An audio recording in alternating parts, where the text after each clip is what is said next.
How are you? I'm doing great. How you feeling? I'm feeling great. I am preparing an avocado for myself. Oh, nice. With vinegar and salt. Very nice. Okay. I just wanted to say a quick hello and see how you're doing. Hello. And then I'm very grateful that you're feeling better. Your Can I mommy go was. to Baba and Pop-Up's house soon? I'll check with them to see maybe tomorrow. But I'm with my dad tomorrow. No, you're supposed to be with me. But supposed to. Yes. Supposed to. Yes, you're supposed to be with me. Yes, exactly what I'm saying. Supposed to. Yes. Supposed to. Alexa, set a timer for 1 hour. Okay, I gotta go.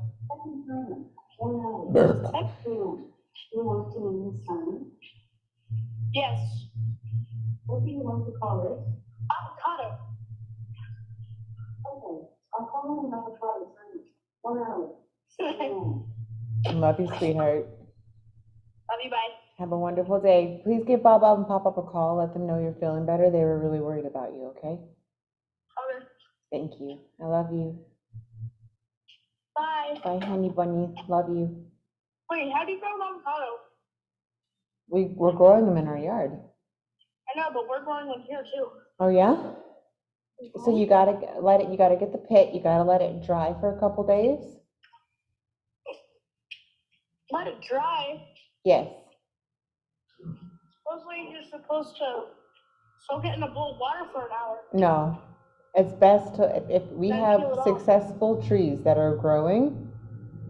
So if you want to know what I have done and what I have learned, or you can follow whatever it is on the internet. But I actually know how to do it. And you got your How do you learn? hydration? I have hydration. You got your I Gatorade? have a whole case of water. Yeah. Okay. Please, can I share some of that water? Yeah, just make sure, yeah, just make sure, put like 10 in your room. Just make sure that you always have water. Yeah. You need to always have access to water. Well, they can take it up with me, okay? I bought it for you. Why? Because you were ill and you need access to water. Why am I ill? Goodbye. Okay, I love you. Bye. Love you, sweetheart. Bye. Bye. If you wanted to, I just wanted to take a video real quick Yeah. because I want to read something and relay it on the video and then send it to his daughter to show.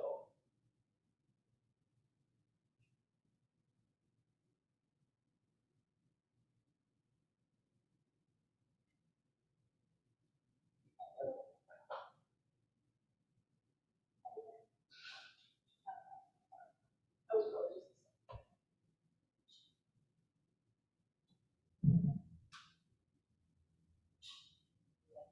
yes. I can.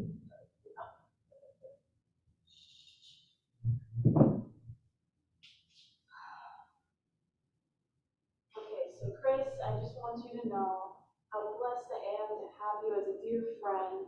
I will treasure our memories everlastingly. I can say thank you to Halloween for bringing us together and the whole festival family together, and for just the countless connections and everything, everything all at once. You are a true shining light in this world, so humble, so generous, so kind to everyone. You have a heart of gold, and in my opinion, you're the embodiment of an oak tree. And I know personally, and I can speak for everyone that knows you, that we're all so grateful for your existence in our lives. Your essence will never, ever be forgotten. You are forever loved.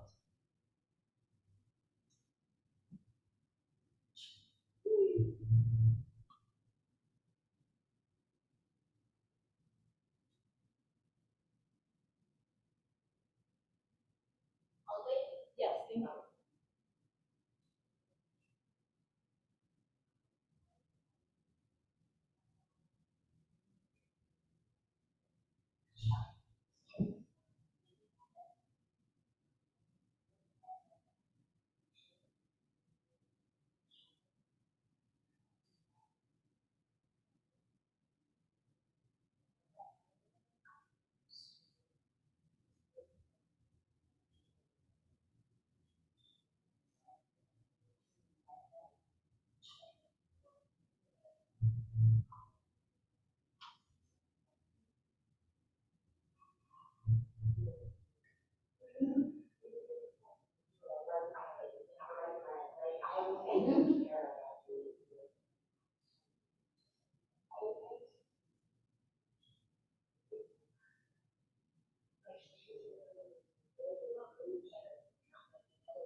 I love it. I mean, I've been doing it for so long. I love what I do.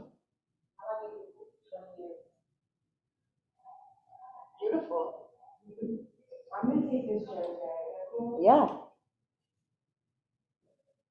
I want you to know. Your teeth goes on the high part. If you want to slide to the bottom, you do whatever you want. Thank you.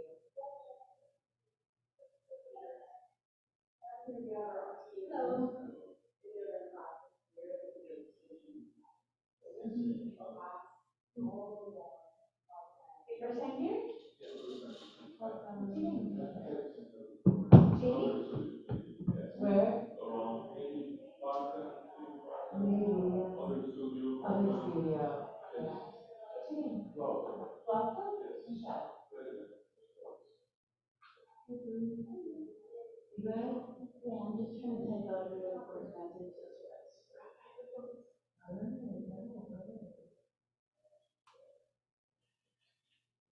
Also, there's vegan lasagna over here that Lauren brought in for us if you want some. Is Lauren here? Yeah, she's taking Raja.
Can I do a read?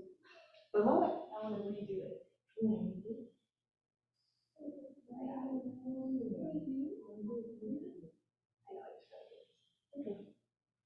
I realized that I said 50 and not 15 in the, yeah. It's okay that I thought it can be. I know, I realized that it's somebody sitting here. No, because they're near there. We also have another chair if you need it. Today I feel I'm not sure. It's in the air today. Okay. Is that yours? Yeah. Okay, good. We also have another chair if you need.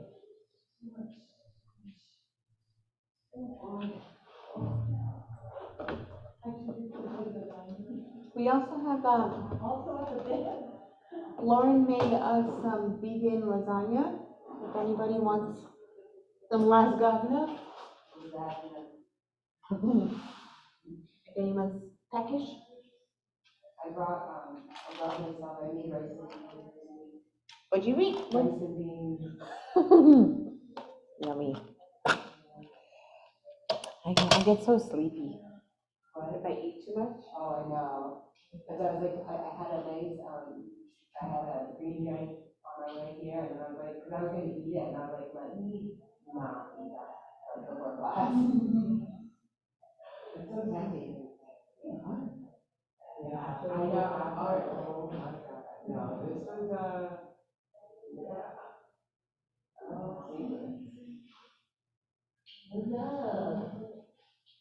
Someone there? Yes, that's Maddie's name. Here, if you want a chair, we have another. Want a chair? I'll try and rock it. Not.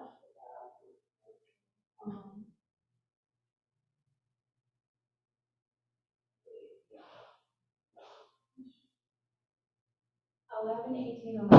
No, it's not locked. I'm just, when I hit message, it says preparing iCloud link. Oh, because it's too long. And then what you do is you Wait, card. drop it? Yeah. I need that. Yeah.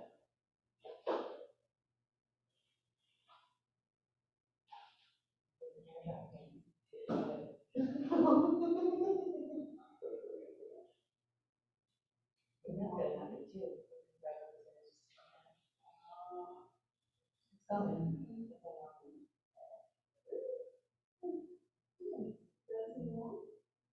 There's some there. True. I need to upgrade my storage. Yeah, and ever tried the iCloud link thing? No? So basically, if you just get that, it turns into something you click on and then it pops up. So an iCloud link is actually a great way to send stuff if it's long and big. Have you tried my cloud is full? Yeah, I was about to say that too. I thought we all tried it, but I have I thought it was terrible.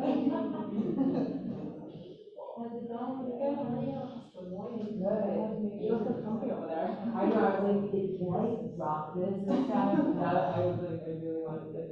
You look really comfortable in it. It's really comfortable. I have another one. I'm having this like game up here, and then it's like talking to my phone. So I'm massaging it. It's just for 20 years of being on my phone. Oh yeah. Oh, yeah, you click on that. Oh, yeah, if anybody wants vegan lasagna, Lauren brought vegan lasagna. Yes, we have homemade warm vegan lasagna. If anybody's. Let's leave the vegan lasagna for now and let's focus on. Later, please. Hello. Hello. Welcome. Welcome. Are we all here? You look nice on this pillow. Fits with your dress.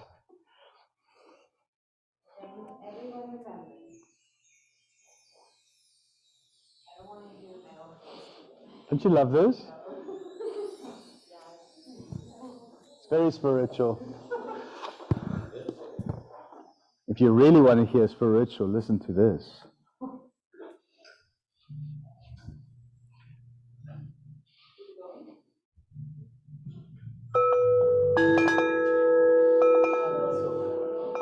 Remember these gongs from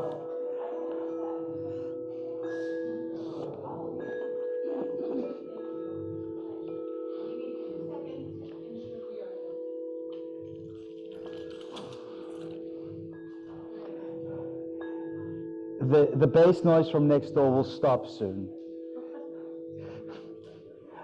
Why is it always, I always have to find Anuttara next to noisy neighbors? It's a school of rock. I can't complain, they were there first. Check. Pizza places are okay, but always next to a pizza place. In Deerfield, it was some charismatic church, and they went berserk with noise. It wasn't funny. The point where we actually had to go to court, not against the church, against the landlord for putting them there. So, in mediation, that's when we took over the church, and that was the kula room. So, we just insisted that they find the church a decent place. Not their fault, it's their business. But we couldn't be next door to us. Isn't that funny? All right, are we ready? Technical issues or none at all today? We are all set. And the computer works and the TV works and everything? The TV computer connection is not working at the moment, but everything else is. Okay, let's continue. I'll be right there. Who is missing? Eli, Ellie, Ellie, and who else? Yeah, then they had to go see their son in Austin. They will get, they're only doing part one, or part, I don't know, they'll do it when they do it. Who else? Mike is online with us. Mike is online. Mike had a little mishap with his little motorbike. He's fine. The motorbike is not. So, I was more worried about the motorbike. He says, I had a mishap. I said, how's the motorbike?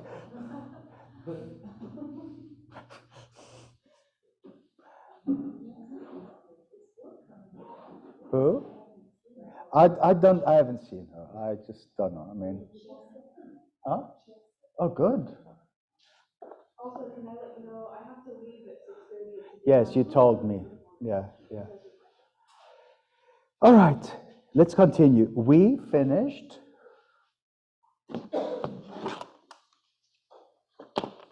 at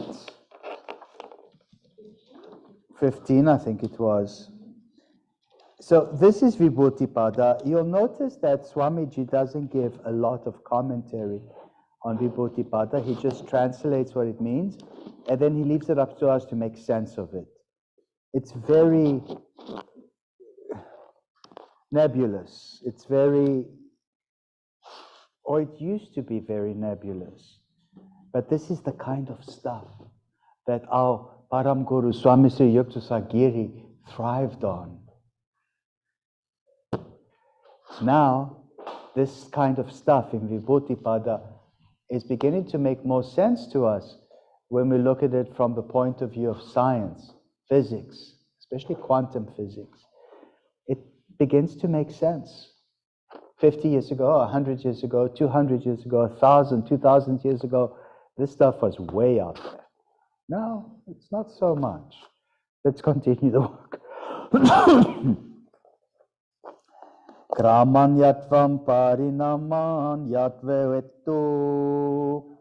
The succession of these different phases is the cause of differences in stages of evolution. Parinamatraya samyamat atidannangata jnanam. By practicing samyama on the 3 stages of evolution comes knowledge of past and future. Now the 3 stages of evolution, if you guys remember, was latent, shanta, up present, udita, and avyapadasya, unmanifested or indescribable.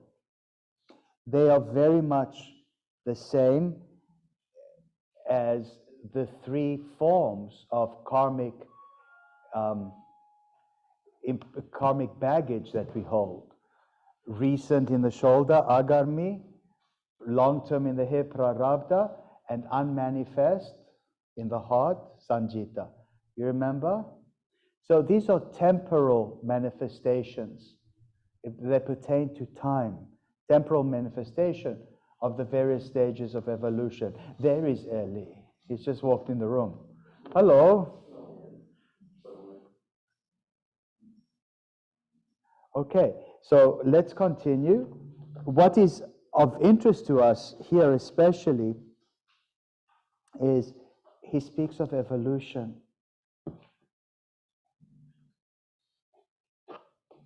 Thousands of years before Charles Darwin did. You know Charles Darwin? He went on a boat ride on the ship called the Darwin, went around the world, and he came up with his, at the time, theory of evolution. Now, evolution is not a theory, it's established scientific fact. Although there are people on the planet who will say it's a theory. Well, it's not a theory, it's a fact. You know, things evolve over time. They evolve through geographic isolation, sexual selection, and environmental pressure. If they don't evolve, they will die out. The fact that we exist means that we were successful in our evolutionary process. I wonder how long we will continue to be successful. Right, Rita? Let's continue.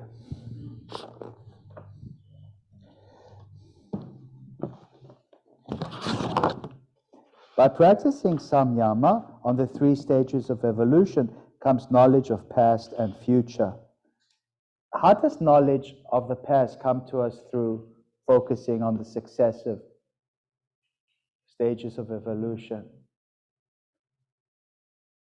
Look at a Neanderthal skull or a Pithecanthropus skull. And we can see that modern humans have changed. But it gives us knowledge of what human skulls looked like in the past. Different. Very prognathic. The front of the face used to bulge forward. There used to be enormous eyebrow ridges. The forehead was non-existent, was sloping. The head was more long at the back, but very flat at the top. These are what we call atavistic or primitive traits. They worked until they stopped working. And what we express now, universally as a species, is an upgrade.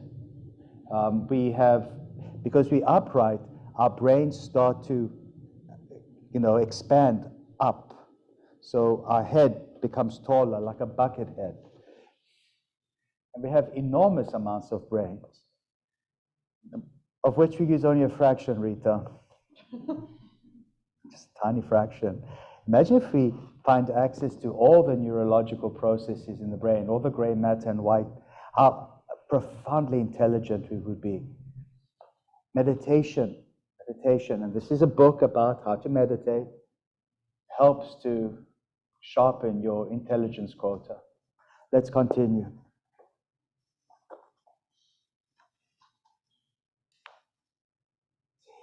In this and the following sutras, Patanjali describes various samyamas and the siddhis which will result. What are samyamas?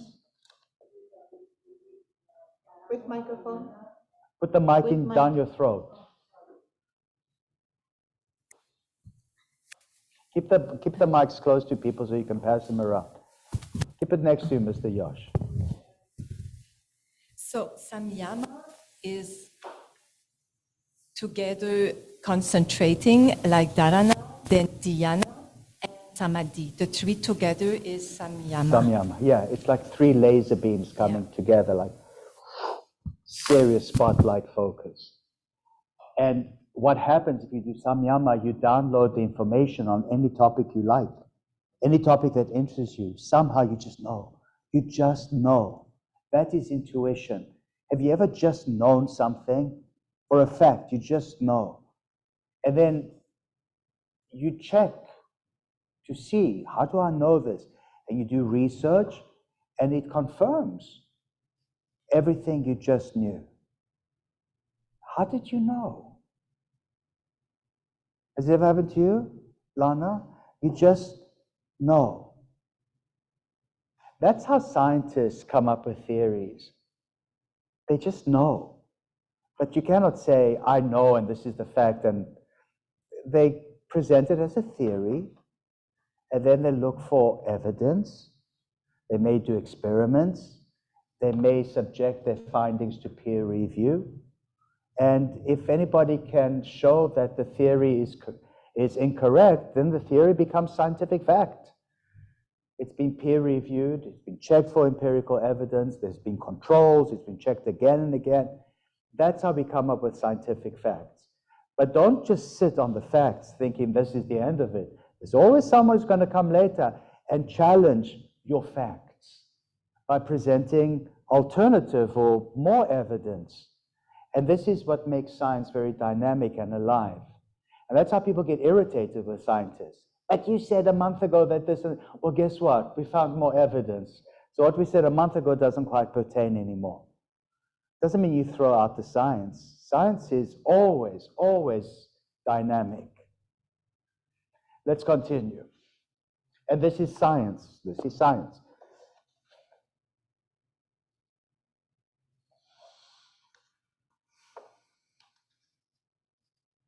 "17. Shabdartha pratyayanam itaretaraadya sat samkarastat pravibhaga samyamat sarvabhutarutagyanam." Who wants to chant that for us? Jamie? With mic in mouth.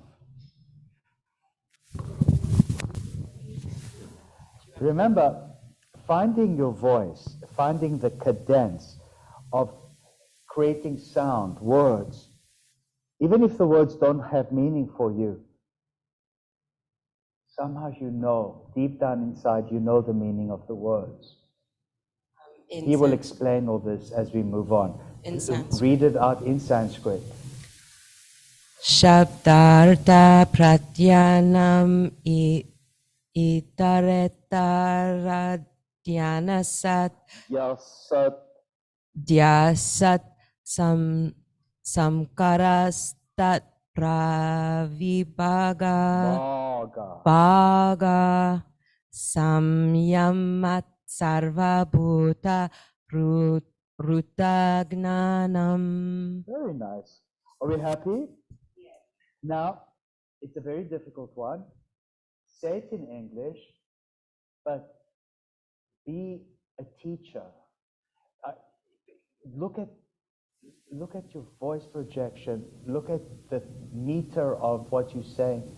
Be like a narrator. Don't be a ham. You know what a ham is? Don't be like a teacher and present what you're saying in such a way that it downloads into the intelligence and consciousness of your listeners, of your students. Start. A word, its meaning, and the idea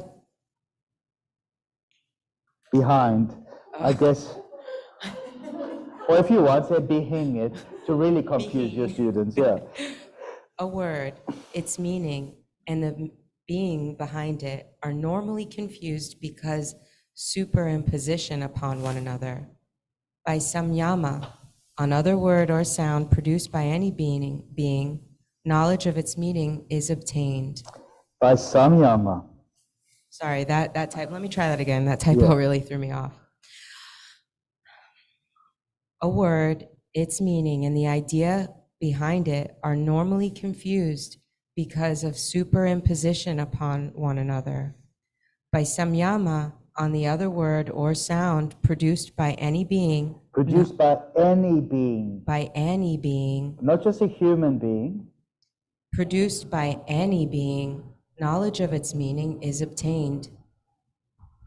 So, who has cats at home? Is your cat vocal? What does she say, or he? Is it he or she? What does he say? Microphone, please. What does Carlos say? When he wants his breakfast, he's sort of like relentless. Ah. Like a baby, cry baby. Like that? And do you understand the meaning behind the sounds he makes? He wants to eat. You clearly understand the meaning. Who else has cats or animals? Put the mic in your mouth and tell us what your animals do. My cat paws at my face every morning and tells me to feed him. He loves to, my cat loves to meow in the middle of the night because he wants a midnight snack. But more so my dog. He cries when I'm on the phone and I'm talking because I'm not paying attention to him. How does he go? Do you understand the meaning behind those sounds? Yes.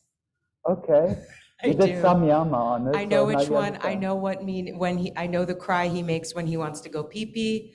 I know the cry he makes when he wants a treat. I know the cry he makes when he wants attention. Yes. And do you have animals? I'm a pet sitter on Rover, so I live vicariously through other people's animals. Do you understand when they talk to you? Yes, it's really interesting. It's a vibration, basically, that you just pick up on. Yeah, it's sound vibration. They communicate to us with sound. And eye contact and gesture, just like other humans do. Non-verbal, yeah. Yeah, it's verbal. For them, it's verbal. My cat, fat cat, he has various sounds. When he wants acknowledgement, he goes,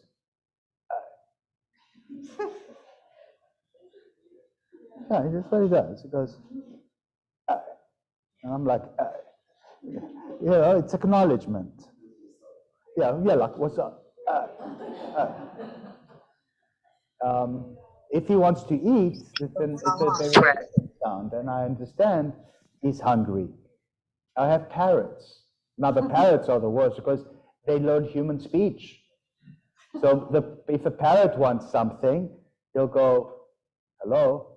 And then I have to respond, hello. And if he gets frustrated because I don't quite get what he wants, he goes, hello, hello, hello, hello. And he just goes, and then I understand he wants it. And then I have to figure out what exactly he wants. So I would offer a piece of spinach, a piece of apple, something. What he doesn't want, he grabs and he throws it away with disgust. He goes, and throws it away. Does he speak with your accent? No, he speaks with his accent. But if he does get what he wants, he grabs it with his foot puts it in his mouth, and if it's nice, every bite he says, thank you, thank you, thank you. That means he really likes it. So I didn't teach him this. So they communicate using human speech, and he gets to, to communicate to me what he wants, and I figured it out. He uses humans. Thank you means he's happy, he's grateful. This is exactly what he wanted, and to reinforce this, he'll say thank you with every bite. If he doesn't, if I give him that which he doesn't like, to reinforce his disgust and disdain, he'll just throw down and bite me. How dare you bring this shit? Basically is what he's saying. Rita, do you have animals? With my, please. Very interesting goat who would actually carry out a conversation, and if someone, and would stop if someone came near to acknowledge that person, and would actually look at them and bleep and then go back. To the original conversation. Yeah, to the original. What would he do? What kind of sounds would he make?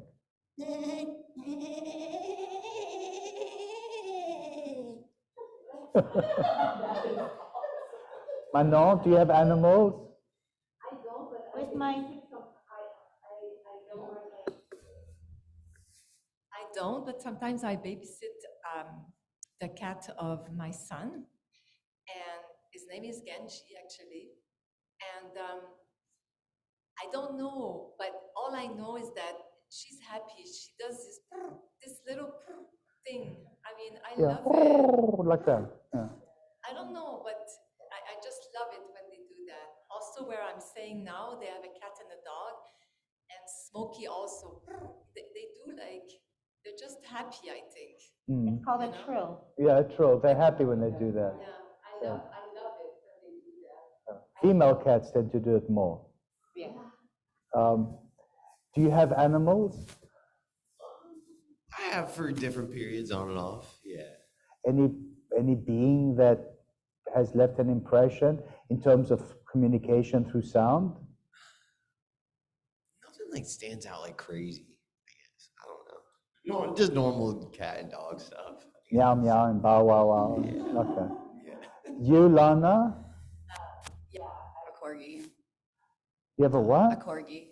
Oh, corgi. That's Yeah. okay. Queen Elizabeth has corgis. Yeah, Well, she she had, like- died now. What happened to her corgis? She had like 20 of them. Yeah. She's like her whole life, yeah. But yeah, so that's, They're intelligent little things, huh? yeah. He can just look at me and like, I know what he's saying. Like, I know he's very serious. They make eye contact with humans. Yeah. They can read our expressions. It's not just a, it's like, yeah. Ellie, do you have animals? I have a pet snake. Oh, they don't make noise. They No, communicate they don't. though. But What kind of snake do you ball have? python. Please don't leave it loose in the Everglades. No, no. Okay. Well, those are the Burmese python. Okay. Everglades. What do you have? What kind? A ball python. What's it? Oh, ball python. Yeah, they don't get as big as the Burmese Yeah. ones. I mean, they can be bad for the environment too. I agree.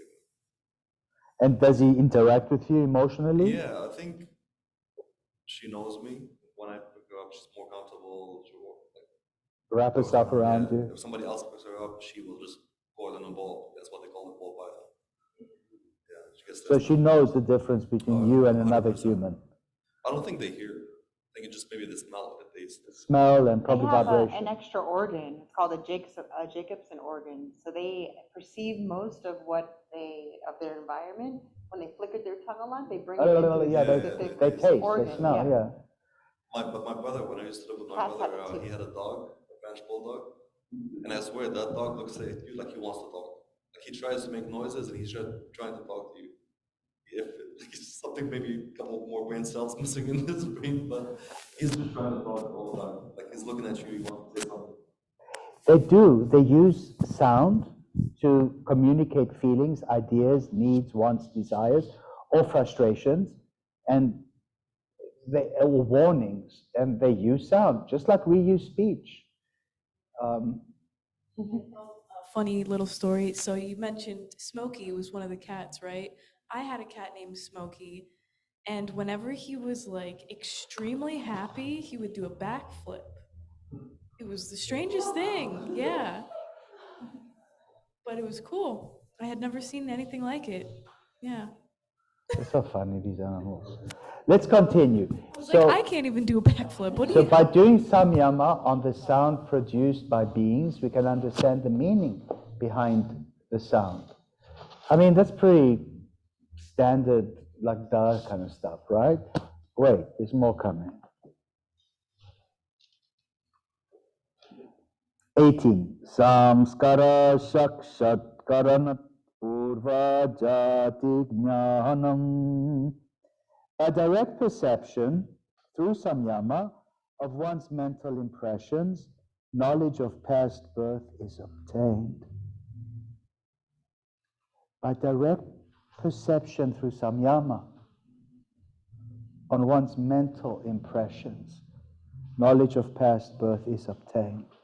I told you I had that past life reading. What the impression that came to me strongly was my bare feet stomping on dusty ground. Why did I see my bare feet stomping on dusty ground? What was the meaning? And then everything started to come up from there. Even the language that I spoke in the past life. Am I 100% certain this was scientific fact? No. I'm about 35, maybe 40% certain. The other 60-odd% is probably a movie I saw, or a book I read, or some emotional, deep issues I might be suffering. Who knows? But that's how you see things, like impressions, samskaras. Remember, the samskaras are photographic evidence. It's imprinted on photographic film in your mind, in your soul. How can you tell the difference between something that could possibly be a past life or just a regular dream or vision or something like that? I don't know. I guess you follow through all the impressions and see if any memories come up. Usually, if we just assume, and yoga, just as a matter of course, assumes that past lives did happen. Because your soul is eternal. It lived before, it lives now, it will continue to live again. So accepting that as a basic supposition of yoga, the memories of your past lives don't quite come through. You remember when you wake up from a nightmare and you are freaked out? Just the emotion remains. And if someone were to ask you, what did you see? What did you see in your dream? It disappears, it stops. Yeah. You don't, I'm not sure. It's like you know the emotion? The emotion, but the actual fact doesn't exist, doesn't matter. You put the mic in your mouth. Got lots of people online. I have, I just am having an experience because I've been, studying and listening and watching Swamis talk about this work. And so between 4 and 6 a.m. is a prime time to meditate outside because it releases ozone is in the air. And so I've been doing that. And yeah, I've settled a lot of my this lifetime past work, and stuff is coming up that I don't really own. I don't know, Could be impressions from past life. And I'm not, yeah, and like you said, I don't, I can be, think about it and go, oh, really? Maybe it's just this or that. But the more that, as we do this work, I just thought I'd share that because it's directly from a result of the meditation, I believe. Okay. So through her meditative practices, impressions come up. The impressions, you acknowledge them. You're still not sure what it really means. It's like looking at photographs, but you can't really tell what you see in the photograph. But there was some impression. There's light, there's a smudge, something is there. Let's continue. Do you want to text Adam? Sure. Thanks.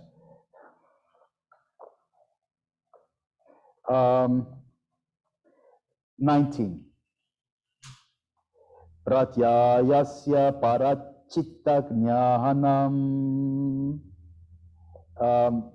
By samyama, on the distinguishing signs of others' bodies, knowledge of their mental images is obtained. I would just say this means just look at their expression on their face. Would you say it's similar to empathy? No, it's just similar to just look at somebody's expression. Yeah, you need to have some sense of empathy so you can actually read people's expression. Some people can't. Yeah, I mean, people who are on the autistic spectrum sometimes cannot read faces. But, you know, let's continue.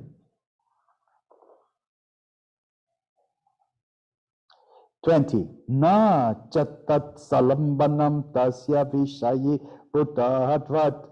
But this does not include the support of the person's mind, such as the motive behind the thought. That is not the object of samyama. In other words, you cannot look at somebody's expression and say, oh, this person is upset. Don't do samyama on why are they upset. That's not the point of samyama. Samyama simply tells you that they are upset. You can read somebody's mental impressions, but not the motive behind the impression.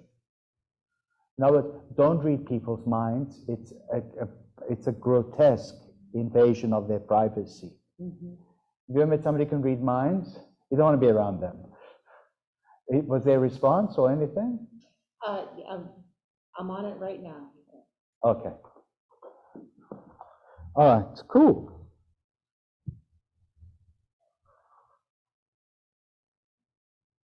'21.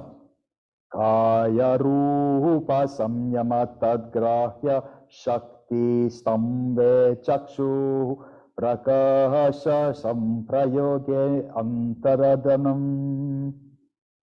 By samyama, on the form of one's body, and by checking the power of perception, by intercepting light from the eyes of the observer, the body becomes invisible. By intercepting the light from the eyes of the observer, the body becomes invisible. Can I read the Yes, read the oh boy. Oh boy, do you want to become invisible? When you want to see something, the form comes into the retina, gets recorded, and then you see the image. Until that is done, you cannot see. So, if by samyama on my own body, I disconnect the light that would affect your retina, no image will be formed on your retina and you won't see any form. So, by redirecting the light that comes into your eye. So, for us to see something, I see Nancy. The only reason I can see Nancy is because light is reflecting on her form, her physical form.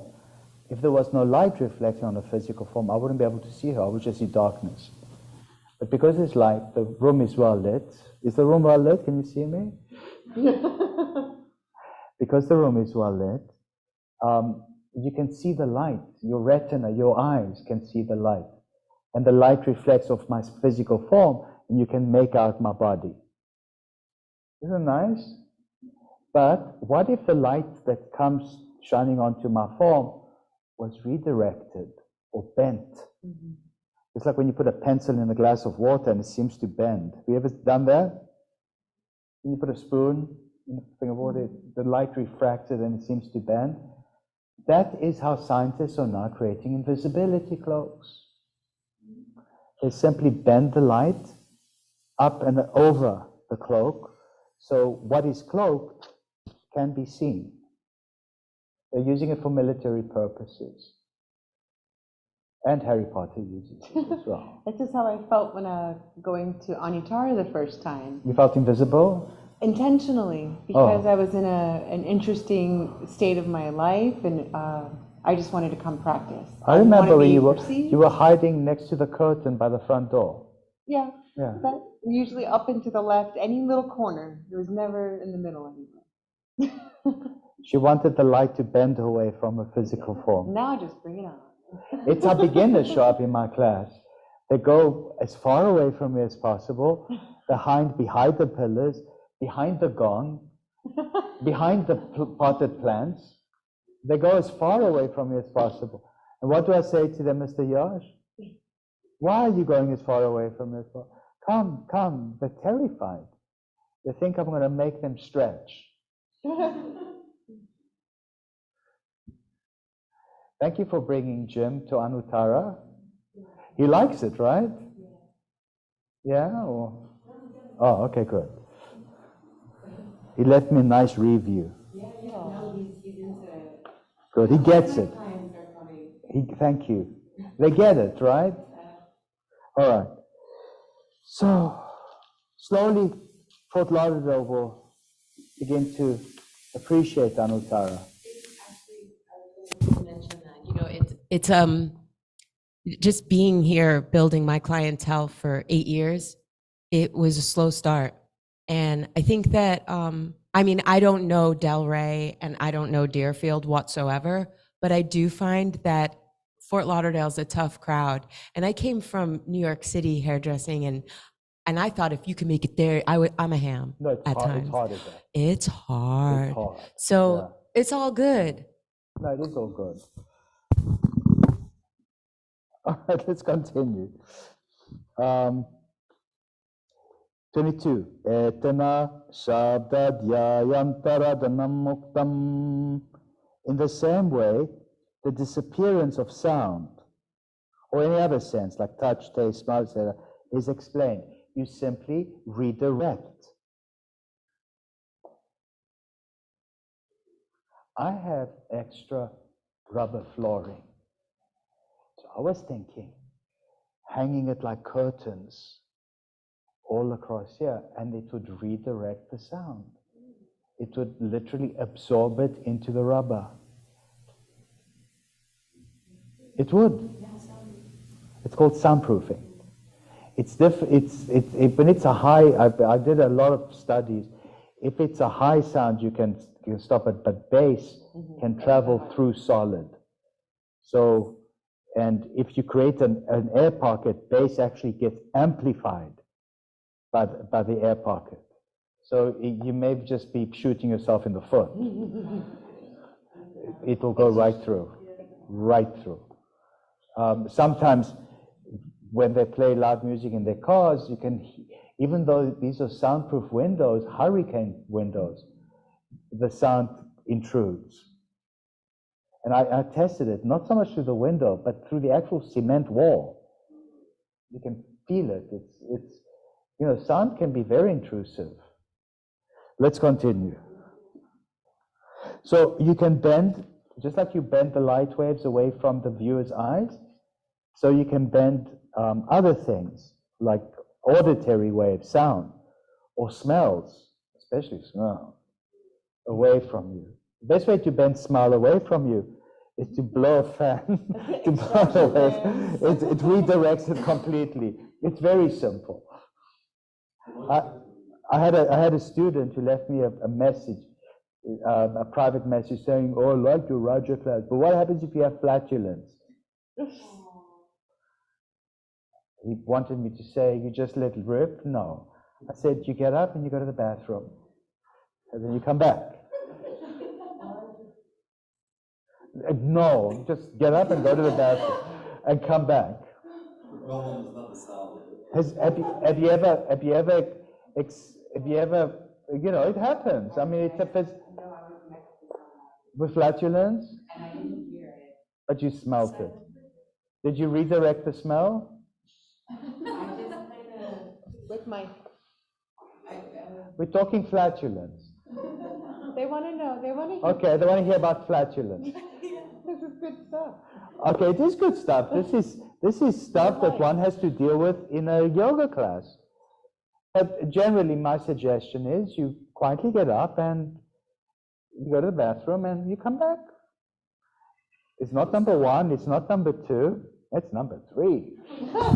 What if there's not enough time? I guess then you let rip and you blame somebody else. You turn around and look at the person with disgust next to you like it was them. That's what I would do. I would just turn around. It's usually Mr. Yash. I would turn around and look at him with disgust. I would say, dude, it's always his fault. That's why he wants you next to him.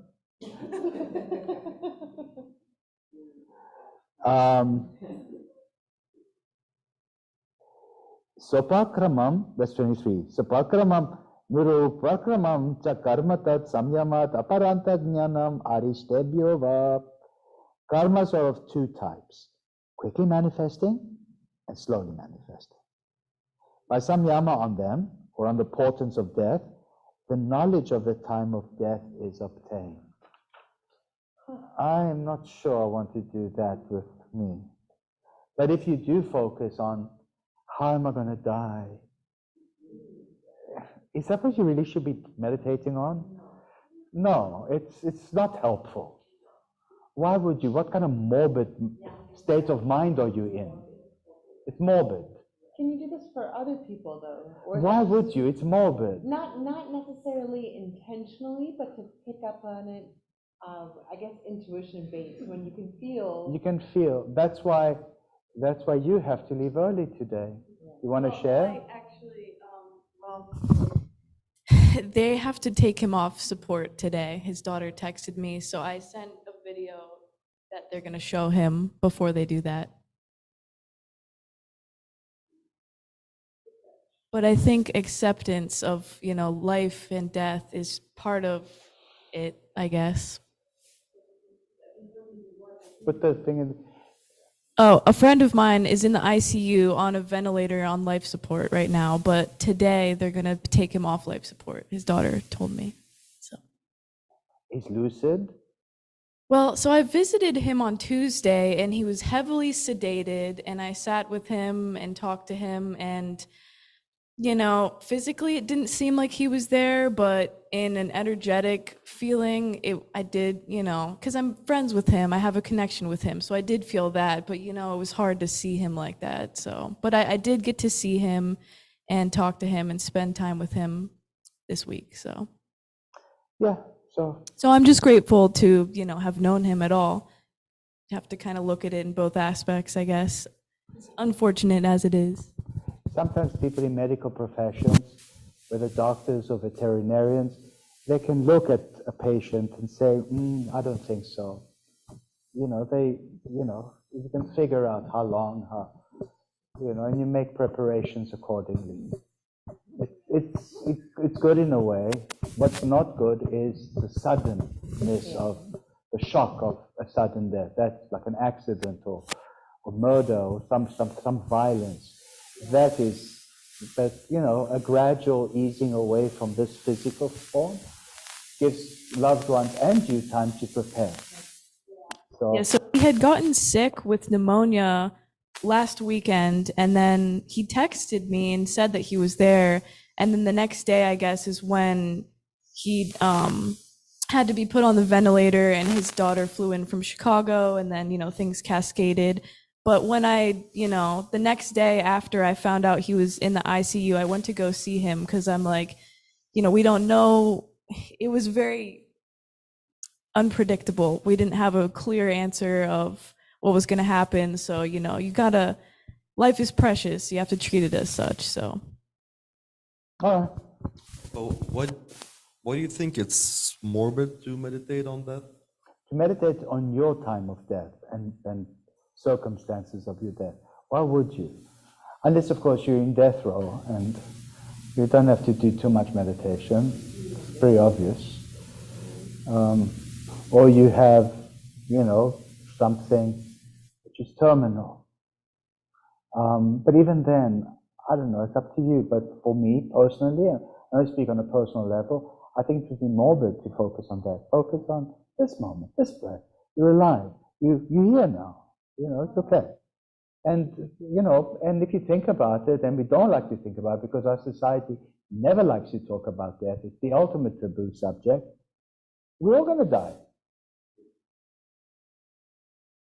you know. Yeah, the Stoics have a practice of not thinking about the circumstances or the time of your death, but just meditating that you're gonna die, and that will hopefully let you enjoy and live your Enjoy life this more. moment better. Yeah. Perhaps maybe we should read it this way. Yeah, maybe we should read it this way, you know, you're going to die. So why not enjoy the time you have? Somebody said, I don't know, maybe it was Maya Angelou, I don't know who said, Maya Angelou, I don't know who said, somebody said, the problem is you think you have time. Who said that? Yeah.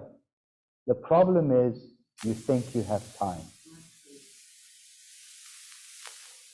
We don't have time. So let's carry on. This is the famous one that I always... Who said that? Buddha. Oh, Buddha said it. Of course he said it. The Buddha said it. The problem is you think you have time. The trouble is you think you have time. Yeah. The Greeks? No, in Latin, memento mori, remember you'll die. Yeah. 24. Maityadeshu balani. By samya on friendliness and other such qualities, the power to transmit them is obtained. Have you met somebody who's unfriendly? They don't have a lot of friends because how could they? So they don't know how to transmit maitra, friendliness towards others. And it becomes a self-feeding loop, a self-fulfilling prophecy. They don't know how to transmit feelings of friendliness and they don't get any back in return. And they remain socially isolated, which is a tragedy for a social species like ourselves. It's very tragic. So if you do samyama on friendliness, you might be able to transmit that quality which makes people feel friendly towards you. Do you know of socially inadequate people like that? I think we all do. Mm-hmm. And most of us would treat such a person with compassion and with patience and what have you, unless it gets to be too much, in which case it's, oh my God, it's not my problem anymore. It seems that fear is a big factor in people that isolate or don't know how to make friends. Fear of rejection, fear of ridicule, fear of, God knows what else comes through. Yeah. But if you do samyama on the concept of friendliness, you know how to transmit it back to others in return. Think of people that are very socially attractive. What qualities do they have? Why are they socially attractive? They interact with others. They ask questions. They're very interested in what other people have to say. They're very light. They're very effervescent. They're pleasant to be around. And think of somebody who's the opposite.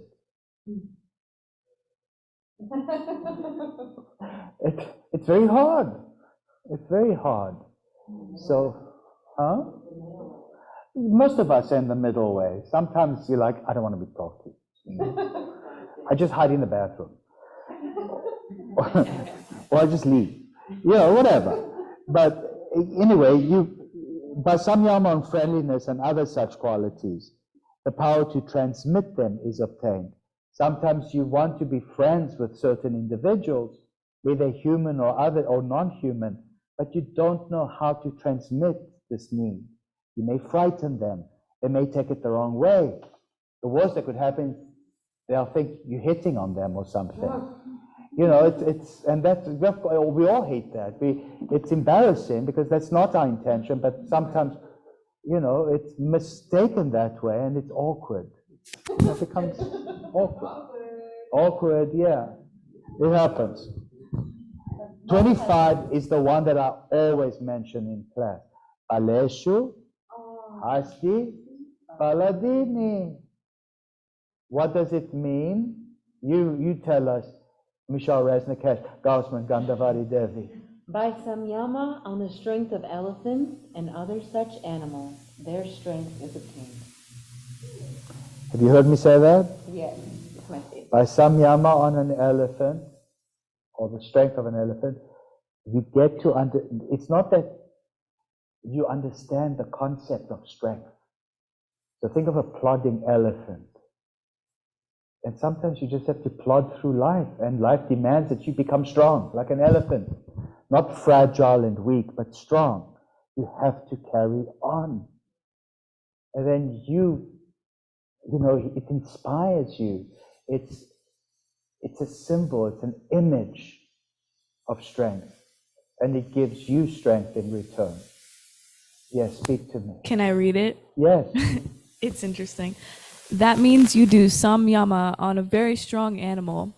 For example, an elephant. It is not that the elephant will come to you, but the strength of the elephant. You acquire that strength. If you do samyama on the rock of Gibraltar, you will become real rocky. Gibraltar. Sorry, Gibraltar. What is that? Yeah, the rock of Gibraltar. Yeah. What is that? It's a tiny little speck of rock in the southern end of Spain. It actually belongs to Britain. Spain is not very happy about it. But the people they're called the Gibraltar, the rock of Gibraltar. It's actually a rock, and there's a whole city called Gibraltar there. Oh. It's very rich. It's right in the entrance to the Mediterranean Sea from the Atlantic. It's the name of my gong stand, the Gibraltar. Gibraltar? Okay. That puts it into perspective. Yeah. It's from the Arabic Jibal, mountain Jibal, Gibraltar. It's an Arabic word which has been mangled by English. Gibraltar? Yeah, Gibraltar. It's an Arabic name. It used to belong to the Moors of Morocco, and the British took it over. And the people, they mostly have Spanish names and everything, but they insist that they are British. They don't want to be part of Spain. Carry on. That means you become, if you do samyama on the rock of Gibraltar, you will become real rocky. That means you become so heavy. You just simply stand on the scale and weigh 110 pounds. That's real heavy.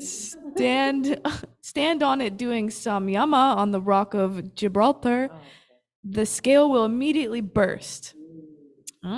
In the same way, if you do samyama on a feather, the scale will record only 0. You can lighten yourself. You can make yourself heavy. It's all achieved by samyama. Do it. Try it. Nice things will happen. We do it. You know what nice things happen? We explode out as the Big Bang. You remember, don't we do that? I say become small, dense, very heavy, right? And then you expand out as the Brahman, the Big Bang. You can make yourself heavy, you can make yourself light, you can make yourself small, you can make yourself very big. It's all psychic perception. I do this with my son very often. He thinks it's hysterical to try to pick me up, and I refuse it. I don't want to be picked up. So I make myself, 1,000 pounds. He's like, how do you do that? I learned how to do that when I was a student in South Africa. We used to have daily protests against the apartheid regime. And they would send cops, and they would try and remove us from where we were. And we would make ourselves very heavy. And they actually had troubles lifting us up. Oh, yeah. And the cops were our friends. They would just start giggling and laughing. They pretend to be angry. We would pretend to be upset. That's how it was. Until the cops were not our friends, and they would come, ooh. But we would make ourselves very, very heavy. Unmovable. And that was our term, we shall not be moved. The slogan was, you have struck a rock, we will not be moved. And that's it. And we became heavy like the rocks of Gibraltar. Try it. Nice things will happen. So funny.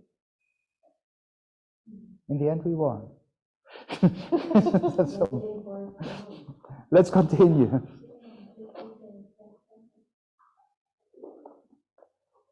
So anyway, Baleshu Hasti Baladini. Hasti is the elephant. What other pose do we do where we do Hasti?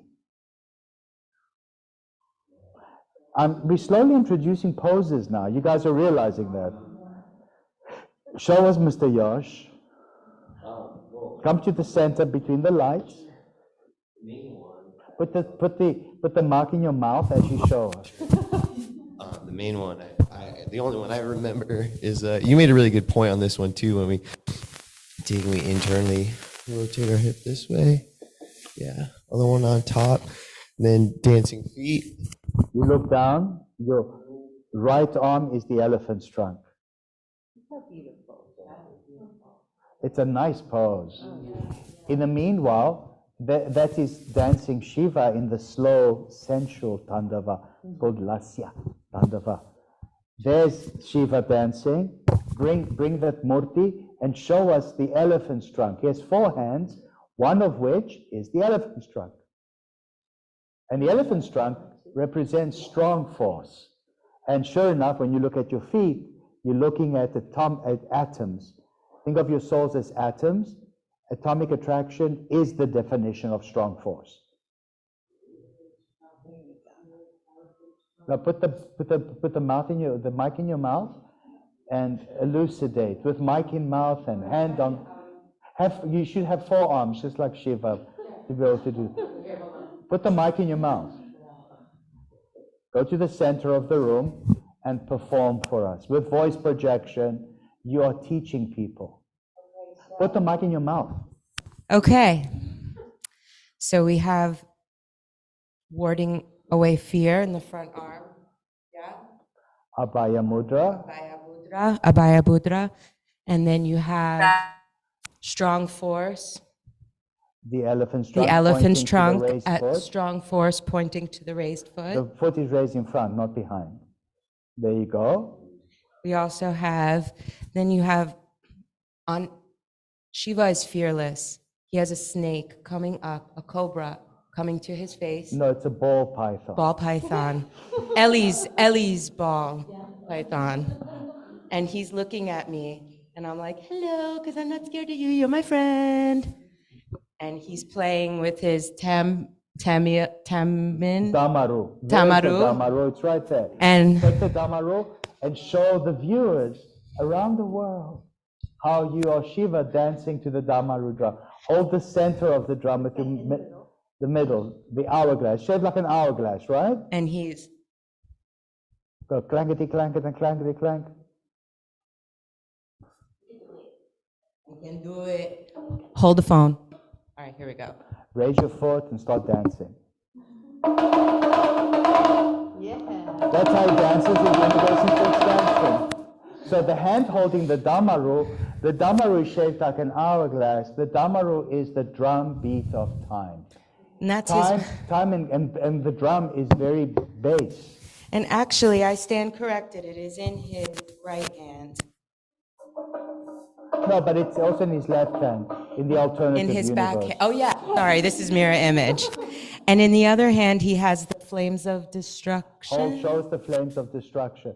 It's like ball lightning. I'm gonna put this down. I don't feel right putting it on the ground. You remember how it was? I'll try it.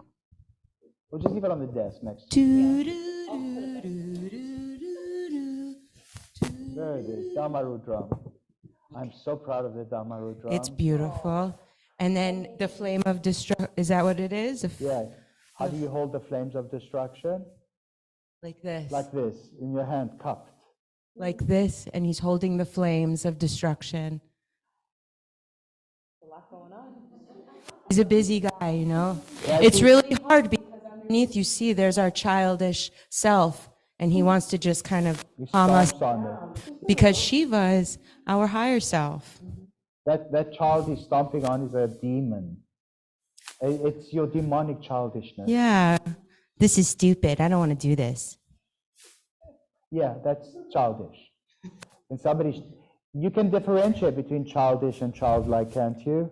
Yeah. Yes, childlike, interested and inquisitive. So he's like this. Okay, thank you. Do you like being around childish people or childlike people? Childlike, please. So Nancy, with mic in mouth, give us some qualities that come to mind about childlike people. Everything's of wonder. Tell me something about childish people. Egocentric, lower mind, see things only from how it Their point affects of view. themselves. Exactly. Which one is the higher self dancing the universe into expansion? Your ego self, your childish self, or your childlike self? I think to even think about a universe means you're very childlike. The possibilities are endless. You are filled with wonder. That's the universe. It's a very childlike idea to create a universe. So I think God must be very childlike. Don't you think? He gets upset quickly, he forgives very quickly. He can throw serious tantrums. And then he fixes it all up. I think he's very childlike. Being childlike is attractive. Being childish is not attractive. Let's continue. Does yoga make you childish or childlike? Why would yoga make one childlike? With mic in mouth, if you have an answer for such a thing. Well, it subdues our ego. And How does it subdue your ego? It sounds very nice, but can you please give me some specifics? to be confronted with different challenges, you get to see, really, you breathe a wedge between yourself and your thought process. And you're also, when you practice in a group, in a community, and everybody's there, you feel the unity within it, which also subdues the ego too. It does. It's not about you anymore, it's about the people. There was this one woman who was doing her own thing today. Did I call her out? Yeah, thank you. Was that nice? Yeah. How did I say it? Do you remember? Put the mic in mouth and try to remember the You said, words. please follow what we are doing because you throw me off and you throw everyone else off. But you said it in a nice tone. And then you repeated it. And then when we were on our knees in meditation pose, you explained why. I said, doing a variation of a pose or a flow is not wrong. But if the actual teacher is doing it and the rest of the room is following the teacher, somebody not doing it creates discord. Throws off the choreography. It throws off the choreography. Those are my words. It throws off the choreography. Why did I call it a choreography? What is a choreography? It is a dance. It's a dance. It's a dance. Vinyasa is a dance. But then so is Raja. Slow dance. It's a slow dancing.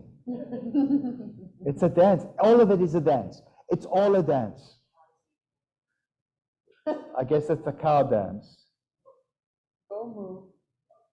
Was it tough today? Who was in the Raja class today?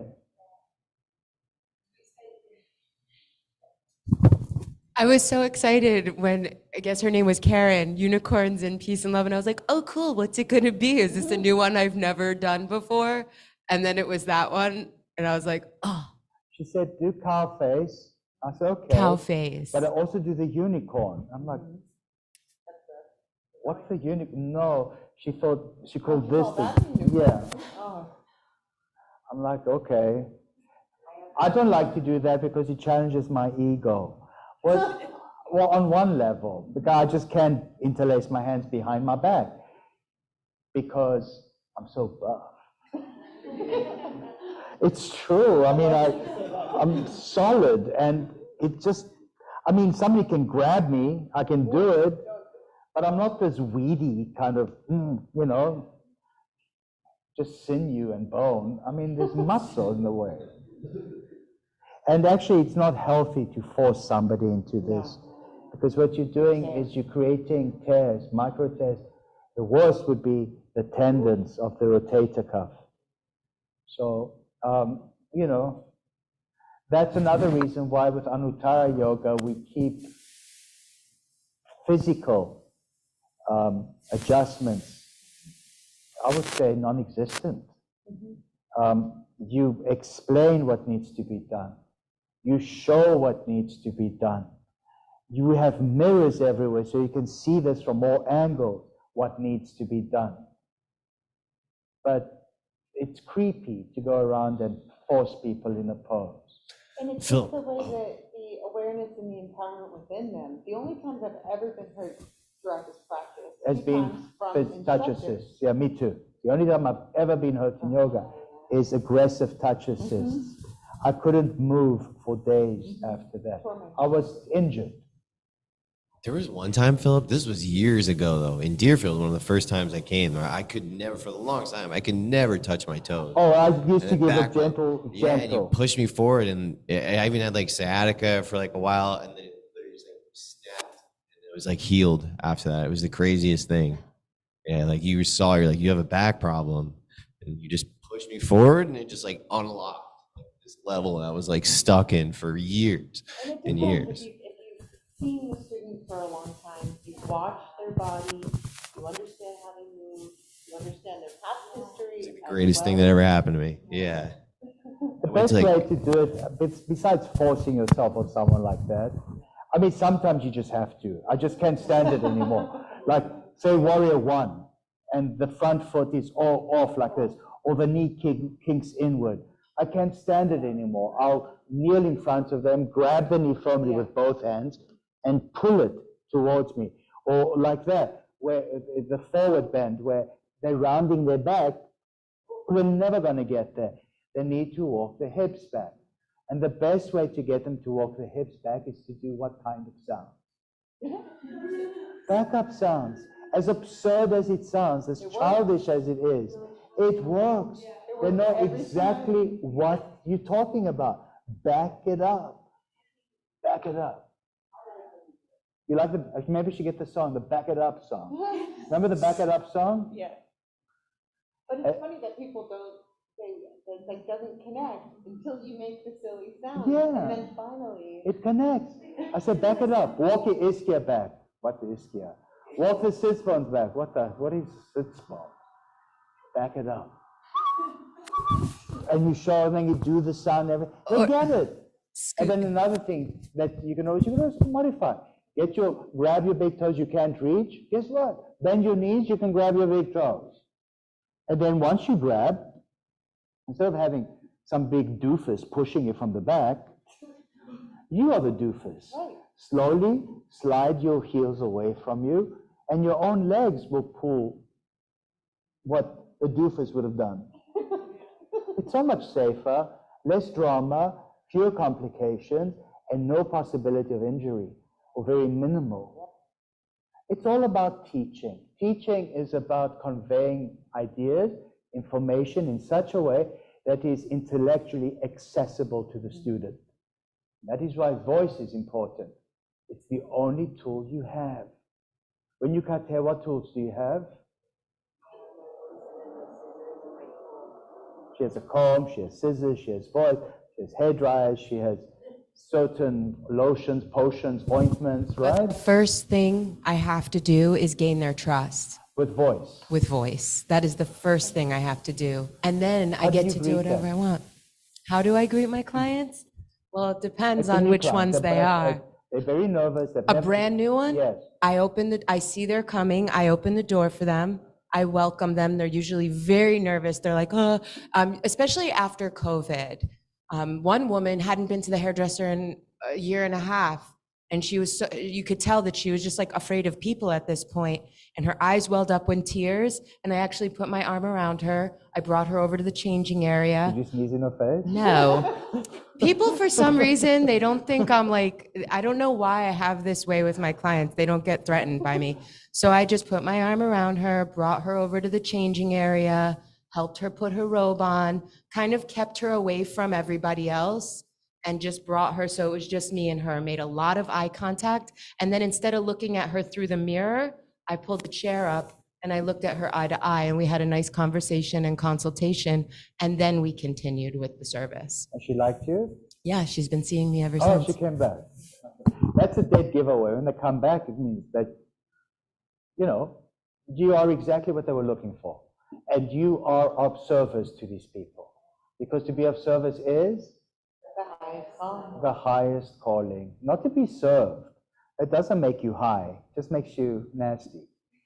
But to be of service is the highest calling. But everything that we learn in yoga is about service. That's what Krishna was trying to tell Arjuna. Arjuna, be of service. Don't expect something in return, just do it. Because somebody needs it to be done. That's so. It's dharma, it's your path, it's your duty. It's not karma. Karma is action which is transactional. Okay. I mean, yours is a transactional thing. You cut the hair, they pay you. You put food on your table. How else are you going to survive? It's transactional. It's the same with the yoga school. Students pay for membership, the school stays open. But honestly, yeah, honestly, and I'm sure with all of us, because we're sitting here learning, learning the Yoga Sutras and in this teacher training, that's secondary. Because if I wanted to make $1 million, I certainly wouldn't become a hairdresser. Yeah, I think we find other avenues of income. Yeah, you certainly wouldn't be a yoga teacher. Let's continue.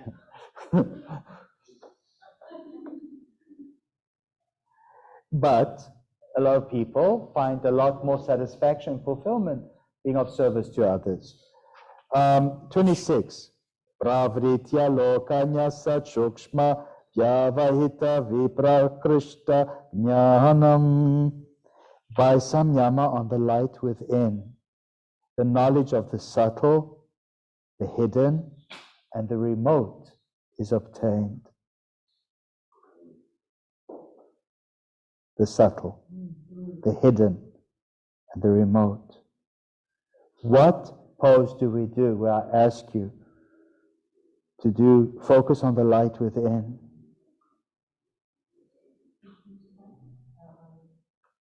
That pose, yeah. Shavasana. Shavasana, the ultimate Raja Yoga pose. Shavasana. You close your eyes and you focus on the light within. Who's the one seeing the light? The witness, the drashtu. Your body's dead, you're a corpse. Your mind is dead, you're tired, you're done thinking. All you're focusing on is the light. And you behold your true self, you abide within your true nature. That's what it means. Other poses where you focus on the light within and the subtleties is the subtle flow, the shukshma flow. Who did this with me this week? I wanted to today. Explain, put the mark in your mouth and explain to us what it does. Do you remember? The shukshma? Yes. Pose? That's the one. The where... shukshma flow. Oh. The shukshma krama. I remember the specific pose when we have our hands crossed and one of our legs. Yes, supine splits. Yes. Yeah. What I say to them is close the eyes, look inside of you, and you shine light on the various connective tissues around your right hip and then the left hip. And then you focus on relaxing the muscles around the hip.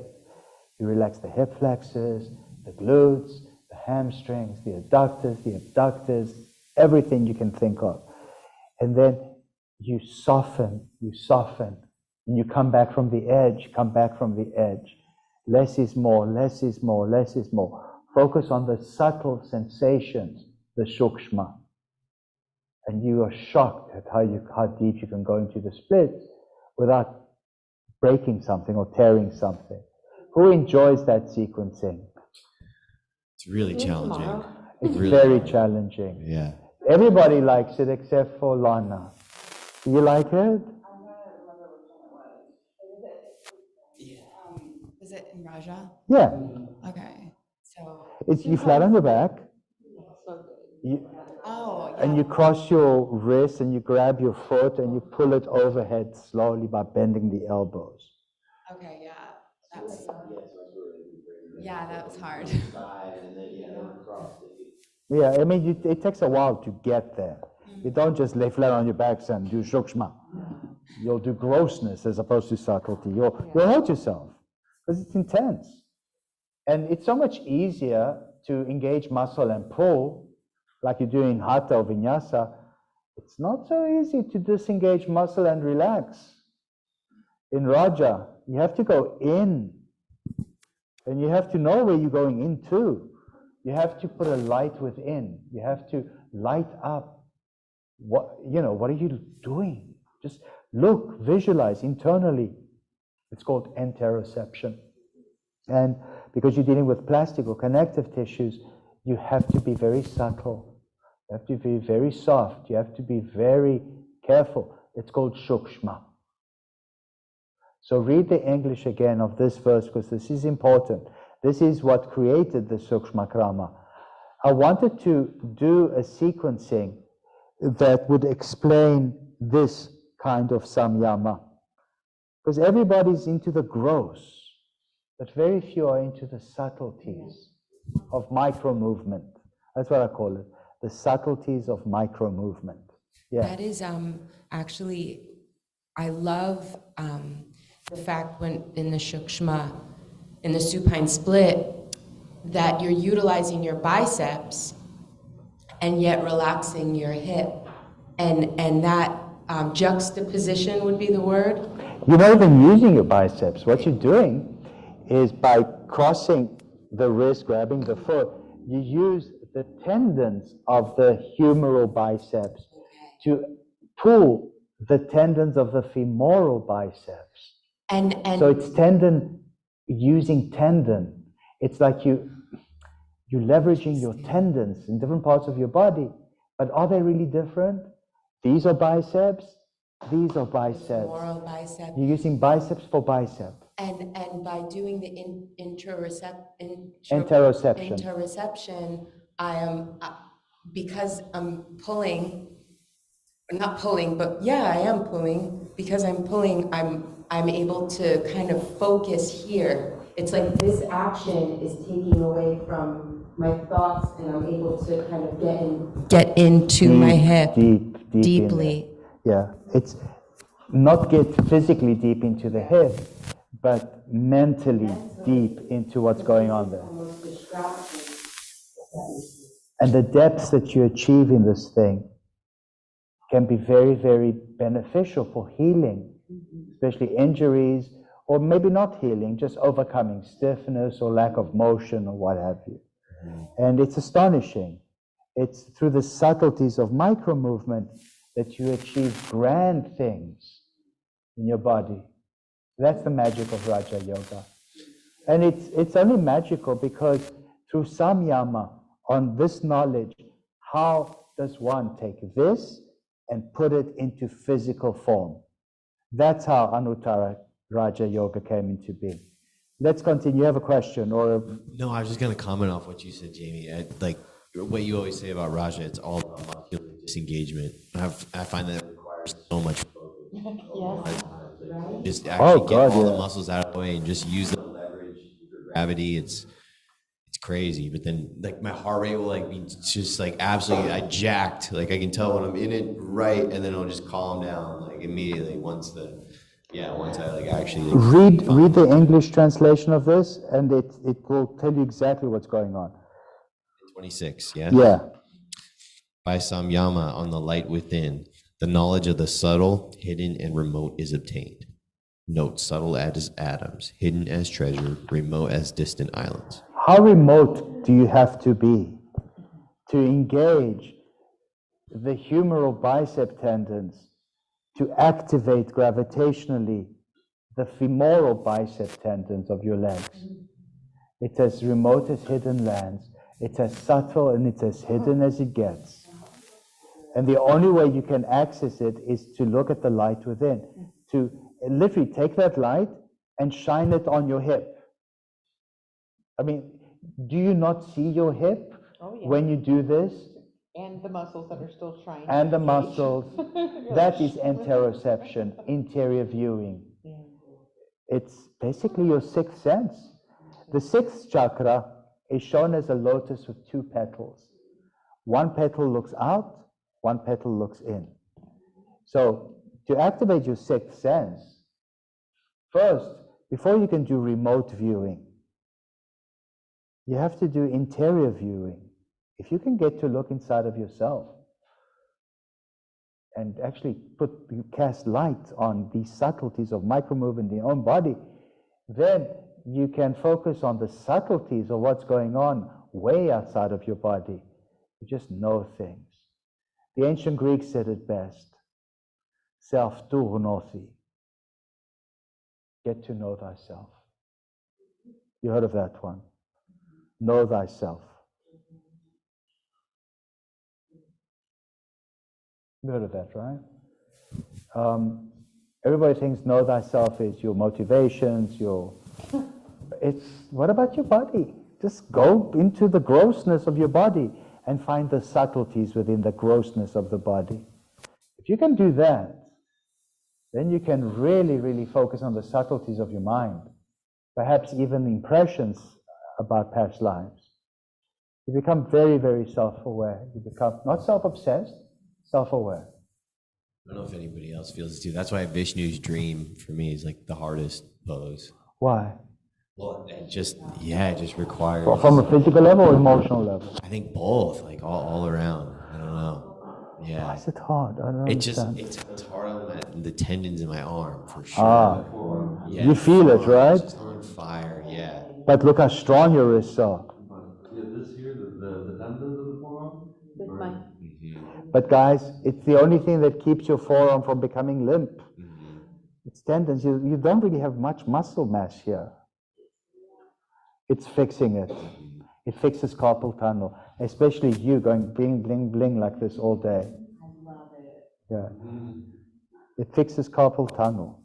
I have some injuries in my back and my shoulder, and after doing yoga, like I've spent so much money on different therapies, and everybody would do a different way of feeling it, and nothing will really heal it. But here I'm starting to notice the weakness in some sides, the weakness in some muscles, the over-engagement in some muscles too, that really have given me a good perception of my body and how it's working. You get to know thyself. You really, really get to know yourself. First the body, because it's, there's so many muscles, there's so many tendons, there's so many bones. A lot of them, but it's finite. And then eventually the infinity of mental wrangling, because the mind can come up with infinity.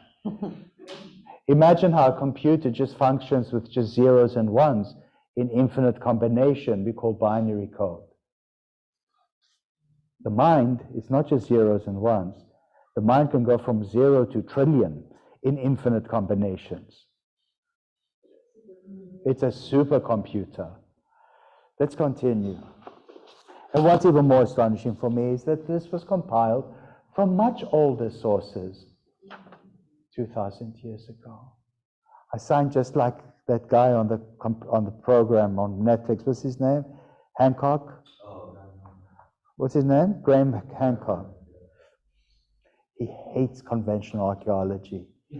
He says that in the driest, the smaller dryas, the lesser dryas, the younger dryas period, there must have probably been, it was 12,800 years ago. But this, just where the Ice Age ended. And when the Ice Age ended, there were global cataclysms. Obviously, the ice caps melted, the sea level rose by hundreds of feet. People would always live along the coastline. The climate is far more stable by the ocean, especially in an ice age. The oceans rose up, everything got drowned. Very few people lived inland because it was too cold, too dry, too difficult. They obviously lived by the water. The water rises, drowns everything. And based on how civilizations from different parts of the world came up with the same ideas and the same architecture, the same symbols, the same metaphors, and there's no connectivity between them. Could there have been connectivity between them in prehistory? History begins about 8,000 years ago. Before that, it's called prehistory, and we don't know much. And conventional archaeologists will say, show us their dump sites, show us their tools, show us their ruins, show us, don't just speculate that there was this magnificent civilization globally that conveyed all this information. But what conventional archaeologists fail to take into account is the fact that everything drowned. The oceans rose hundreds of feet. People lived by the oceans. They didn't live inland. It was too cold, too dry. It was an ice age. There is no evidence unless we dive down and dig under the coral. There is no evidence. But if you look for evidence, that's where you'll probably find it, under the water. It's a convincing argument because there's certain things about our ancient ancestors around the world that we don't know how they did it. I've mentioned the pyramids, I mentioned Tiwanaku, I mentioned, it's wonderful, it's amazing. Go build one with your laser beams. Go build one with your Wi-Fi. Go build one with your diamond blades. Go cut an andite stone in such perfect right-angled cuts with your modern tools. Good luck. So there were obviously our ancestors far more advanced than we dare to imagine. Nothing else makes sense unless it was aliens. Ancient aliens. Ancient aliens. Not just aliens, but ancient aliens. It's the only thing that would make sense. Either it was our ancestors who had this technology, or it was aliens. You decide, which is more plausible. There's a theory that aliens are just our ancient ancestors as well. So Good. maybe it's one and the same. But we are fully of this planet. Maybe there may have been some genetic tinkering. But that goes into speculation and conspiracy theories. It's all speculation. And we look at it as entertainment. Yes. We must not look at it as science. Yeah, but it's childlike wonder. Wow. We become childlike. Go to Tiwanaku and look at those massive stones and say, wow. Unless you're childish and you'll say, I don't want to look at a bunch of rubble. Doesn't mean anything to me. In Bolivia, so at Tiwanaku, there's this little space that was held for ceremony, and they had all these sculptures of different faces. And all different races. All different races, but some of the sculptures have these elongated heads. Grays. Also in Chichen Itza. Yeah. It's like, oh, that looks recognizes. Oh, who's that? The Amazon, they only have like 2% of it mapped by LiDAR. And they found thousands of cities. Under the trees. Yeah. Living. I mean, capacity-wise. Only 2%. So and that's in regions that survived the cataclysm and the flood. Imagine what's under the oceans. A great way also, if you walk on A1A now, from the storm, I thought about this morning. I was walking Bruce down on A1A, my dog, and the way the sand is, there's a couple steps that are low, and a thought came to me. I'm like, I bet you there's like bikes from the 1920s that were buried by sand from a storm. Like there's so much just under our little layers of sand here on Fort Lauderdale Beach. Yeah, within a decade or two, things can be Yeah, buried. Can you imagine thousands of years? Yeah. Yeah. Anyway, I like these things. It keeps me entertained. It also keeps me in wonder because, we don't know everything about our planet. We know more about Mars than we know about what's in the deep oceans. We don't know very much about our species. We don't know much about our species. We know we've been around for 200,000 years. We know we've interbred with archaic subspecies of humans around the world. In Asia, they interbred with Denisovans. in North Africa and Europe with Neanderthals, in sub-Saharan Africa with other archaic entities. We are a melange of different species. We are hybrids. For the longest time, anthropology would have two theories. The out of Africa theory, that we all emanated out of Africa. And what was the other theory? That we all evolved on different continents and then started mixing. And they would not even talk to each other, the two groups. They were both right. The out of Africa theory is correct, and the regional theory is also correct. Also now they go back, they find out it's like 300,000 years ago, not 200. So the more evidence they find, That we human, Homo sapiens. Yeah, it makes sense. We're very old. You know where I feel it more is in my native land in South Africa, because that's where they say Homo sapiens originated from. You feel it. You feel it. You take off your shoes and you run in the veld, in the field. It's completely, the stones are not sharp. They're perfect for your feet. You know exactly what weeds to munch on. You just know. You know exactly what rock formations to avoid because of snakes and leopards. You just know. It's like you just know. It's like the species is in its native territory. It just knows what to do, what not to do. And they continuously find more and more things in caves and paintings and bits and pieces of ostrich shell. And when they start to date them, they are stunned. It's not 10,000 years ago, 20,000 years ago, 200,000 years ago, 250,000 years ago. And when they finally see the fossilized skeletons, the skull is of a modern human.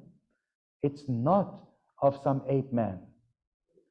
But then they find fossils of truly ape-like creatures that lived at the same time as modern humans. And that was just outside a complex in Johannesburg, where I'm from. What do they call it? Sediba. And they lived 300,000 years ago, and they were utterly primitive. If you were to see these hominids today, you would say, wow, what a bizarre-looking chimpanzee. It wasn't a chimpanzee. It stood upright. It created tools. It made huts. And it survived alongside modern humans. Not interacting with them, probably like a leopard interacts with a lion. They don't. They just avoid each other. Probably they lived there. And they find countless skeletons in the caves. Apparently, when somebody of that community died, they would pull the body deep into the cave for cave burial. Chimpanzees don't do that. Humans do.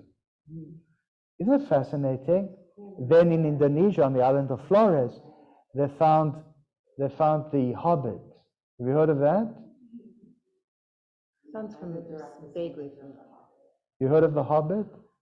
Sounds familiar. They found a dwarf-like hominid, and it was adult. It looks like a Homo erectus, but it's slightly more primitive. So it must be, 400,000 or 500,000 years old, maybe more. 18,000 years old. Wow. It existed in prehistoric times. It was the dwarf. It was Vamana, the dwarf. They call it the Hobbit. They're very cute.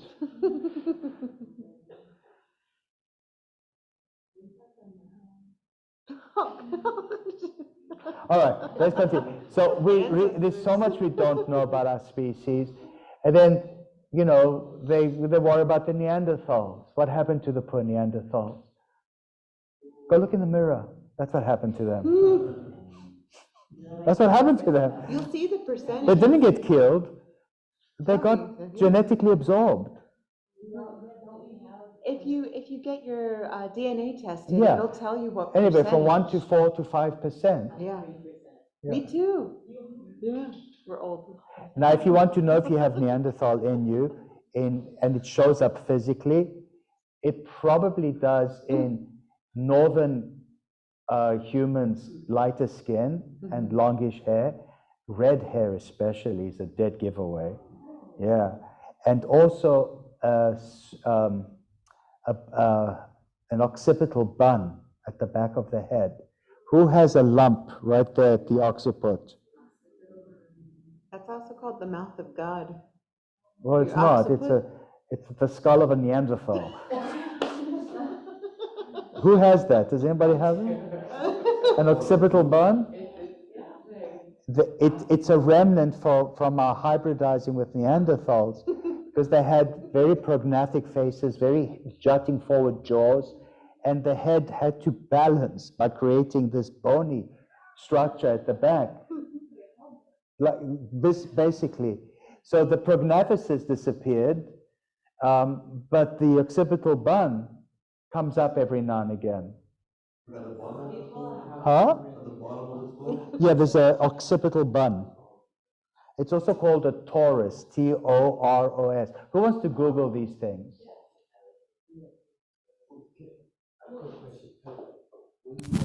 When we're in Crouching Tiger, which I forget the Sanskrit name now. What? Ashtangasana. What's the difference between the jaws and the jowls? Jowls are the fleshy parts that droop under your jaw. Okay. These are jaws, and this fleshy stuff is jowl. Why? So it's probably. Why is she ding-donging on the doorbell? So are the jowls like the connective tissue that holds your jaw, like your bottom jaw, kind of to the... Unless somebody went and locked the front door and people were trying to get in. So, I'm sorry. No, so the jowls are kind of more like the connective tissue that holds your jaw. No, the jowls are fatty deposits that gives you double chin, triple chin. Okay.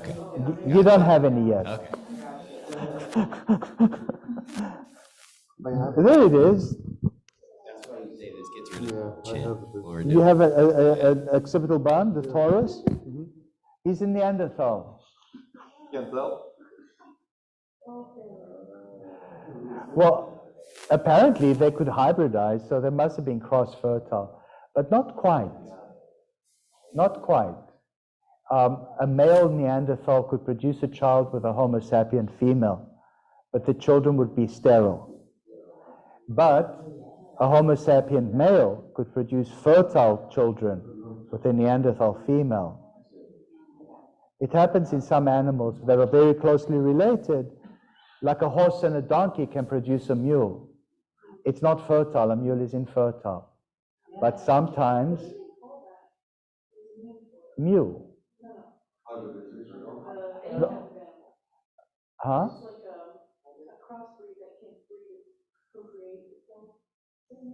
It's a hybrid, an infertile hybrid.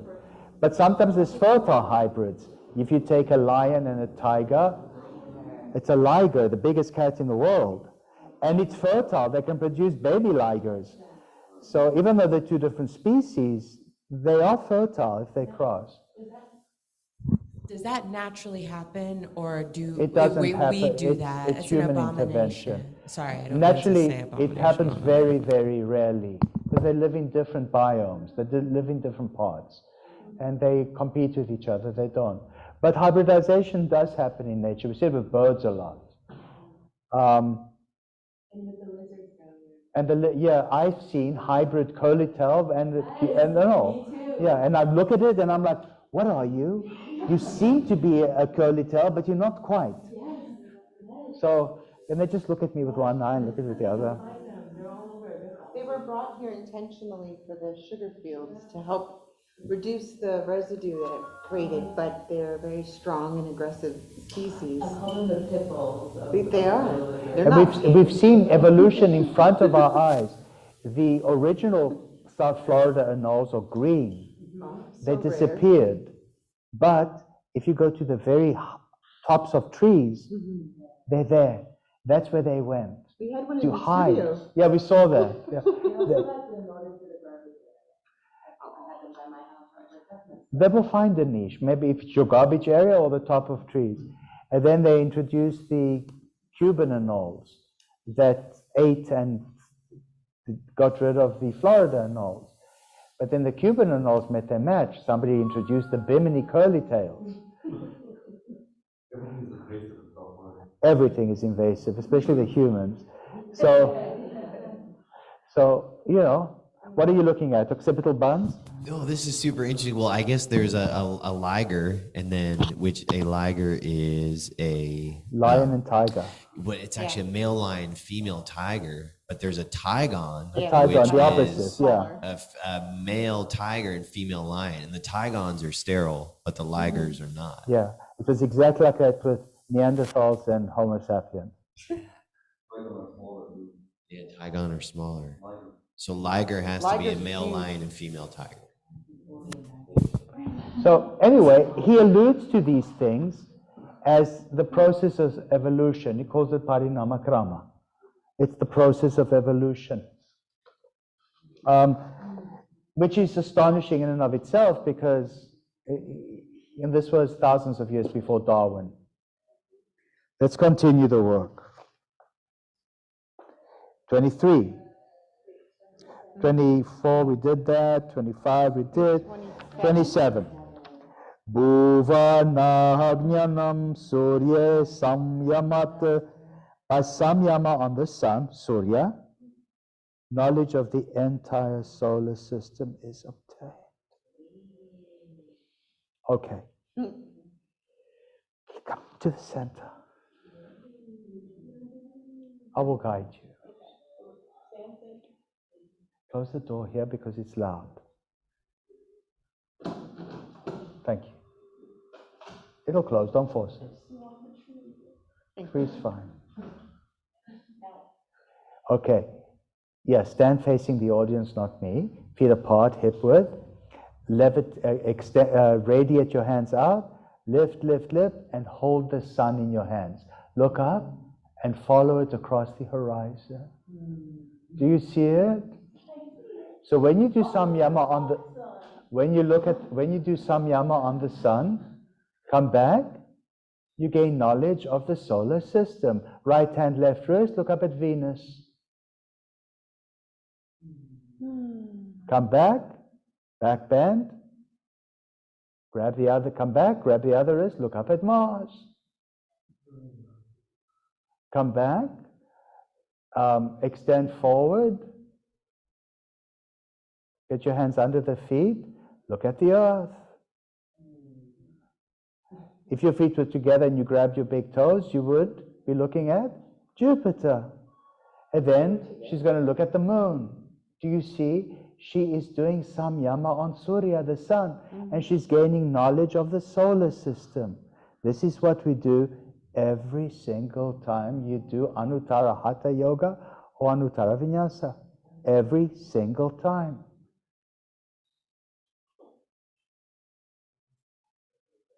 Thank you so much. Are we proud of her? Always. So she looked at Venus. She understands Venus is our closest planetary neighbor. She knows that Venus has runaway global warming. She looks beautiful. She's the goddess of love. She's the goddess of beauty. But she's hell. And Venus, we get the word veneration. What does veneration mean? Actually, like idolize? High regard. We venerate it. But if we worship Venus, what would it result in? Venereal. Venereal. Becomes venereal. It both comes from Venus. Isn't that cool? The language is very powerful. Mars is the god of war.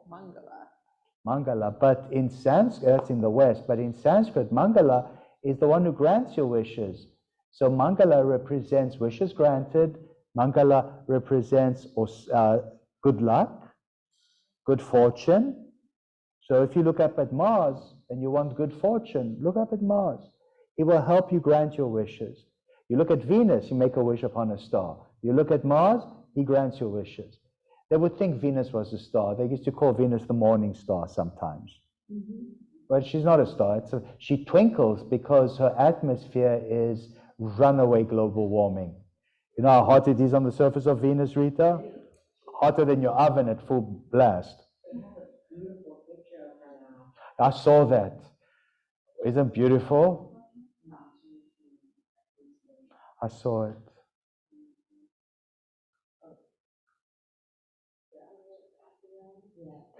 It's from the James T. Webb Space Telescope. I mean, it's like you're there. And how can you not believe in spirituality in the heavens when you look at a nebula and you see all of those I know it's science, but science and spirituality it's just me. Yoga creates the bridge between science and spirituality. It's called the holy science, precisely for that reason. Isn't that astonishing? Look at all the clouds. The clouds are so thick, and they're mostly made of sulfur. It's global warming at the extreme level. Venus, if we could get rid of the carbon dioxide and the sulfur, Venus could become terraformed. It's so pretty. Oh, she's lovely. She's beautiful, but she's hell. And then Mars, on the other hand, is so close to us also. And Mars is too cold. Mars is too dry. Whereas Venus has too much of an atmosphere, Mars doesn't have any. It only has 1% of what we have. If you go to Mars, your blood starts to boil because there's no air pressure. And you breathe, you'll die. There's no oxygen. There's just 1% carbon dioxide. That's it. You won't survive even seconds. Exactly. Arnold Schwarzenegger knows. Yeah, Total Recall. Yeah, he suffered it. But Arnold Schwarzenegger is so wise. How could you not love Arnold Schwarzenegger? Okay. All right, let's carry on. He likes random kids. 28. Chandra, the moon. Chandratara vyuhagnyanam. By samyama on the moon comes knowledge of the stars' arrangements. Where do we do samyama on the moon? The moon sequence. And you gain knowledge of the stars' arrangements. And your emotional arrangements. And your balance, your physical and emotional balance. You look at the moon. At some point, as you're focusing on the moon, you see a star moving. You're like, what was that? Could be one of many things. Could be a comet, could be a UFO, could be a meteor, or just the great unknown. And the fact that it's the great unknown is the wonder. And that's the magic, that you don't know everything. I have a Okay. question. Yes. With these sutras here, do they mean it literally? Like, I think there's probably more knowledge behind this in terms of maybe. It's lots more knowledge behind it than surface. Yes, you do understand knowledge of the stars' arrangements if you look at the moon. Maybe more astronomy stuff like that we probably don't know or we don't think about anymore. But in the old days, Yeah. they didn't have light pollution from the cities. Yeah, we're deprived of the view. We've lost view of the night sky. I saw it in South Africa. We were all in the Rocky Mountains. It is mind-blowing. You look up, you see everything. But the first thing you see are the brightest things. You see the moon, because it's bright, it's big. Then you see Venus, because she's also very bright and big. And then you see Mars, and Mars always stands out because it's so red. It's like, what's that red one? And then you see Saturn sometimes. You definitely see Sirius. Sirius is much bigger than our sun. Yeah. And Sirius is also, used to be a binary star system. Isn't that cool? So you see things, And then you connect the dots. That's what made us intelligent, I think. The fact that we made fire, we sat around the fire, God knows what you ate and smoked, and then you looked up at the night sky. And because you looked up at the night sky, your thoughts started to run away with you. It stoked your imagination, it stoked your intelligence, you started to create stories. Say, look at those 3 stars over there. That's it looks like a belt. That's Orion's belt. And look at those there. Doesn't that look like a bear? And everyone was like, no. But look, and then you would take a stick and put it on the sand and draw it out for them, and they would be like, yeah, it does. And it started to uplift our imagination and our intelligence. And then everybody looked at your little line drawing on the sand, and they would be like, damn, you're an artist. And they'd be, what's that? Well, why don't you smoke some more of that and go draw it on the caves inside? We're going to the caves, especially since it's so cold outside. And they would start doing cave paintings. Hello, you're becoming human. That's what makes us human. Has anyone seen the Northern Lights? No, I've never seen them. Oh, you have? Yeah, I'd love to Where see were them. you, Rita? Canada? Up along in Nova Scotia. Oh, beautiful. That's Canada. Yeah.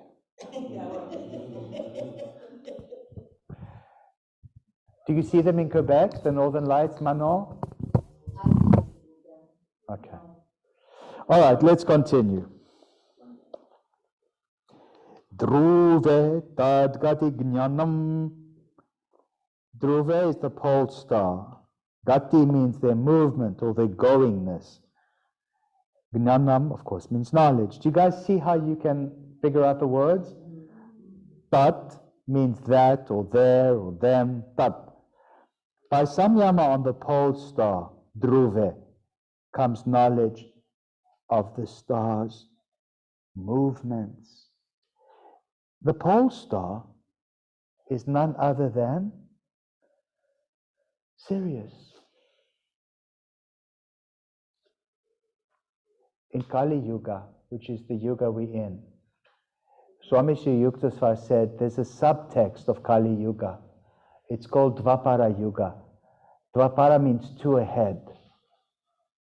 In the subset of 2 ahead, Dvapara Yuga, we will discern the sun and its dual. The dual of our sun is Sirius. It's fixed. All the other stars move around. The Earth spins on its axis, it tilts sometimes, and it seems like the stars are moving. And then, after a certain amount of time, they come back, and that's why we build all our temples to align the entrances to the altar where the sun shows up on the equinox, on the solstice, or what have you. Sirius does move based on the tilting of the Earth's axis, but other than that, Sirius is a constant. That is Dhruve, the pole star. And it's called the pole star because if you look true north, Sirius will, if you lost at sea, look for Sirius in the night sky. So, because if you lost at sea, which way is south, which way is east, which way is west at night? How do you know? Look at the pole star. You want to go north? Sail towards the pole star. You want to go south? Sail away from the pole star. Is it the same as Polaris? It's Polaris. Find out more about Polaris and Sirius. What's the difference between them? Are they the same? Remember, we have billions and trillions of suns in our galaxy alone. Yeah, what's the difference between the dog star, the pole star, Polaris, Sirius? Sirius is the dog star. Yeah. It's the same, right? They call it the dog star, they call it the North Star. It just depends where you're from. It's all the same. Glowing Greek, a fitting description has only a few planets, the full moon, and the International Space Station. Oh, wait. International Space Station outshines the star, though. Don't get confused. Well, it's so close, that's why. Tell us more. But if she tell us, stick the mic down your throat. This is from space.com. Okay, put the mic down your throat before you utter another word. Thank you. Do we like space.com? Oh, I love space.com. Okay. So Sirius, the brightest star in Earth's night sky. Sirius has been the shiniest star in the sky for a long, long time. Sirius, also known as the dog star or Sirius A, is the brightest star in Earth's night sky. The name means glowing in Greek, a fitting description as only a few planets, the full moon, and the International Space Station outshine this star. Seros, in Greek, which means glowing. Glowing. Or shining. Seros. Because Ceros is so bright, it was well known to the ancients, but the discovery of a companion star, Sirius B, in 1862. It's a binary star. Surprised astronomers. In 18 what? 62. What year did Babaji appear to our Guru lineage? Oh my gosh. 1861, just a year before. Okay. It was a very good time. The star that you can see with the naked eye is called Sirius A, or sometimes just Sirius. Sirius B is 1,000 times dimmer, according to NASA. It's so dim, therefore so difficult to see from Earth. Okay, and then Sirius is highly visible in the northern hemisphere's winter night sky because the star has a high luminosity or intrinsic brightness relative to other stars. Here we go. This is why I Googled it. To find Sirius, use the belt of Orion as a pointer. The belt's 3 stars point downward towards Sirius to the left. Okay, where do we have the belt of Orion in the Shala? On the left. Those 3 holes in the mirrors. Yes, on the northern side of the Shala, right? Is that intentional? No, but it was perfect. It was perfect. When they came and I said, "You did Orion's belt." It was like, "What?" I'm like, "Don't you see?" No. And then I had to show the 3 pyramids at Giza that are in exactly that same alignment.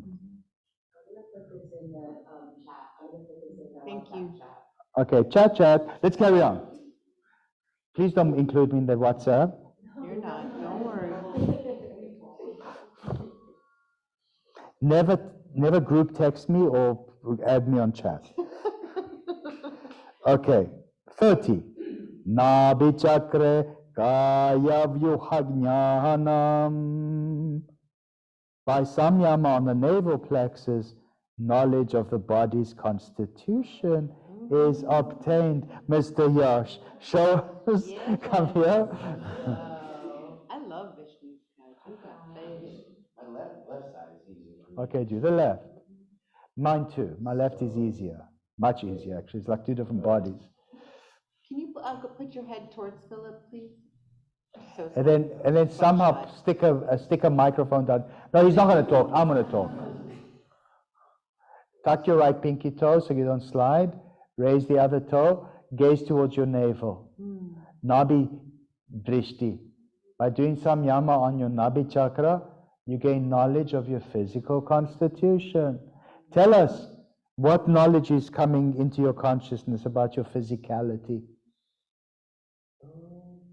First of all, your right elbow should be, there you go. Today, it feels pretty good. Okay, start with some body part. Which body part do you want to start with? I feel it in the right hip, a little, believe it or not, on the ground. Okay, so there's a lot of body mass pressing down on the right hip. What else do you feel? Gaze at your navel. Also feeling the slight tension building up in the left forearm on the tendon. So the leg is pulling the arm is pulling the leg. There's an equipoise between the 2. And gravity is holding you up. So you feel it in the tendons. What else do you feel? What else do you see as you gaze at your navel? Not too much On my navel, I feel just the lymphatic drainage going down my left leg now. Lymphatic drainage from his left leg. Tell us about your femur bone collapsing into the hip socket. Femur bone it feels like my hamstring is still a little tight. If I could get my leg a little, Bend your knee a little. straighter and higher. It's not to engage the leg there. The femur is pressing into the hip socket. What is it pressing on? Bone or cartilage between? So you get the cartilage of your, it's called the labrum. And then your throat glands. Tell us about your throat glands. Throat glands are feeling closed. They're normal, I guess. Closed up. Especially if you gaze at your navel. And what are the throat glands? Oh, like the thyroid and I guess that's it, right? Thyroid, parathyroid, thymus gland. They have to do with hormone regulation, immune system function, metabolism. So there's a lot of information that's going on in this pose. Thank you so much. Yes. I cheated. I saw the next one, and when you look up. When you look up, you feel a lymphatic drainage from your... Yeah. Okay, thank you. See how pleased he is? Pretty good. Nice. But the right side is It's just the way it is. Are you right-handed? Yes. The right side is more muscle. That's why it's harder. I'm right-handed. My right hip is... My left hip, I can bring my left leg down my head and everything. My right leg, I can't do it. It's what happens because it's muscle. It's muscle mobility. Do you find that guys are struggling with this pose more than women? No, I find that guys are a lot more flexible in the hips than women. You would have thought, women, because they have to, they arrange to have a human baby's head pop out of them. You would think. No. I find men are more open in the hips. It depends on the man. If the man is unfit, this is how he sits. Have you seen this? So much. Who ever felt that way when they first started yoga? Painful. They always look at me like this, look. Through their brain, through your body, your sheath. Now open your hips, relax your knees. This is it. That's as far as it goes. Why? Weak hip flexor muscles. Why they're weak, the hip flexor muscles? Because they probably drive around in their monster trucks all day. And when they don't drive around in their monster trucks all day, they pick up weights and just work their forearms and their chest. And they forget about this. It's childishness. Just unaware. Saying, just for women having tighter hips, I happen to have extremely tight hips. I think I overcompensate from standing. I use other body parts, so that's why my hip flexors are weak, and I'm learning that through Anuttara Raja. But do you think also it's because of how we were taught to keep our legs always like this, like that. And you have to sit in chairs keeping, and in unnatural formations. Yeah, the way that we were taught to be as women, as ladylike, I just thought about that from what you were saying. Westerners don't squat. Westerners cannot sit on the floor. If you take a Westerner and ask them to sit on the floor, they can't get up. They literally cannot get up. They sit in chairs, which is the worst thing for the hips. They do nothing for the hips, just makes your butt big. But that's why yoga, is best done on the floor. And you are going to sit cross-legged, and you are going to open up the hips. You have to. That's the meat of the yoga, the hip openers. In the beginning of every class, we start with spinal flexions. We work the shoulders a little bit. But at the end of the day, hips, it's all about the hips. Okay. What are you pointing at? Rita wants a microphone. She's going to stick it down her throat.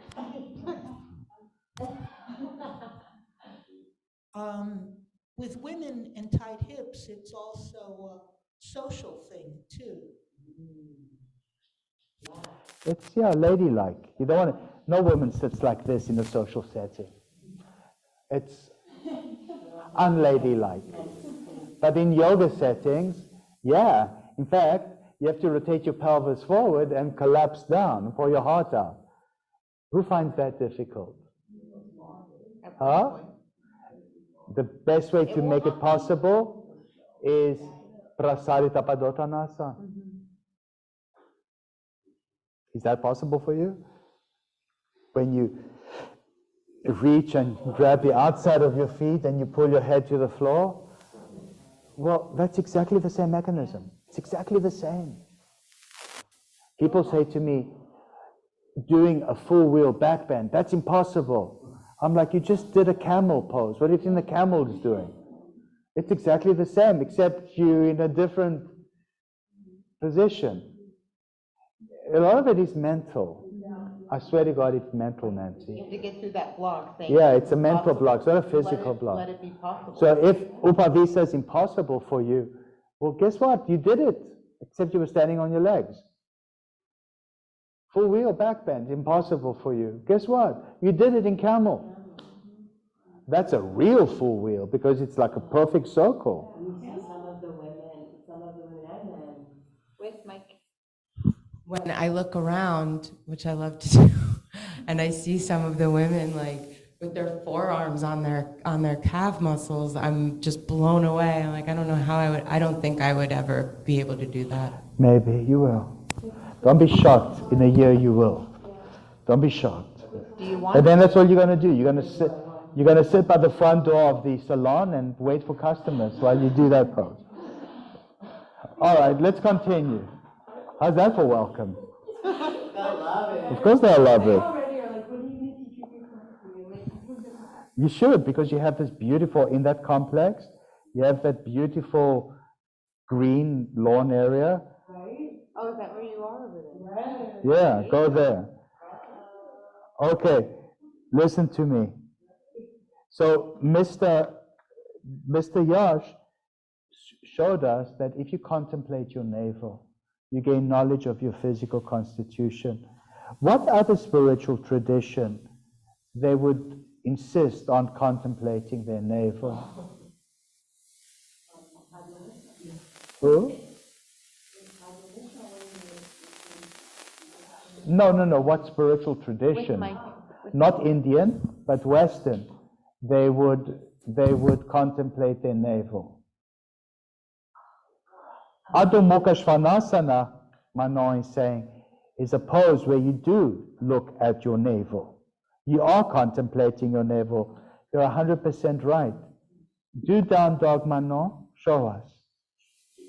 Manon is going to contemplate her navel by doing downward facing dog.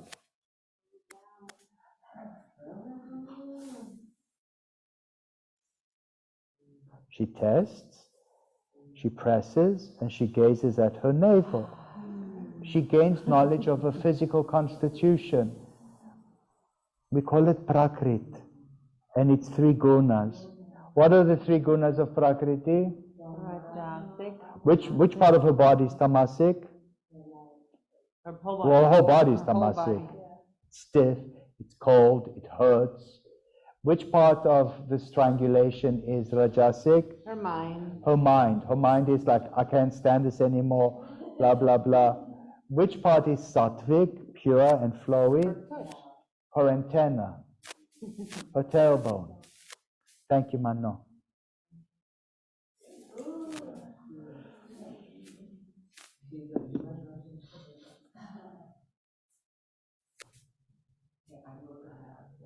Manon, do you want to share what happened with your spine? With Mike, please.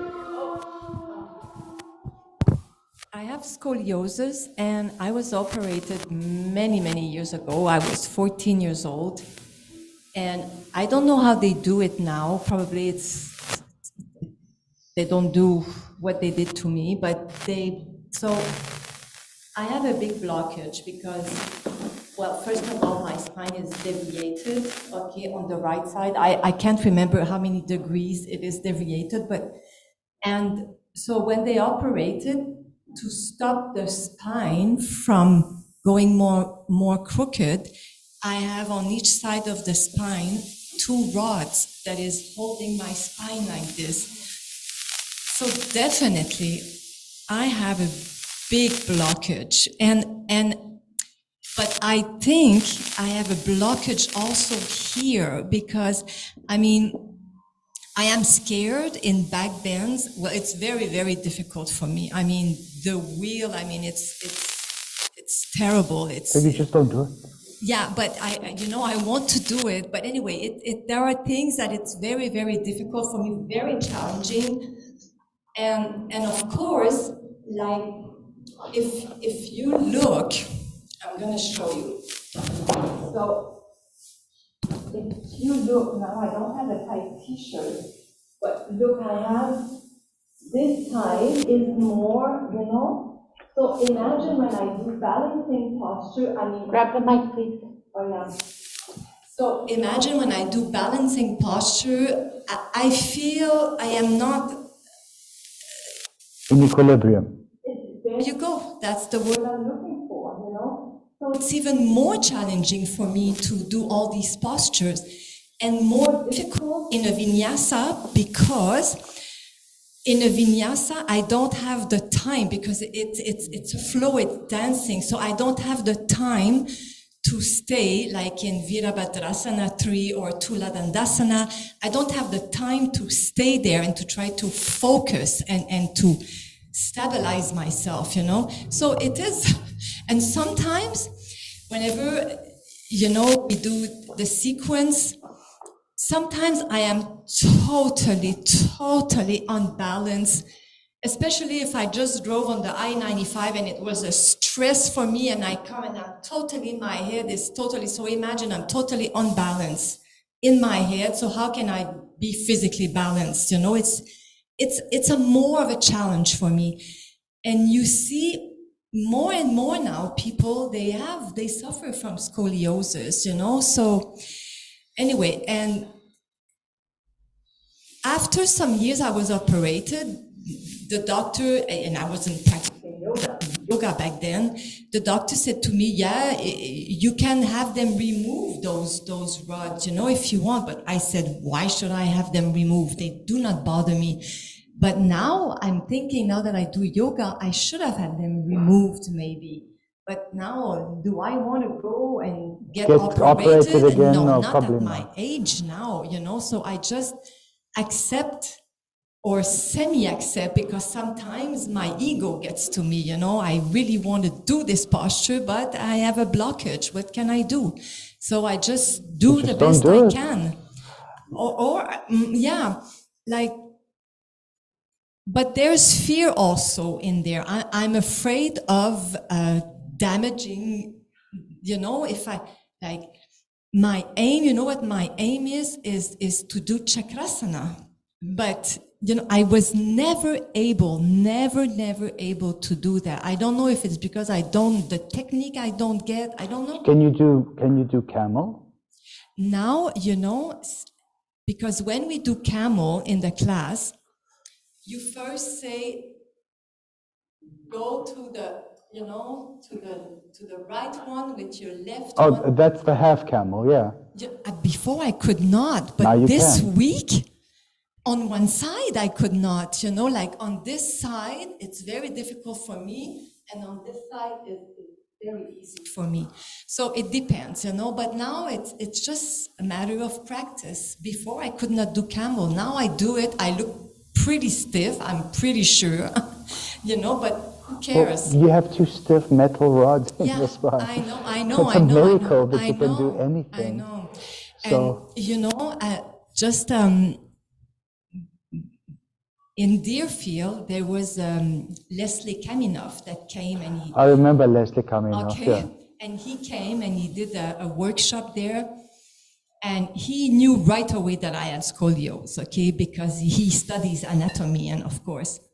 And I was very happy because he said to me something, but even with the scoliosis, you're doing posture that some people I know, they cannot do that. So I felt I feel good about this. At least, you know, I can do some. But yeah, and the spine is so important, you know. So here I am with this thing. But what can I do? It is what it is, right? You have to also be a little bit scared because you don't want to hurt yourself. It's not worth it. I know. I mean, I have a torn rotator cuff. Yeah. They insisted on surgery. I said, no, no, no. But then I couldn't even drive. I couldn't lift my arm. I have to use this arm to grab the wheel. I couldn't even lift my arm. It was so painful. I couldn't sleep because any position I sleep in, I stay awake. The pain is unbearable. And I'm a yoga teacher. What am I going to do? The funny thing is, when I practice yoga, I don't feel it at all. It's only silly things like reaching and turning the radio off on the car. Like especially I listen to NPR, and then I have to hear Bonnie Berman begging for money. It's an immediate reaction. I just slam is she the most annoying person? Okay, and then I feel it in my rotator cuff. Action, recent karma of action. Then I have to let go of the steering wheel in the middle of cars going beep, and I boom, slam Bonnie Berman shut. And then I start driving again. I cannot do eagle. For the longest time, I couldn't do eagle. Lately, I've been sort of doing a little bit of eagle. Badly, but you know, it's just fear that was holding me back. The blockage was fear. But sometimes now lately, since I've been doing eagle a lot, it's coming back, and I'm going to back off a little. So, but you know, you have to be afraid. You know, fear is evolution to tell us to, you know, watch out.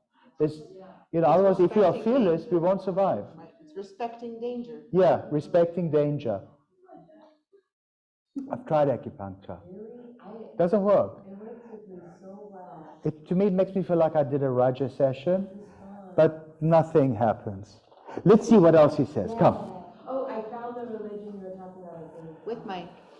Eastern Orthodox Church. Yes, Orthodox Church. What do? They contemplate their belly button or It's navel. like this, doing this. The desert fathers of old in Egypt would climb up on a pole. Seriously. They would put a platform on top of the pole and they would sit there in the hot sun, contemplating their navel. The most famous of these desert fathers was Saint Anthony, the patron saint of the animals.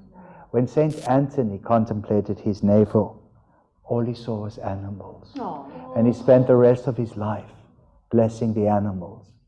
So in the Catholic Church, there's a day, St. Anthony's Day, where there's a blessing of the animals.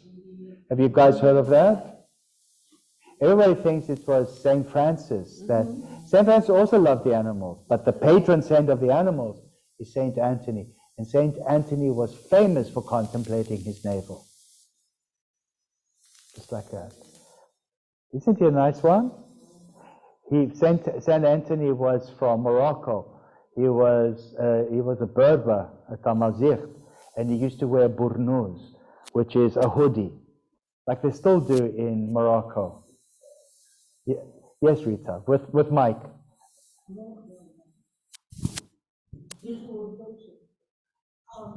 Why did they build? Was it for safety that they built? No, they wanted to be, just like yogis, tapasvins. They wanted to burn in the sun. And they would wear a burnous, which was made of camel wool, which actually insulates them against the heat. Just like you go into Morocco today, and you'll see the people of Morocco, the Berbers, walk around with a burnous. It's a hoodie, which is pointy, and it actually keeps the head cooler than just being without head covering in the hot sun of North Africa. So, but they would sit on a pole and just contemplate their navel. And all St. Anthony could think about was the animals. That's what came to him as he contemplated his navel. So he's now the patron saint of animals. Let's continue. Isn't that cool? Isn't history amazing? Can we divorce this from history? Can we divorce this from prehistory? Can we divorce it from anthropology and anatomy and politics? No, we cannot. It's a book about everything. It's all connected. Let's continue. Astrology, cosmology, the solar system, it's all connected. So now we looked at the navel gazing. Now 31. Kantakupekshut pipasa nivriti. By samyama on the pit of the throat. Cessation of hunger and thirst is achieved. That's also what St. Anthony was doing, sitting on a pole in the middle of the desert. He contemplated the kanta, the pit of the throat. It's here, the clavicle. Could he climb down the pole and decide to open up the fridge and get a soda? Could he dial up and order, delivery dudes to bring some food up? No. Once he was on the pole, he was committed to staying there, probably until he passed out. I'm sure they had other desert fathers who would climb up a ladder and just give them a little bit of water and perhaps 2 or 3 grains of rice and a lentil for good measure. Whenever. So to contemplate the navel, he was also stopping hunger and thirst from overwhelming him. So if ever you feel hungry and thirsty, just do this. Have you guys noticed how much fat I've lost? Nobody notices? You saw your abs today. Yeah, I actually. You could see them? Yeah. I told you they were there all the time. They are. They're there. So instead of eating, this is what I've been doing lately, Rita. I'm going to just teach another double. That's all. All right, let's continue. As your parrot yells at you. Yeah. And what's your little hand in the cradle? Has it yelled at you? Get mad? That's Bon Bon. He's not that big. He's that big. He's very cute. Somewhere. I mean. We're all patiently waiting. Yeah. He challenges me. He goes, looks at me, and goes, ah. And then he opens his wings and he goes, ah. And I'm like, I am 1,000 times bigger than you. Not in his And I mind. just love that. Okay. He practices yoga, that's for sure. Bon Bon. All right. So, 32. Kurma Nadyam Staryam. By samyama on Kurma Nadi, the subtle tortoise-shaped tube located beyond the throat, motionlessness in meditative posture is achieved. What exactly would that subtle tortoise-shaped tube possibly be? Well, it's a subtle thing. It's not a gross thing. So it's probably not a physical manifestation of any anatomical body part. What could it possibly mean? It means this, guys. Today, at the back of the room in Raja, there was this older gentleman, and all he would do was what? Wipe his sweat. Over and over and over and over again. I'm surprised he had any skin left. I even said, you wipe the sweat, you create microabrasions on your skin, and then you take your sweat cloth and throw it on the ground, and it picks up 1 million pathogens. Then you take it back and you sort of absorb them back into your skin. It didn't resonate. And he was very, very listless and restless. In meditation, we were like this. That's why I always say, don't lift your chin up. Bring your chin slightly down. Don't lock the throat. Just bring your chin slightly down. And it renders you motionless. It activates the subtle shaped tube at the base of the throat called Kurma Nadi. the channel of the tortoise, and it makes you motionless, and you actually are motionless. Otherwise, you find yourself prevaricating. Prevaricating means this. Yeah. It's if you're davening or something. You shouldn't. You're doing nothing. You're motionless and still. I thought it was interesting how it says stability is the same as motionless. Yeah. Stadia. Yeah. Stadia means stable. Yeah. Interesting, isn't it? Do you want to read the whole thing in Sanskrit and English? 32? Yes, please. Okay. Kurmandyam stariam. Stariam.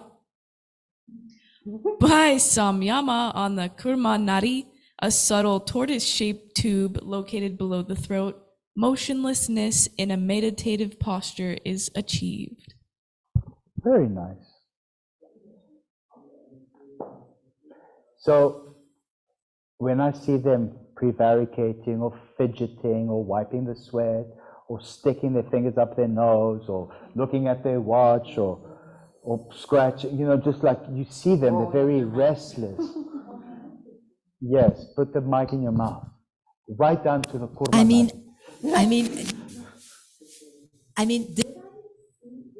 in Raja class, somebody smoking? I mean, am I? No. There was. I hope it was in your mind because I will go crazy if that's the Did you case. see? Yesterday. Somebody was smoking. No, okay. Vaping? Vaping, yeah, vaping. This was I called her Pamela Anderson because she came in her red bathing suit there. Oh, yeah, her. So I saw her. She had a little vape and she was sitting and I saw her. I'm not surprised. She's a very difficult customer. Yes, and I've thrown away. I feel bad for her because she's clearly not stable and she's not unpleasant, but she's a very difficult customer. I said to her, don't wear your jingle bells on your ankles. Yeah. Don't come in late. Now I hear that she's vaping. Well, I guess I'll tell her next time I see her, please don't vape in my class. Yeah, the bathing. It's a non-bathing. Yeah.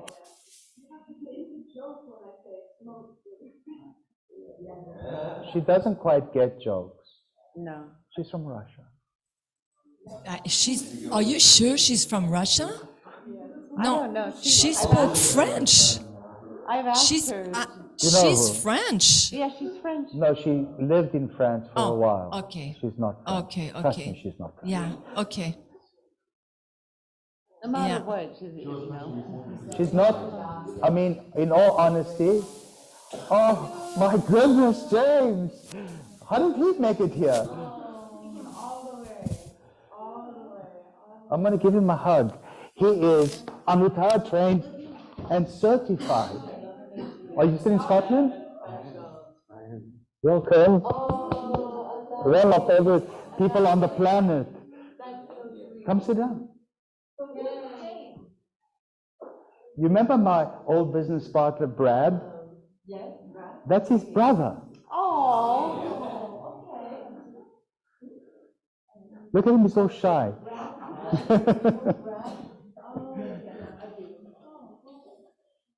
So he's like my family, you know. When did you get in? Okay. And did you pick up a Scottish accent? Thank goodness. Okay, good. Do they understand you when you talk? Can you hand him the mic, please?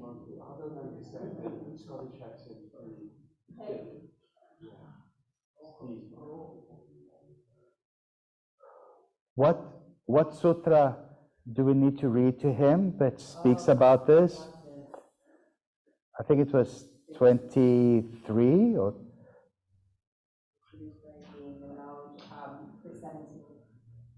How's your father? Did he have the op? And everything's good? Very fragile. Okay. My regards, please. Okay. Yeah. Read 17 because it's about having to live in Scotland. Yeah, it's all about living in Scotland. With mic in mouth, deep down your throat.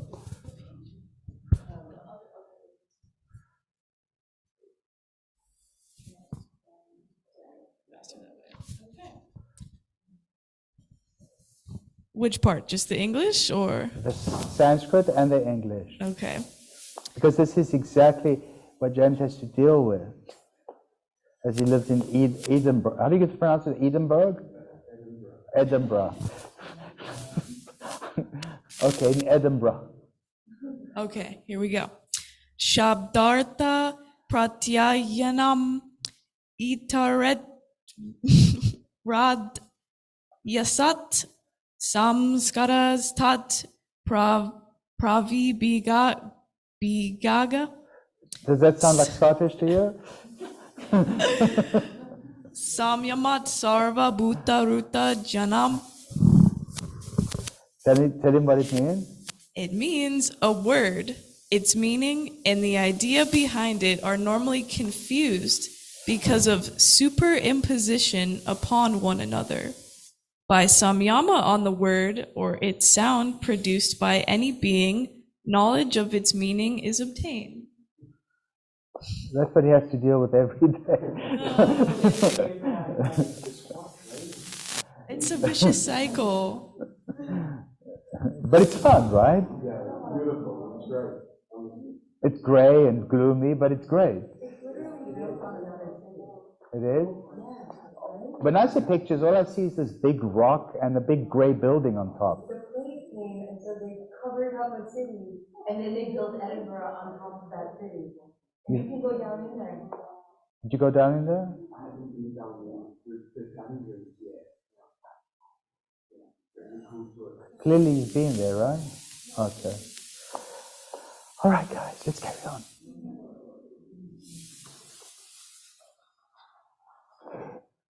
Number, which one? Number 33. 33.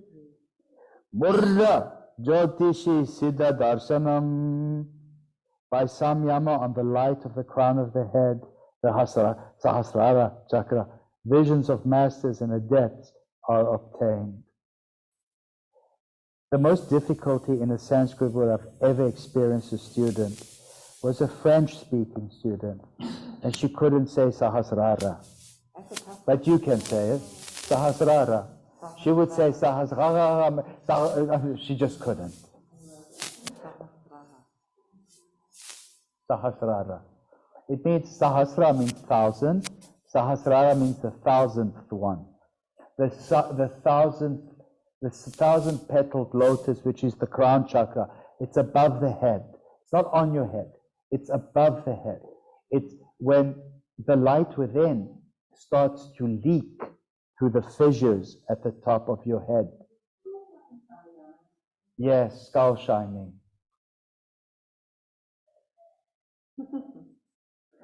All right. 34. Pratibha. By samyama on the light of the crown of the head, Sahasrara chakra, visions of masters and adepts are obtained. When I do that, I see, who do I see? The Guru. I see Yogananda, I see Swami Shri Giri, I see Lahiri Mahashaya, I see Babaji sometimes. I do. Hanuman. See Hanuman in Ganapati. And when you meditate, do you also meditate at Murta time? Like, do you in the morning, very, very early? Meditate, I get up usually at 4:30. Oh yeah, that's it. And I have a big Ganesha Murti outside in my garden. And I sit in front. Then I have these feral cats. And they watch me. But without blinking. They just sit from the bushes and watch me like this. They meditate on me, I'm meditating on Ganesha. And then later, when the sun comes up, I put water on it. I do a little Ganesha puja. And then I give him prasad. I give him flowers or leaves or stuff. This is every single day. And then I give the cats prasadam. And then I give the birds prasadam. And the tortoises prasadam. And the fish prasadam. I have turtles, terrapins in the pond.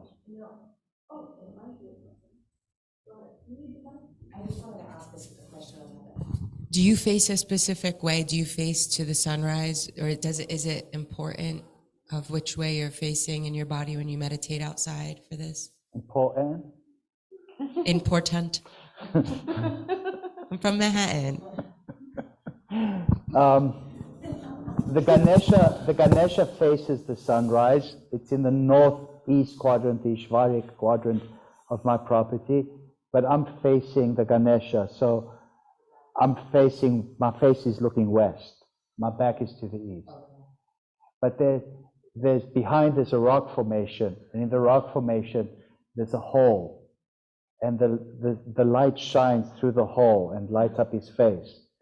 It's all very ancient aliens.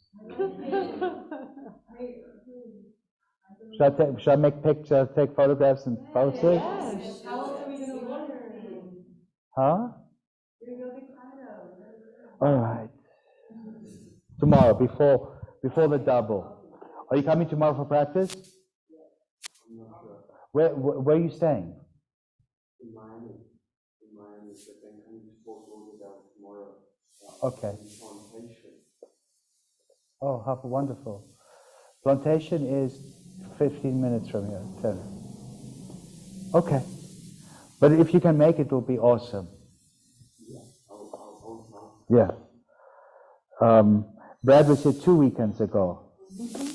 So, okay, let's continue. May I ask a question? You may. Really quick? So the story of Terrapin, the kurma with the putting the earth on its back, right? That's a North American That is? story. Oh, I thought you've mentioned it before. No, the terrapins are basically freshwater turtles.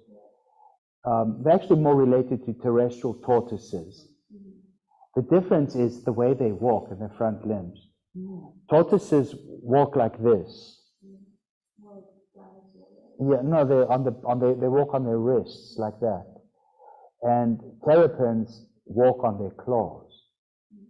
Whereas turtles in the ocean don't have claws at all, they just have flippers. And they literally fly like this. That's the difference. The terrapin in Native American mythology, the terrapin, the freshwater tortoise, has a clod of earth on its back because they hide in the mud during winter. So when they come up from their hibernation, they usually have a big old blob of mud with seeds sprouting on top. And you look at this and you say, look, the tortoise supports the whole world. Well, the story is, actually, it was a sky woman fell from the heavens. Before she fell, she grabbed seeds from the tree of life. As she was falling, geese caught her first. The geese couldn't hold her, so she landed on the tortoise. The tortoise had no earth, but there was a story that there was earth under the water. So all the different animals went to go and try to dive to get the earth, and they all failed until the little muskrat dove as far as he could. He grabbed the earth and came up as a sacrifice. As he took his last breath, as he dropped the earth on the tortoise. And where did you hear the story from, Miss Pocahontas? I've studied a lot with different indigenous tribes. Yeah, well, that's the story. But a very similar story in India, of course, is when the demons and the angels were thrown in the ocean to get the soma. The same soma that was dripping down the back of your throat in that pose. And as they churned the ocean, the continent fragmented, and the broken up continent started floating. The earth was going to be destroyed. And Vishnu came down as a tortoise, actually as a turtle. And he took the fragments of the continent on his back and placed them on the continental plates we know today. So the tortoise in the yoga tradition is called the support of the world. Now, they don't really differentiate between tortoise, terrapin, and turtle. We have in English three different names for these three different types of what they call chelonids, or tortoise-like creatures. So if you were to see one wobbling across the road, taking their sweet time, they're very sweet creatures. Would you guys know what the difference is between the three?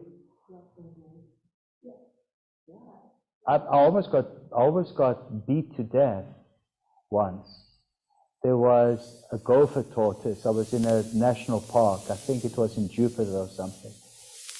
And some drunk yahoos took the tortoise.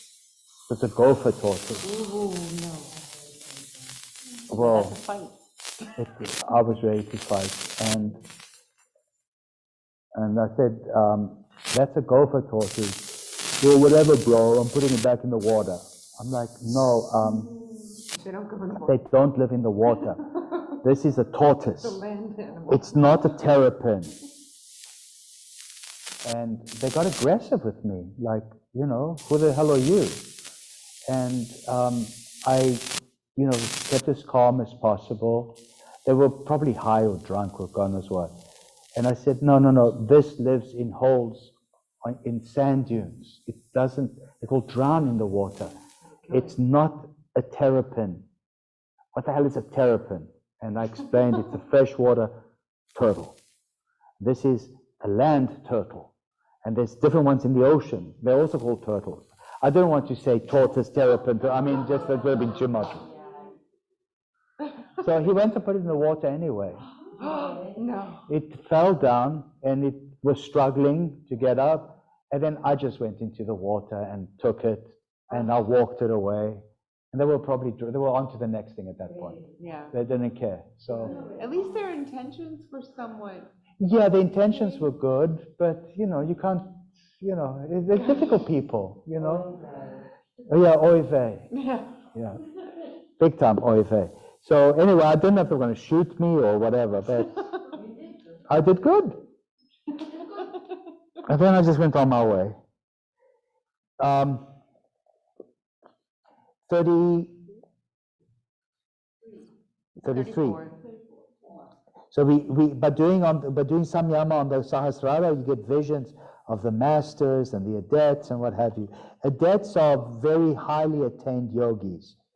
Pratibad vasarvam, all on the knowledge that dawns by spontaneous enlightenment through a life of purity. All the powers come by themselves. He always gives us the option that you need to do this, you need to do that, you need to do this.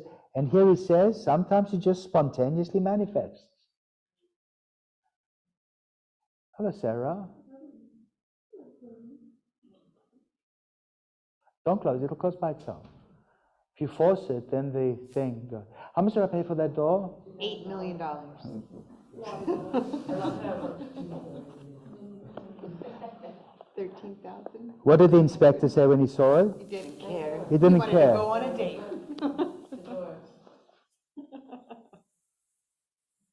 Maybe he'll come practice one day. Yeah, right. Maybe.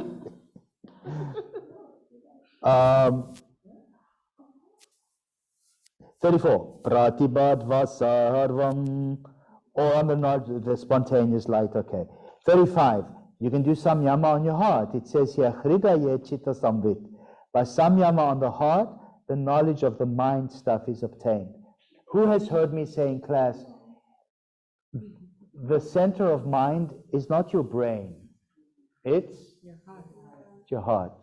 It's at the center of your body mass. It's at the center of your mind. It's at the center of the universe. And where the heart center itself is the portal to the quantum field. You remember me saying that, James? Just say yes.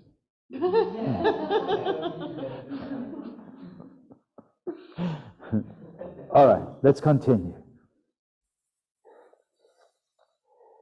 36.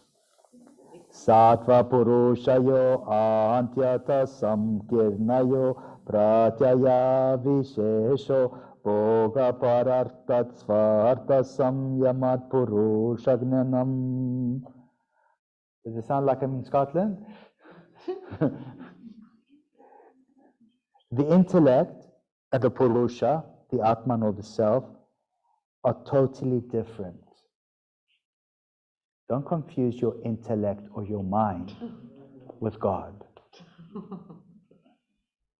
Have you ever met someone who thinks that they're so intelligent that they are like God? Oh boy. Read them this. Chapter 3, verse 26. The intellect existing for the sake of the Purusha. Well, the Purusha exists for its own sake. Not distinguishing, this is the cause of all experiences. By this he means not distinguishing the difference between the Purusha, the divine personage or God, if you will, versus your mind, is the cause of all your struggles, all your baggage, all your dreadful incarnations. It's the cause of all your experiences. And you will continue to reincarnate again and again in this dreadful, dreadful place we call the earth. It's not that dreadful. But you will continue to experience incarnation and reincarnation over and over again until you realize that your mind is not God. That your mind is there simply for the entertainment of God. The Purusha, the divine personage, exists for its own sake. It doesn't exist to guide you on your little journey. Mm-hmm. Right? Mm-hmm. All right, let's continue. And by samyam, on the distinction, knowledge of the Purusha is gained. In other words, by focusing on the distinction between your mind or your intellect and the divine personage Purusha, knowledge about the distinction is gained. You won't be confused anymore. A lot of people will say to you, I am God. Just say yes, yes, clearly you are. And leave it at that. Put the mic down your throat. Also, I think it's also when people don't believe in God that happens, because then they are their own higher power. Yeah. So they might not say, I'm God, and have some spiritual, elitism, but they also could just not believe in God and they're in total control. And that also is ignorance, right? So do you mean by like identifying with the mind and glorifying Exactly, the mind? the mind is Yeah, a God. lot of these, there are people like that, very high attaining intellectuals who are delighted with their own intelligence, and they figured it all out. All right, let's continue. Now, one of the most intelligent people on the planet, of course, was Albert Einstein, and he was certainly no atheist. He wasn't.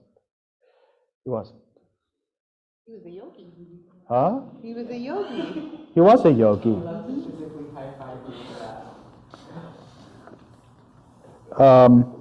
So here he says, don't try to understand God. Instead, he says, try to understand the difference between your intellect and God. So you can understand the distinction between the two. That's what you should do samyama on. Don't do samyama on what God is and God isn't. Buddha was the first one to tell us that. They would ask him, tell us about God. And Buddha would say, what do you want me to tell you about God? I don't know. Why are you asking me about God? What kind of stupid question is this? So they thought Buddha was an atheist. He wasn't. No. He didn't want to speculate on such an empty topic. Here, which is 50% Buddhism, don't forget this is 50% Buddhism, he says, focus on the difference between your intellect and the Purusha, or God, and understand the distinction between the two. That's all he's asking you to do. Let's continue. Are you guys excited? Yeah. We'll go up to number 40 and then we take a little break. Is that exciting too? Yeah. Okay. 37. Tata pratibha sravana vedahana dashatva varta jayante. From this knowledge arises superphysical hearing, superphysical touching, superphysical seeing, tasting and smelling through spontaneous intuition. In other words, what he's saying is you have accessed your sixth sense. Mm-hmm. You have accessed your third eye. you have accessed your Agnya chakra. Simply by contemplating, doing samyama on the distinction between your intellect and Purusha, you activate your sixth sense, which is the inner teacher, far more profound in learning than your intellect. Are you guys pleased with this? Yes. Okay. 38. Te samahadavupasarga vyutane siddhaya.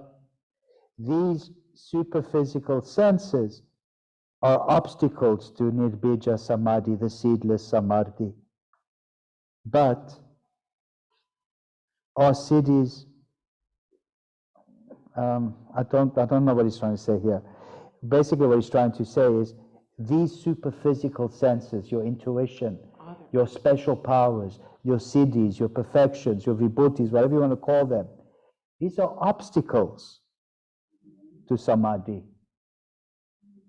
Distractions. They are distractions.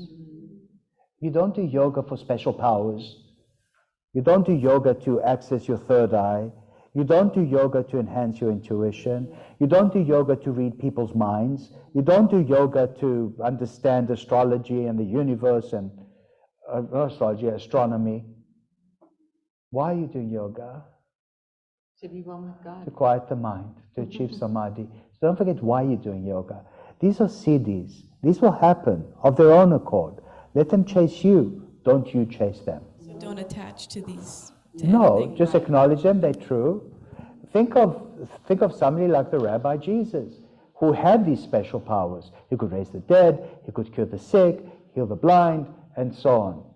And out of compassion, he would fix them because they would come up to him and grab at him. And they would always say, what? Afterwards, after they fixed them, what would he say?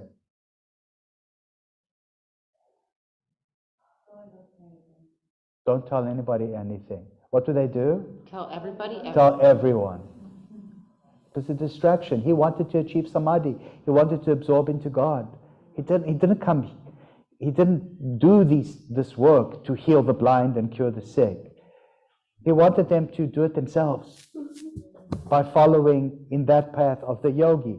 That's why it's well known that there's a big movement that says that somebody like the Rabbi Jesus did spend time in India.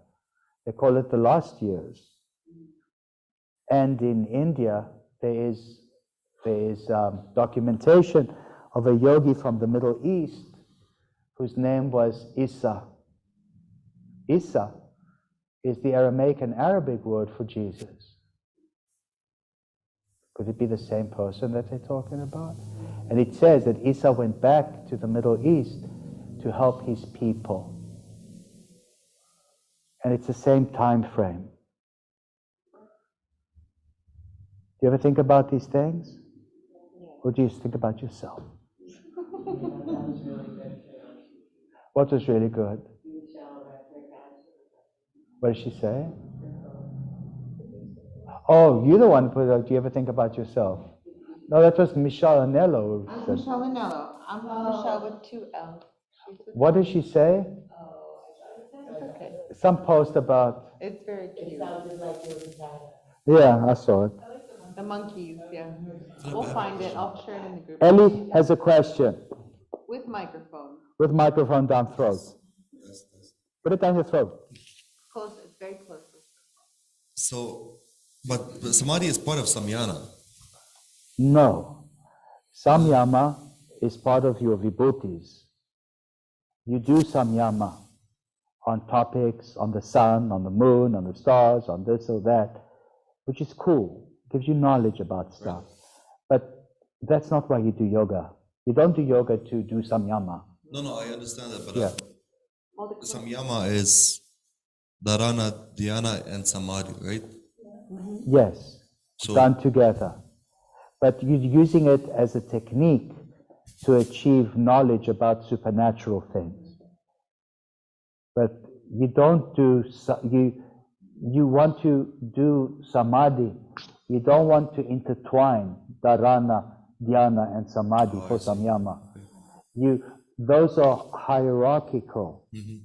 Here, in samyama, you don't make them hierarchical. You braid one into the other as a laser beam to gain special intuitive knowledge about stuff, which is fine. Fine. You're a scientist. Fine. Good. It's okay. But remind yourself, is that why you do yoga? If it is, that's fine. But if you're doing yoga to achieve liberation, to achieve absorption into the divine absolute, then it's not fine. You're missing the whole point of your practice. You have lost your way. Sankalpa is just an initiation, resolution to practice. All right, let's continue. Are you guys okay with this now?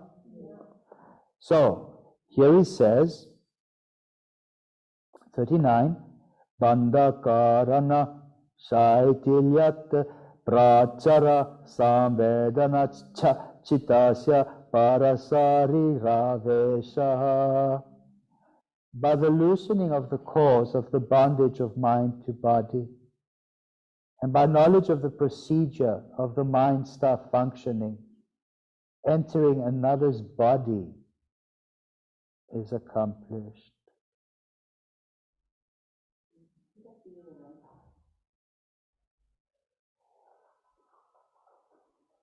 It's how somebody with the special powers, like say a Jesus, would be able to cure them. It's more than an empath. It's just miraculous stuff, crazy stuff. Who wants to enter somebody else's body? I'm not going to go there. Okay. All right.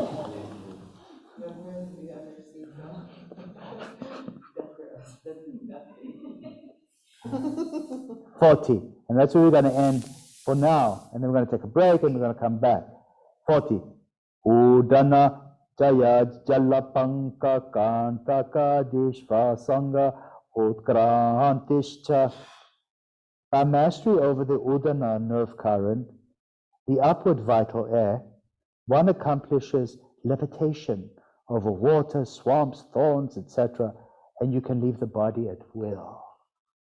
What pose do we do? Levitation. And I say, engage your Udana Vayu so that you can levitate your feet through into Bhairavi Utkatasana. Who wants to show us that? Come show us. You remember all that? You're in downward facing. You're facing them. Yes, downward facing dog. Or towards the camera. Yeah, perfect. Look at your hands. Float your feet through using Udana Vayu and reach up to the highest. Come up and open your heart. It's your heart ultimately that needs to levitate above the swamp and above the cesspool and above everything else. Namaste. Isn't that cool? Very cool. Do things make sense now, what we're doing? Yeah. All right, let's take a break. What time will we return? The time now is 6 o'clock. We come back at 6:40. Okay. 6:40? Are you going to go? Okay, you leave and then, we're going to finish this chapter tonight. Okay. So read it. I'll reread, Yeah. Open the door with latch.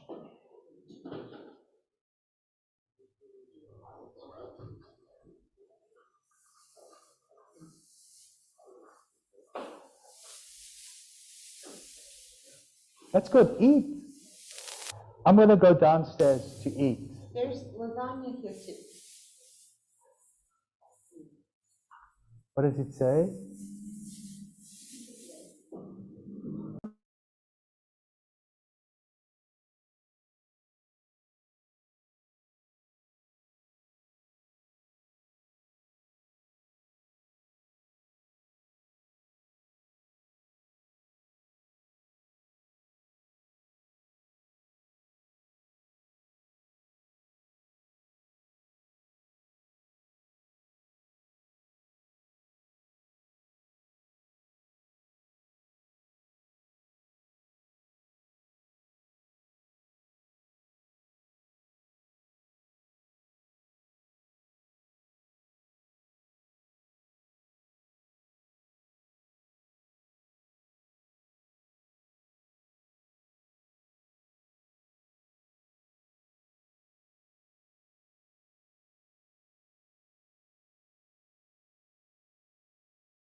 Just become the light.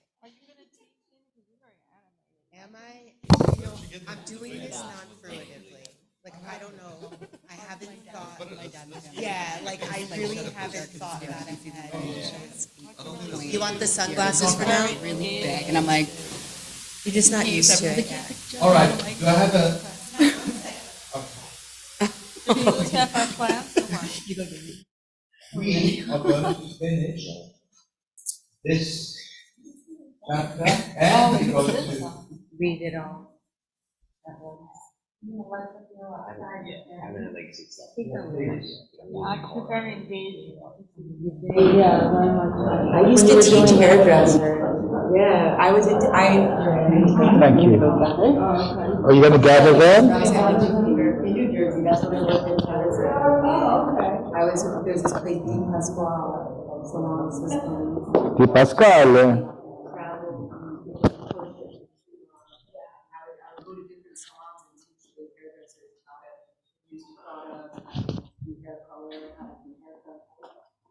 Yeah, talk about difficult yeah, so you have to be happy. Well, maybe I will, but then it's not more.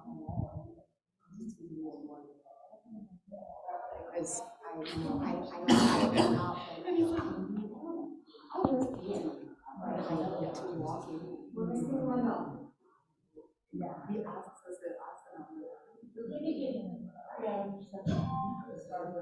Let's start. So anyway, there are vayus. Vayus are the winds in the body. As we inhale up to the belly, it's called what? Prana. From belly down, apana. In the belly itself, swirling around, is samana. And then there is the floating wind, which somehow is associated either with the diaphragm and with the kidneys. Think of your kidneys as flotation devices. It's called udana. And then there's the swirly wind that swirls around your body, and that's called vyana. We did it today. Who in vinyasa? Who wants to show me what I was doing in vinyasa? I wanted to say more, but the music was going boom, boom, boom. Kapalbhati, no. Do you want to, can I put you in form?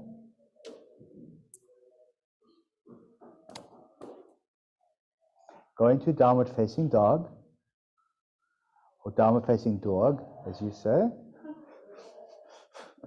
Is it a dog or a dog? It depends on the crowd. It's a dog today. But when you're back in New York, what is it, a dog? Dog. It's funny.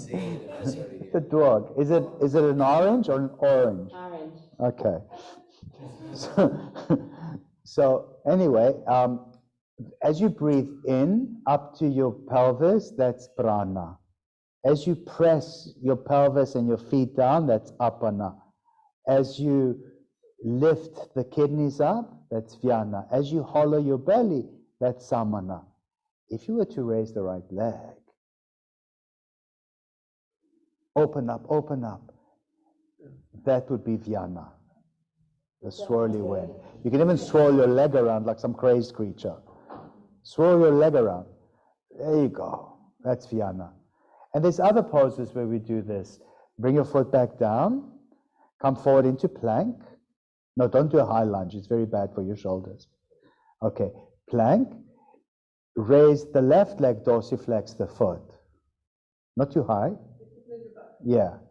Point your foot. Swirl your leg. That's vyana. Thank you. Foot down. Down dog.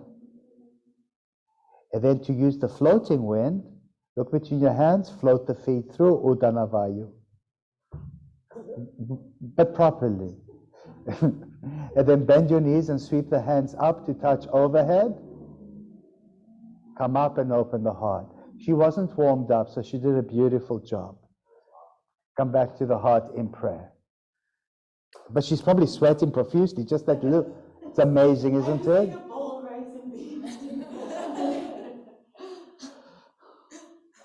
It's amazing how quick, yeah, it's amazing how quickly. These are the winds, the Vayus. Don't confuse Vayu with Pavana. Vayus are winds, but Vayu was also a god in the Vedas. It's called Vayu. He's a god. Sometimes Vayu has another name. His name is Pavana. Mr. Lee's dad, who is an Anuttara trained and certified person, his Namadiksha is Pavana. And everybody thinks Pavana is flatulence, and he still insists to this day that I've named him that. But it has nothing to do. Pavana is the god of wind. The god of wind, Pavana, animates us. The Greek word for wind is animos. It animates us. These are the winds that animate us. Pavana is the one who animates us.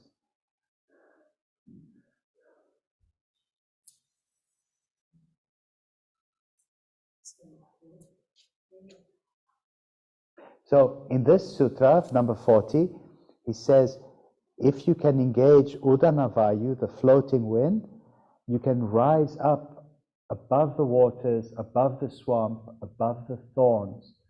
In other words, not just physically, but also metaphysically, you can rise up away from the swamp, away from the pain, away from the thorns. In other words, you lift yourself up to the highest. That's really what he's saying. Are we okay with that? What pose do we do, which is called Pavana Muktasana, the wind removing pose? Thank you. So sometimes, as you lift your leg up, it restricts the what do you call those things? The intestines. And yeah, sometimes there's an oops moment. So because of that, which is just mere coincidental, everybody thinks Pavana has to do with flatulence. It's not to do with flatulence. It has to do with lifting the wind. I have a whole flow to show that Pavana is the wind. Who wants to do the flow for me? Come, Lana, you do it. It's your turn to display. Feet face them. On your back, flat. Interlace your fingers under the right kneecap and draw the knee in closer. No, that's under the thigh, under the kneecap. No, under the knee. There. That's in Hatha Yoga. In Raja, you would have it under. But this is more muscular. You're going to pull your knee closer and closer to your right shoulder. Closer, more and more and more. Do you feel a pinching in your right hip flexor? That pinching in the right hip flexor is the energetic bulb of the Sun River, Pingala Nadi. It ends up in your right nostril. You're restricting Pingala Nadi. So raise your face up to your knee and block your right nostril with the inside of your knee. Very nice. Avoid listing to the right. Maintain the core. Do you feel it in your core? Big time? Oh, make it more then. Point your left foot 45 degrees, like a sailboat. Raise your left leg 45 degrees. That's 38. Higher. That's 43. Higher. 45. There you go. And raise the face up to the sky. Raise your right leg like a mast of a sailboat, straight up like a mast. And raise your arms straight up like sails. Lift. No, palms face each other. No, separate the hands. But lift up, palms face each other, but the hands are separated. Higher, higher, more and more. Tell me that you don't feel this in your core. Do you feel it? That is Pavana. That you're riding the wind now. Very, very nice. Thank you. No, how are you doing? Have you noticed my 12-pack lately? It's from this. Do you feel it in your abs? It's very powerful. That allows you to ride the winds. There's nothing to do with flatulence. I mean, it's so gross. I mean, this is so this is so uplifting. Why make it gross, right? Okay, so. Are you permitted to modify, to hold your neck if in that pose? What do you mean? I don't know what you mean. If you have pain in the neck, is it an okay modification? No, don't. I would rather you engage your core and don't stress your neck. It's from the core you lift up. If you lift it from doing this, it's going to be a pain in the neck. So it's a core strengthener. Do you feel enormous pain in your neck? I can do it for my core, but my neck is more sensitive to the pain. That means you're lifting. You're lifting your head thinking you're getting higher. You're not. Just keep your neck straight. Feel it in your core. All right, let's continue. Are you ready, Rita?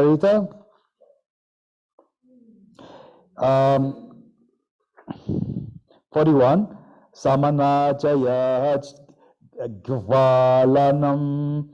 The J becomes a G because it's before a hard consonant. So it's Gvalanam. By mastery over the Samana nerve current comes radiance to surround the body. Where's the Samana? Here he calls them nerve currents, but they're really not nerve currents. They are energetic currents. They are what do we call those things? Nadis. Rivers, streams of energy. It's the nadi currents, but it's not nerves. Sorry again, Swami Sachitananda. It's not a nerve current. It might be, I mean, how might you argue with Sachitananda? But I have since the very beginning of the book. But that's exactly why I take this book as part of my reading material, because it allows for a conversation. The samana is the belly. Did you feel it in your belly? That is samana. Especially when you lift it up and you reached up. It was all the energy of the belly. That's samana. It's but if somebody punches you in the belly, we say, oh my God, they sucker punched me or they winded me. You feel winded. That's what they mean when you get winded. Please don't try this on other people. Okay. Shrotrakasayo sambandha samyama divyam Shrotram. By samyama on the relationship between the ear and the ether, supernormal hearing becomes possible. And we do it spontaneously. If you want to overhear some people talking, want to eavesdrop, this is what you do, look. You do samyama between your ear and the ether. Somehow, it picks up more sound. As humans, we don't have much pickup. A dog, for instance, will lift its ears and turn them this way like radars. Have you ever seen dogs like this? And they will do this. They do samyama between the ether and the sound. Humans, our ears are useless. They're just little pieces of cartilage. Huh? You move the whole body so you can eavesdrop, yeah. So, we listen. Look at that person. The ears are they like radars? And it picks them up and. They're called copions. Butterflies. They look like butterflies. You tune out screaming, so you can hear them.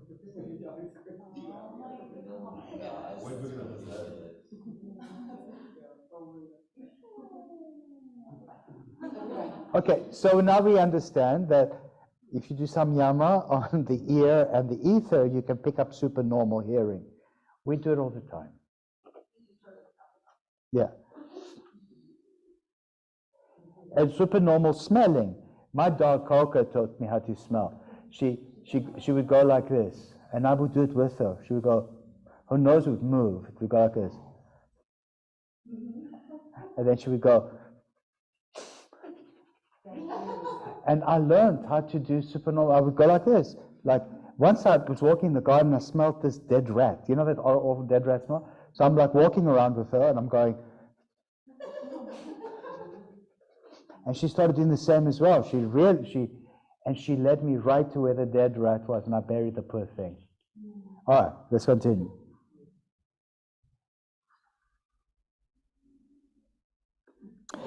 "43. Kaya kasayo sambandha samyama lagu tula samapatischa kasagamanam."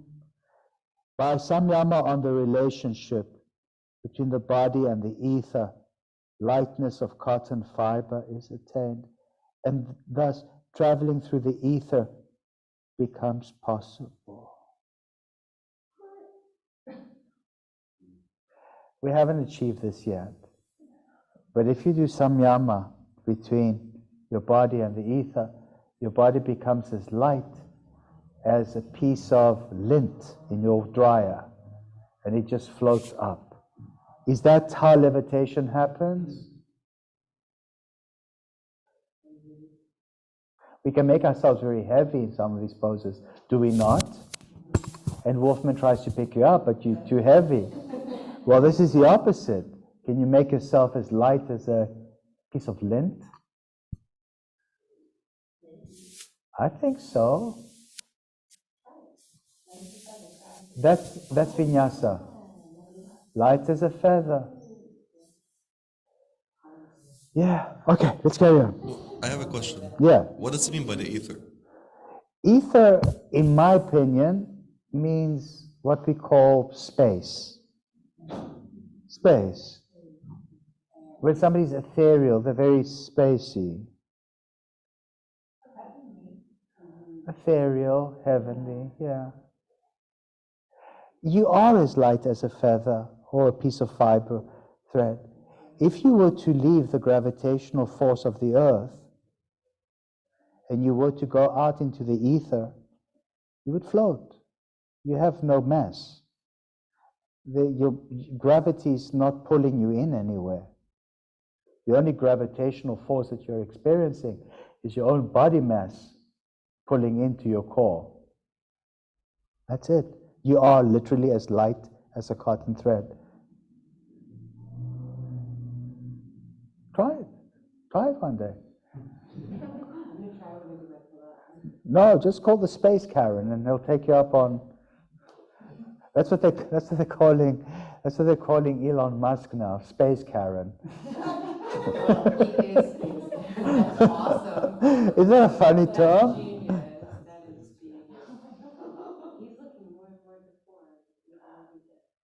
I guess he put himself under a lot of stress lately. All right. Space Karen. Isn't that wonderful? Because he basically everybody in Twitter basically quit, and because he's SpaceX and he took over as their boss, they all quit, and they said we don't want to be under Space Karen, and that's it. It's funny. Okay, people, you have to laugh. 44. Bahira kalpita vritir mahavideha tata prakasha varanakshaya. By samyama, on the thought waves identified by and external to the body, the mahavideha, the higher body or the great bodilessness, the veil over the light of the self is destroyed. So, if you do samyama on the idea that your thoughts generate some kind of energetic waves, who believes that your thoughts generate some kind of energetic waves? We know that if your mind is quiet, you reach what is called the theta wave state. When you listen to music, when you do sound bath, So we know that we can actually track, we can with sensors, the brain waves.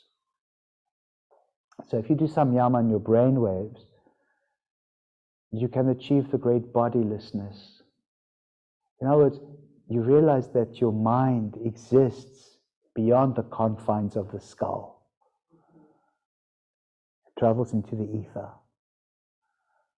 That's the Mahavideha, the great bodilessness. Isn't that nice? Mike, down your throat. So,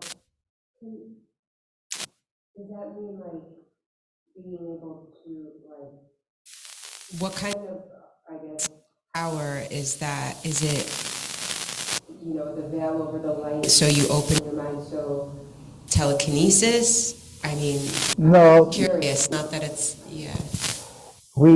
Our light is veiled because we think we're not good enough.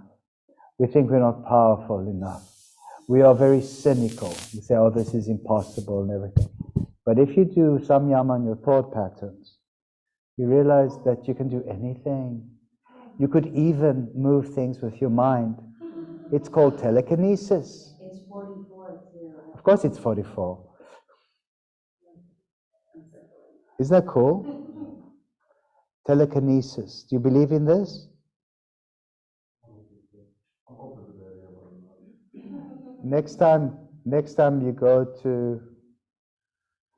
look at the pyramids, or you go to Baalbek and you look at those big stones,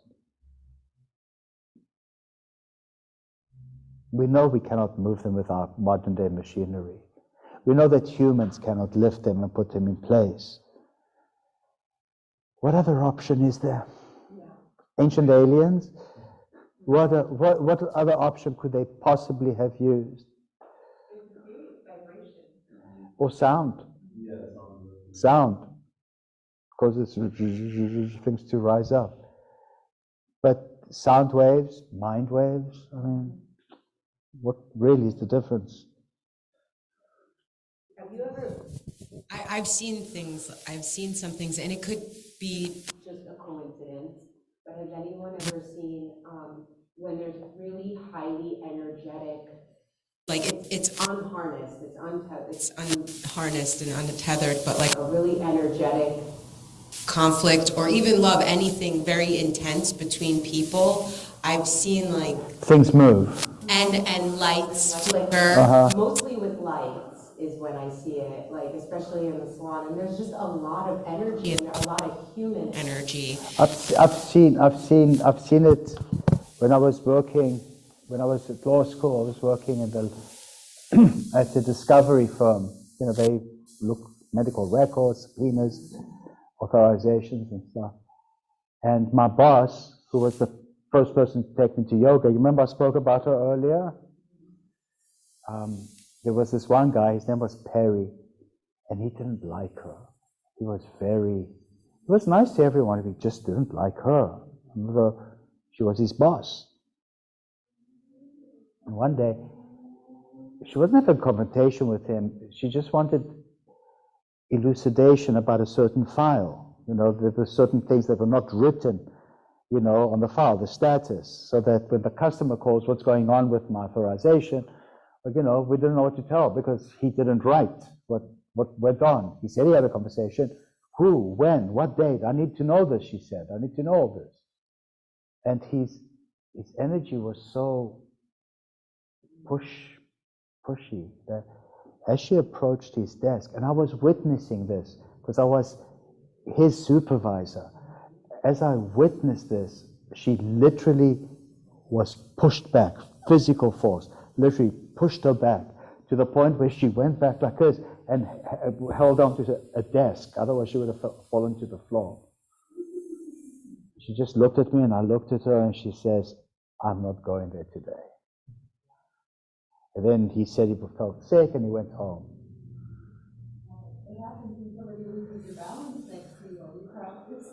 Oh, that too. But his energy was so powerful. And, you know, he never wanted to talk about it. Nobody ever talked about it. She didn't want to deal with this. I mean, was she going to go hysterical and claim assault? Was she, he didn't touch her. I was witnessing this. Anyway, we see a lot of strange things.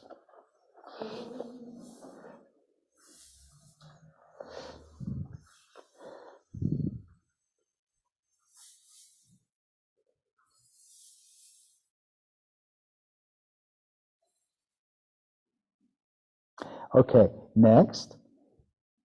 45. By samyam on the gross and subtle elements and on their essential nature, correlations and purpose, mastery over them is gained. We did this in the subtle sequence. We do samyam on the gross, your muscular engagement, for instance, and the subtle elements, the muscular disengagement, and on their essential nature, tendons, fascia, bone attachment to tendon, and all that. The correlations and purpose, the biomechanics, mastery over them is gained. I mean, you get that, right? That is a perfect analogy, that pose. 46.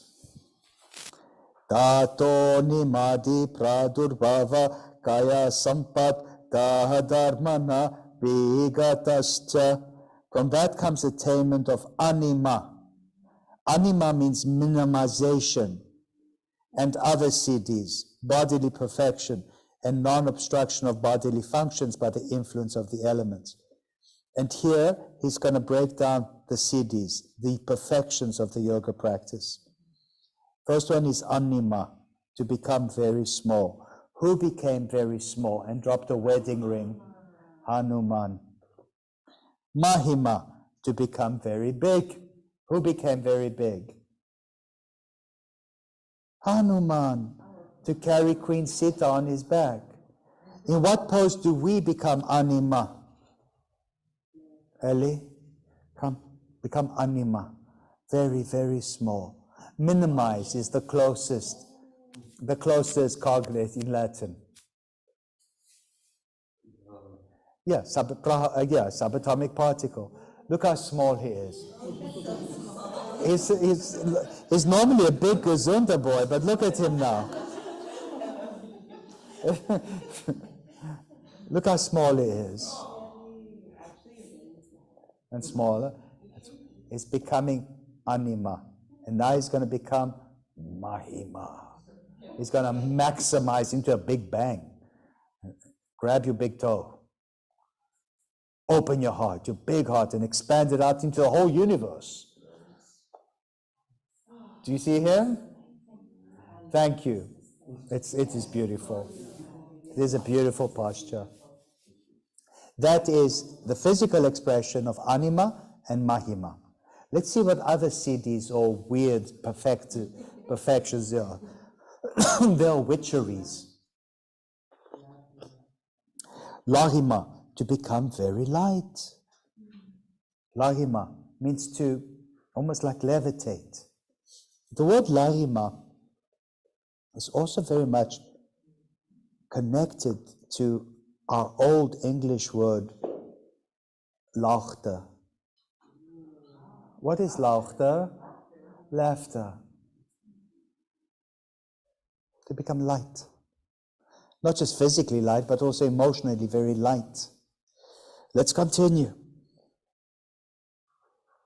Garima, from the root word guru, heavy. Garima means to become very heavy. The closest cognate in Latin would be gravity, gravitas. Prapti, to touch, to reach anywhere. What pose do we do where I say prapti? Touch the moon. Prakamya, to achieve all one's desires. You bring your hands to Sankalpa in the heart, and all your desires are achieved. But is that why you practice yoga, to achieve your desires? No, to become desireless. So be careful. This will happen. But remember, this is not why you practice yoga. This will happen. If it happens, just laugh and giggle. But this is not why you practice. Huh? Physical body goals, desires, you mean? Physical desires, emotional desires, financial desires, social desires. Whatever you desire will come true as a yogi because you have the power. But be careful, don't do it for the desire. The desire is simply a byproduct. And the manifestation of the desire, the satisfaction of the desire is simply a byproduct. As soon as you get attached to these things, you lost your way. You're not going to progress. You're going to lose all these special powers along the way, and you're also going to lose your practice. That's at best. At worst, you become sinister. You become a witch. Of course it backfires. You become very sinister. You become a witch. You start becoming a magician. You start becoming, and it's all smoke and mirrors at that point. Because your powers are receding more and more and more. You become more and more desperate. And it's pathetic. It's sad, actually. I've seen it. Then you start going into pseudoscience. What is pseudoscience? Unverified, pseudoscience, just nonsense. I mean, maybe an element of truth to it, but basically pseudoscience. The next thing we're going to know, you're going to open up a little storefront saying, fortune reader. Is that where you've devolved to become a fortune reader? There's so many of them now. Of course there's so many of them. They're popping up left and right. Isn't it funny when they close? They don't close. Yeah, they don't. I'm like, how? I don't get it. They have like storefronts and nice No, they get a areas. lot of customer. The people pay a lot of money to do this. Desperate people who are heartbroken, people who may have medical issues, they go to these soothsayers. It's sad. All right, let's continue. Ishtva, the ability to be like God. Ishtva means godlike, the ability to create anything. And Vashitva, the ability to command and control everything. When I bark at them in Vinyasa, do as I'm doing, that is Vashitva. Should I tell them tomorrow in the boom boom? If somebody does their own thing. I am Vashitva. and then I will explain what it means. But this is like verbs here, right? No, these are verbs. Oh, I don't know, they're nouns, I think. Or they are adjectives.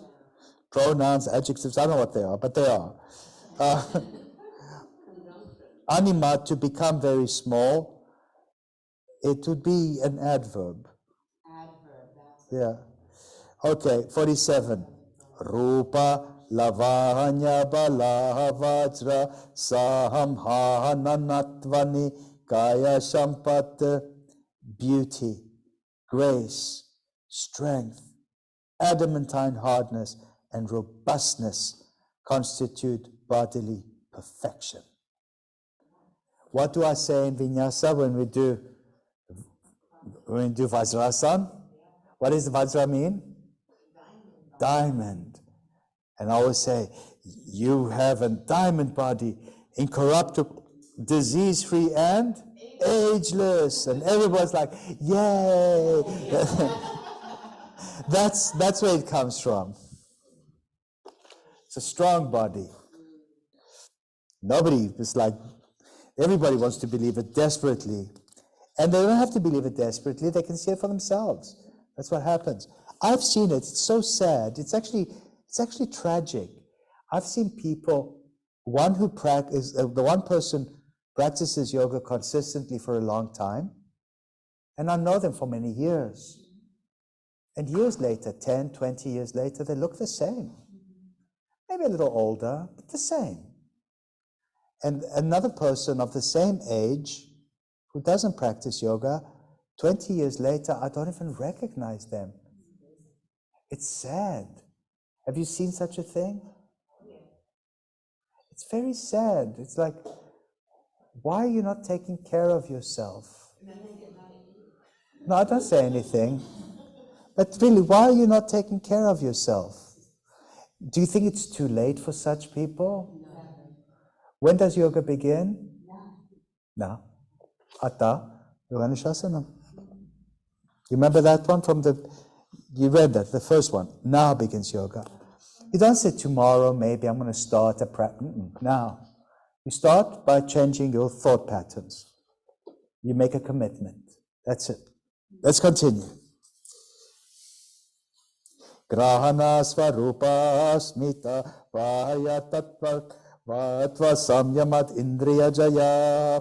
By samyama on the power of perception and on the essential nature, correlation with the ego sense and purpose of the sense organs, mastery over them is attained.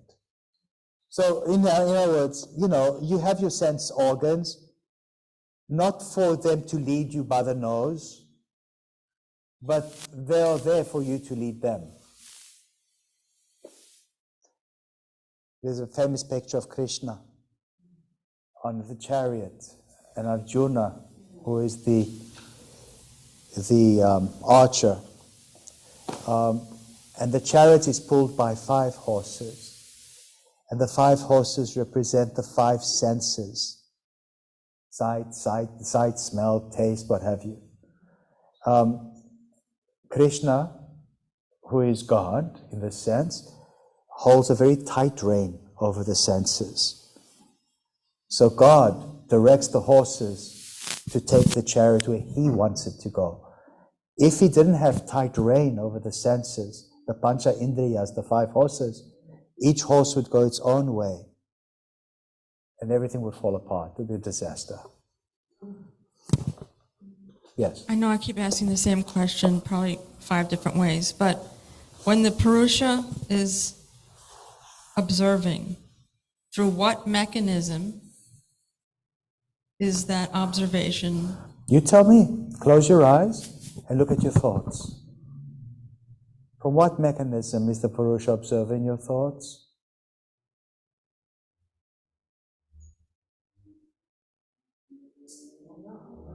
I want to say the brain, the thoughts my emanate empirical from the mind. brain.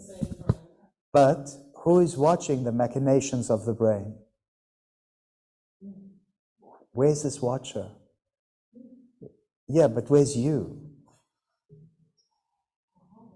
Close your eyes and look at your thoughts. Who is the one watching? Yeah, but where does he sit in your body?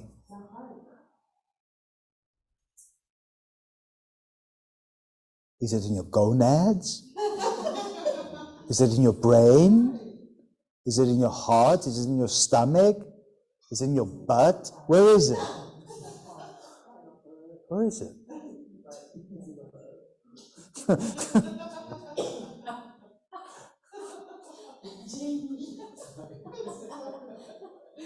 Where is this Purusha?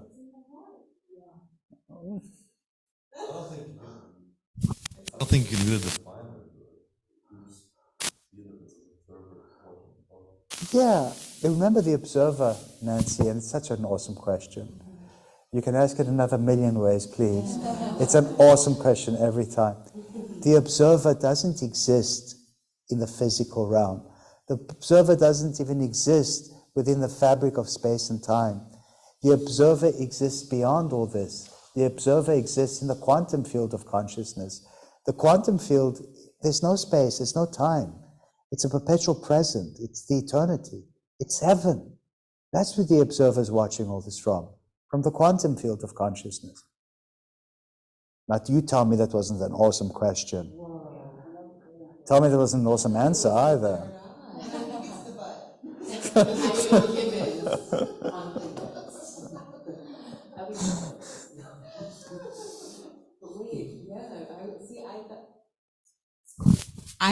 I thought the third eye. Now I'm like, wait, so my observer is in the quantum field looking down, witnessing me. Go to a mortuary and let them do a thing and ask them, can you please find the third eye for me? And see what they find. They'll find the pineal gland, but There's a meditation practice to basically shift your consciousness. Like when you close your eyes, where do you feel your consciousness? In your head, in your arm, and try to shift it to different parts of your body. Even your butt. even your butt, or part of your body. So that makes it interesting with this question, like, where is your consciousness? Like, where is your whatever you think mind? But it could be in your head because you have your eyes here, but that doesn't necessarily feel. It's but not. we It's all not think, really in the head. Yeah, we all think Yeah. it's here, like it's It's in the not, head, but it's- it's just because the eyes are here and the sensories, the ears are here.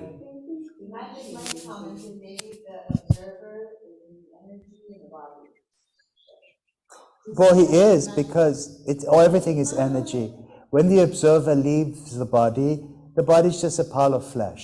There's no energy left. It's going to rot. Do with it what you want. You can bury it, burn it, send it to the lab. I don't care. You shouldn't care either.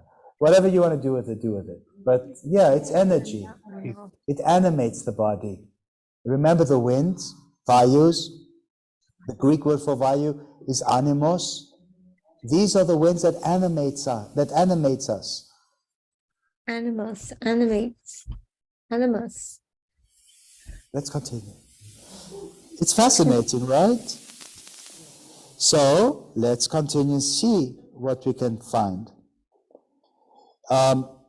Tato manoja vitvam vakarana bhava pradana jayascha. From that, the body gains the power to move as fast as the mind, the ability to function without the aid of the sense organs, and complete mastery over the primary cause, prakriti. So yeah, the observer, the purusha, moves a lot faster than the mind and the body and everything. But if the purusha takes over your body can do amazing things. We've seen that. We've seen a child get run over by a car, and we've seen the frantic mother come and literally lift the car up with one hand and remove the child. Super normal powers. It's the purusha has literally taken over her body, overcome the primary cause, nature, and she did supernatural things. That's what happens. Yes. When you're teaching a yoga class, do you feel the purusha who's teaching? You personally? Sometimes. Sometimes people say, you said this, you said that. And I'm like, what? What do you mean? That's what you said. You said this and it was amazing. But I don't know. I'm just like a radio. I'm not the broadcaster. I'm just a radio. It happens sometimes, not always. But when it does, it's so wonderful. And I'm in awe. You know, it's like you when you cut one, sometimes you get that one customer and your hands are like Edward Scissorhands. Like, I'm like, did I do that? They're like, I want exactly. And then they're like, I want exactly what you did the last time. You can. You can. I mean, you try. And it's approximation, but it's not quite the same. Okay. But that could be related to the state of flow. When you're in the state of Yes, it's called the state of flow. like when you go surfing and you catch that wave, you just It's forget the state of everything flow. about And you. that's why we say we flow like water. Everything is energy flowing. Comment from Mike again, the burning monk. I think it is a wonderful example of this. For me, that fruits are not the mind or body. That is Kriya Yoga if I see. Mike has a lot to say. Tell him.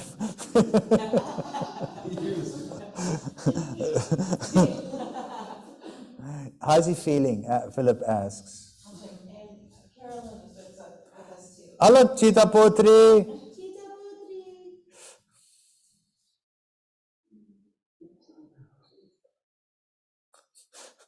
Don't you love her stories? She has more. She has more and more of them. Don't worry, she'll be here in 2 weeks. What is he saying? Anything? Oh, Mike. You can. All right. Okay, he's sending links. Okay. 50. Feel better, Mike. Sattva purushayana takyati matrasya sarva bhava vadishtratvam sarva gnatritvam cha. By recognition of the distinction between sattva, the pure reflective nature, and the self, supremacy over all states and forms of existence is gained, as is omniscience. Please show me the distinction between sattva. Oh God, why is Rita leaving now when I'm trying to? Okay. You remember in the beginning of class I drew an equilateral triangle with a third eye on top? Who wants to come here and draw it? Come, you do it, Manon. Do it in the Quebecois style, which is always with, it's always with, it's with je ne sais quoi and très chic, always. That's how it is. It's always been that way. So make a triangle, equilateral. No, that's an isosceles. There's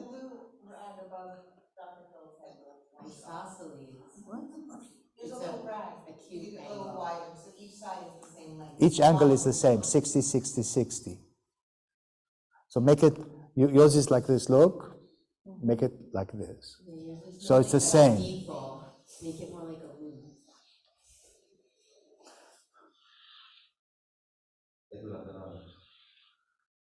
And a line underneath, so it's a triangle. And then do a third eye hovering above. Not touching, but hovering. The eye of Horus, the eye of Jupiter, the eye of God, the witness, the Purusha. There is Rita. Merci. Frenchy fancy. Non, c'est très chic, c'est vrai. Merci.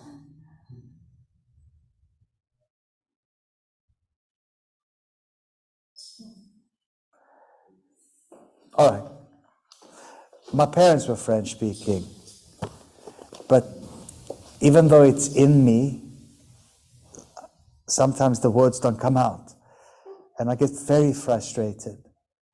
And when I was in Montreal, the first day the words didn't come out, but the second and the third day was like verbal diarrhea in French. They wouldn't stop coming out. And I was stunned that I could remember them. And then, of course, as soon as I got back here, I forgot. And there's a dialect also.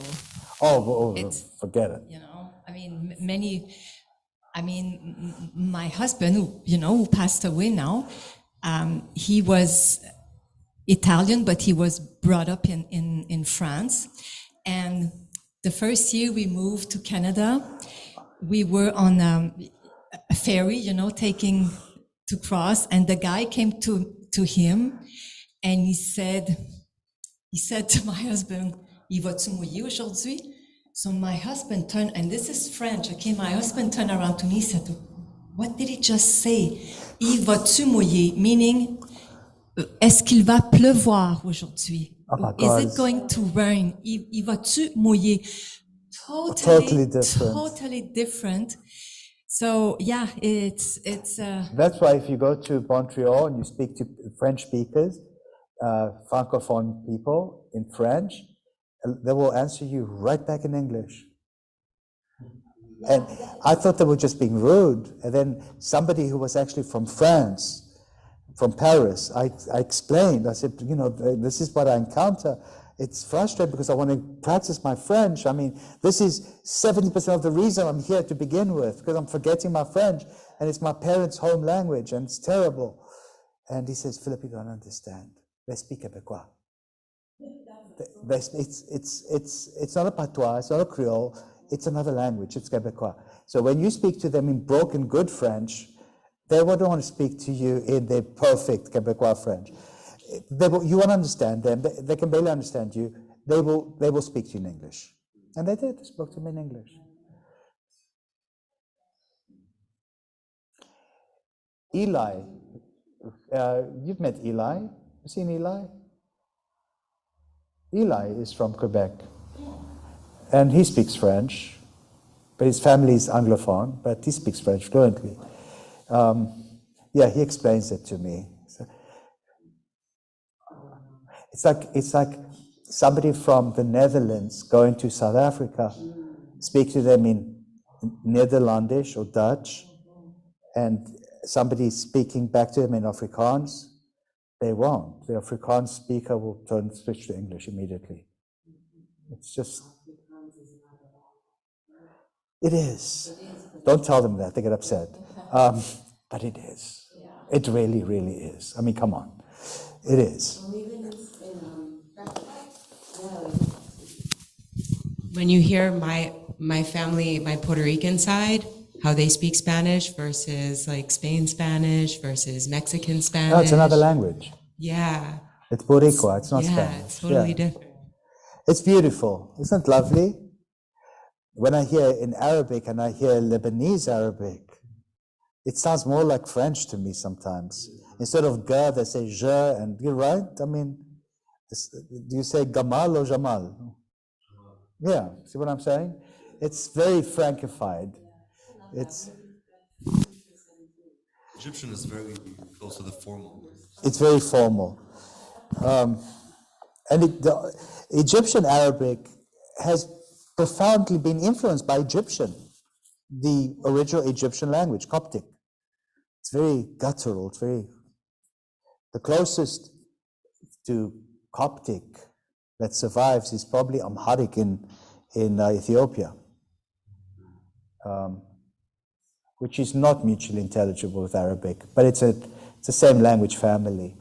I love languages. Languages are fascinating. I love languages.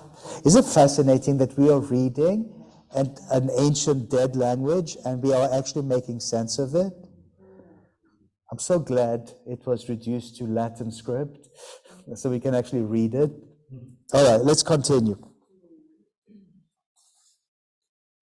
So, Rita, Manon went and drew the trigona, the triangulation of nature.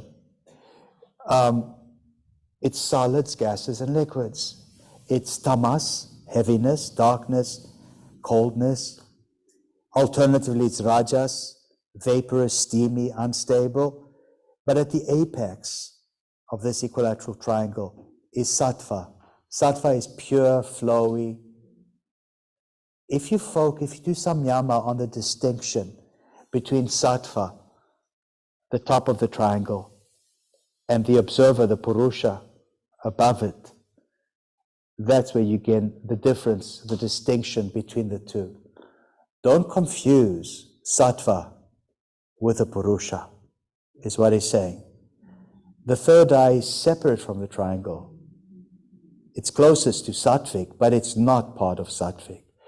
The only place where the triangle has been lopped off and the purusha has been made part of sattva is on the dollar bill. Did you see the triangle, the pyramid on the dollar bill? The top has been lopped off. No, they weren't bastards. They were very... The founding fathers of this country were extremely wise. But that's not a bastardization? Like, No.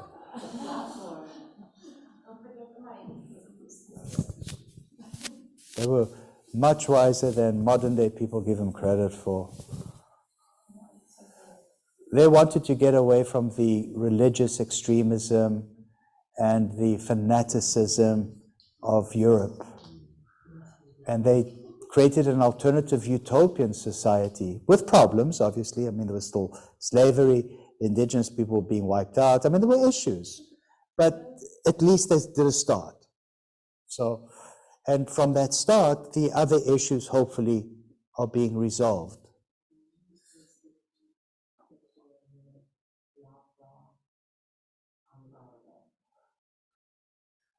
Are you asking Alexa? Oh, Siri? I hate. Alexa's at my house. Oh. She never understood me. Do you think Siri will know, or is she going to? I'm so curious. I can not. I am so curious about that. I'll find it. I'll find it.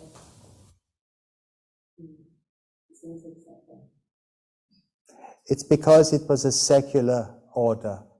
It was called, it's called Novo Ordo Seclorum. It's what it says, new secular order. It's a new secular order.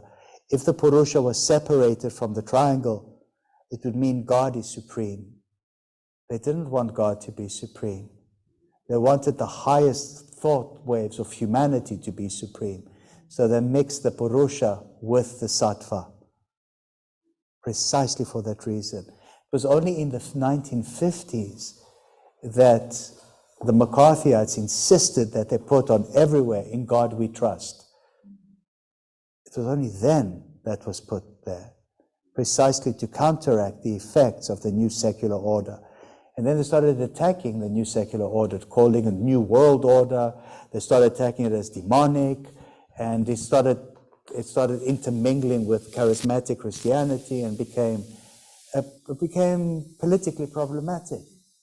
But it goes against the very foundations of the founding of the Republic. These are very difficult things to talk about, because all people disagree, but that's the reality that we still face. The society's been pulled in both directions. What did Siri say?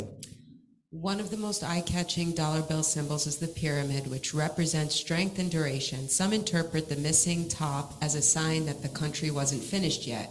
Similarly, the western face of the pyramid is in a shadow while the front is lighted, which some say indicates that the nation hadn't explored the West or figured out what it would do for Western civilization yet.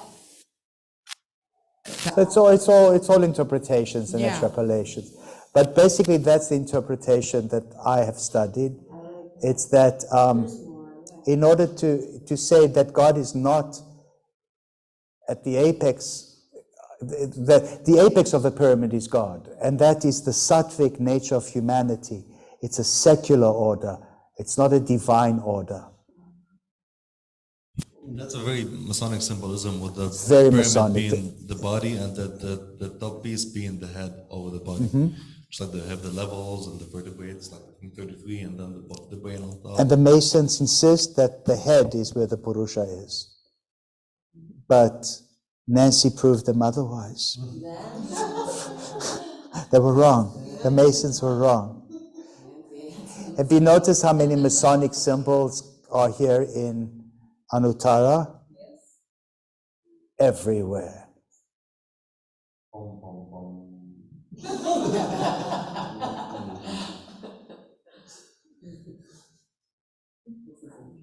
It's very interesting.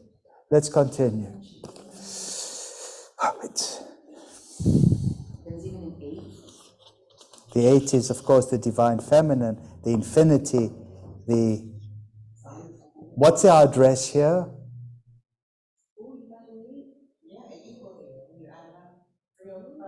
305. Yeah, 3050. That's to 8.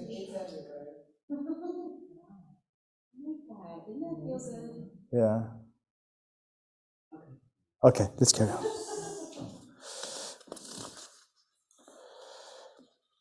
31. Tadvaragyadapi dosha bijakshaye kaivalyam. By non-attachment even to the siddhis, the seed of bondage is destroyed. And thus follows kaivalya, independence. He's initiating an introduction to the next chapter, the chapter on kaivalya. We'll finish this chapter and then we go home. Tomorrow, Sunday, we're going to read the whole Kaivalyapada. Basically, the Kaivalyapada is really a rehash of the second chapter.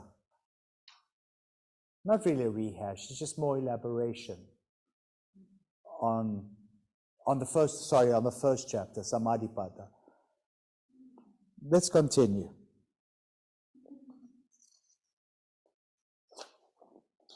(52) Stanyupani mantrane sangasmaya karanam punaranishta prasangat.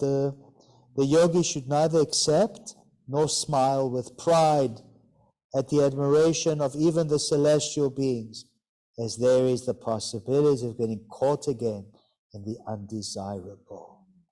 Pride is a sin. You get caught again in your sins. 53. Kshannatat kramayo samyamat vivekajam jnanam.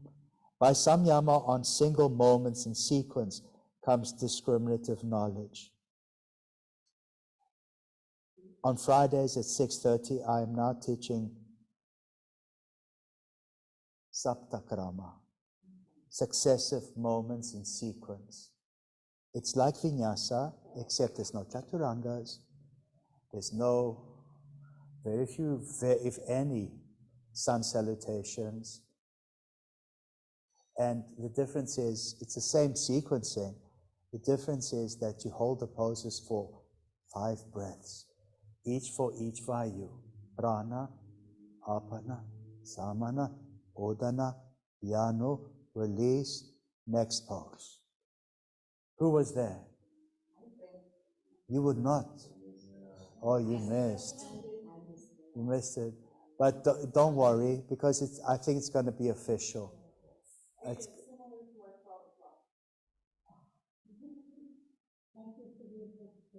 yeah. It's just like when you used to go on the Chabotra in Del Rey on Tuesday mornings. You're always there. And it's that. It's exactly that. It's very nice. The only difference is that I was practicing with them. And I slept so well. This vinyasa really riles me up. I mean, and I don't really sleep well. And I have to get up and do vinyasa again. After a very short shavasana in my bed, I have to get up and do it again the next morning. But I slept so well, so nice. And Raja, immediately following, was delicious.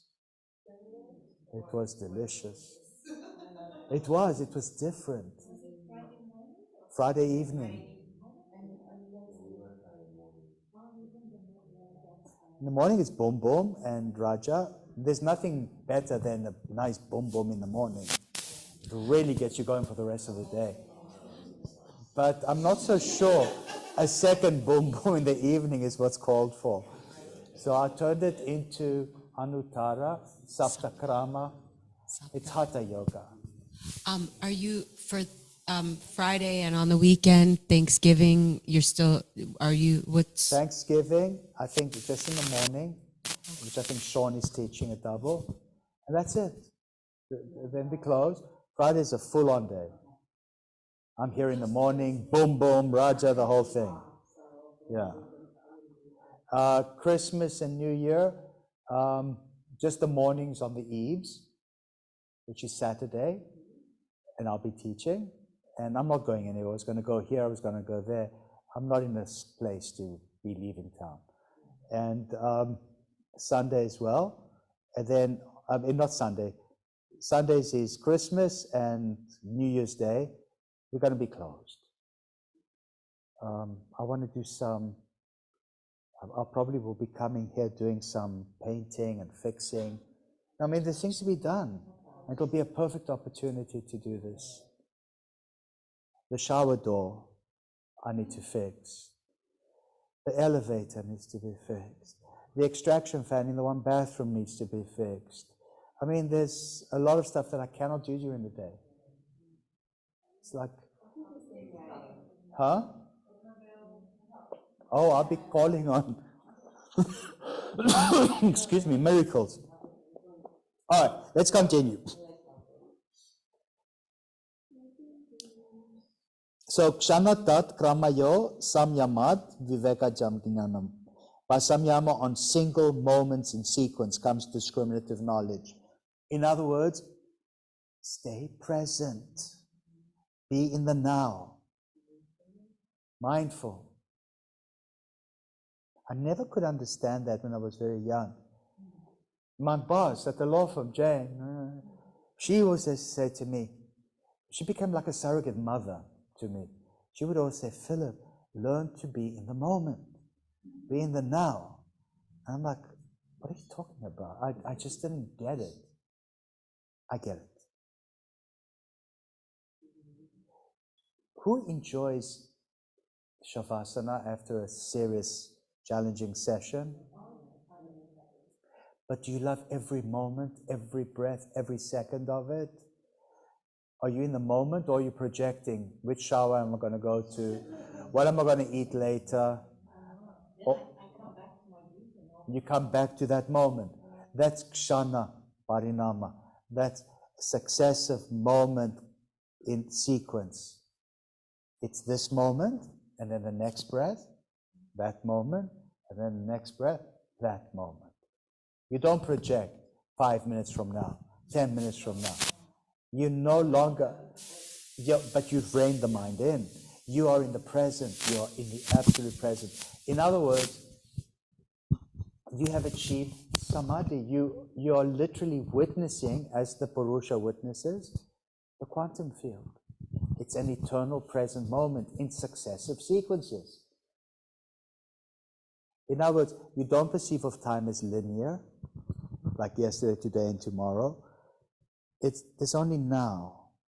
Yesterday is now. Tomorrow is now. Now is the only reality there is. Who watched the movie Arrival? Nobody watched it yet?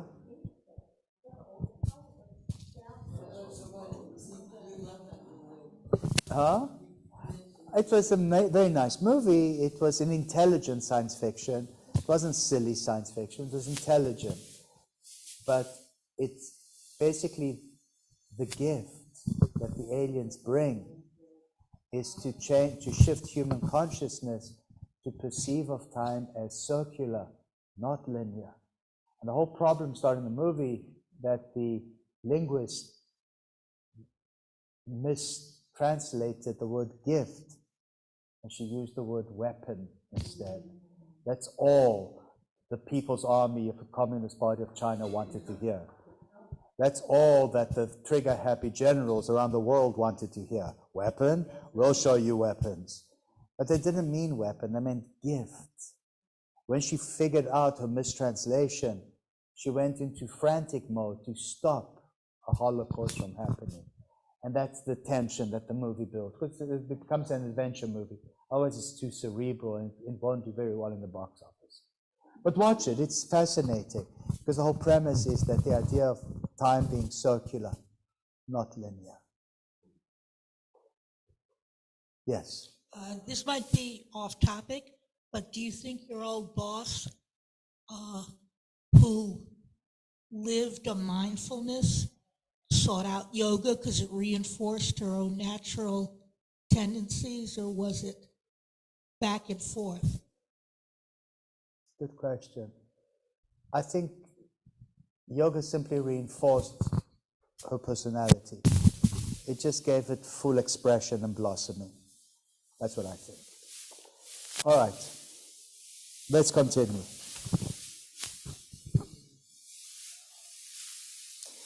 Jati lakshana desarayanattana vachadat tulyayostata pratipati. Thus, the distinguishable differences between objects that are alike in species, characteristic marks and positions become distinguishable. In other words, you can pick up little differences. Have you ever played the game in magazines, Spot the Difference? Isn't it fun? That's how I understand this one. You learn to spot the differences in things. You become very discerning. 55. Tarakam sarva vishayam sarvata vishayam akramam jeti vivekajam gnanam. The discriminative knowledge that simultaneously comprehends all objects in all conditions is the intuitive knowledge which brings liberation. In other words, once again, your third eye has opened. You haven't achieved sattva. You've gone beyond sattva. Your third eye is open. Your intuition is active. 56, the last one of Vibhuti-pada.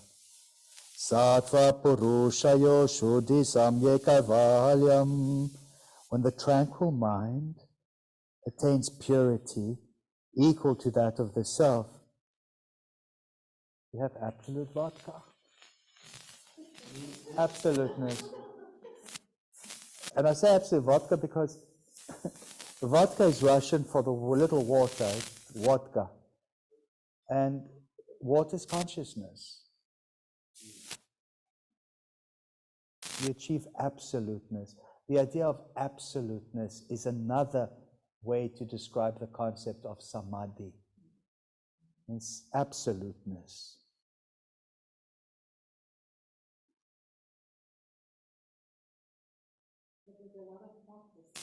Oh my God, it's a lot of work. It's a lot of work. It's mental work. It's psychological work. It's emotional work. It's physical work. It's historical and it's linguistic. It's a lot of work in every field. It's like it's the science of everything. Tomorrow we're going to chant the second and third chapter in Sanskrit right through, and then we're going to read it out in English right through. Mano, please don't cry when I chant that in Sanskrit. Why did you cry when I chanted it? It just does that to me. When I hear Sanskrit, It touches your heart. It touches my heart. I don't know it, and mind you, I don't understand. Even in India, you know, when I was serving there, and sometimes I would pass and I would listen to a guru teaching Sanskrit or whatever, and I would just listen. I would have tears in my eyes. It just gets to me. I don't understand, but to me is a wow, you know. So that's why. I know exactly what you mean. And many times I cry, not because I'm sad, it's because of the beauty. I mean, you know, I get tears in my eyes when I see something beautiful, you know, like it's just like that. But Sanskrit, it touches me like a lot. but I'll be okay tomorrow. I will not cry. On the melodies. I'm sorry, what? For the chanting, how do you figure out the melodies? Is it always the same melody you try to No, every sutra has a slightly different cadenza melody. I don't know, you just know. You just know. listen to a specific... There is one, there's a pandit, a priest, who chants the whole Yoga Sutra. You'll find quite a few of them on YouTube. And it's precious. It's very nice. Yeah. It's very nice. It sounds very much like what we do here. It's the same.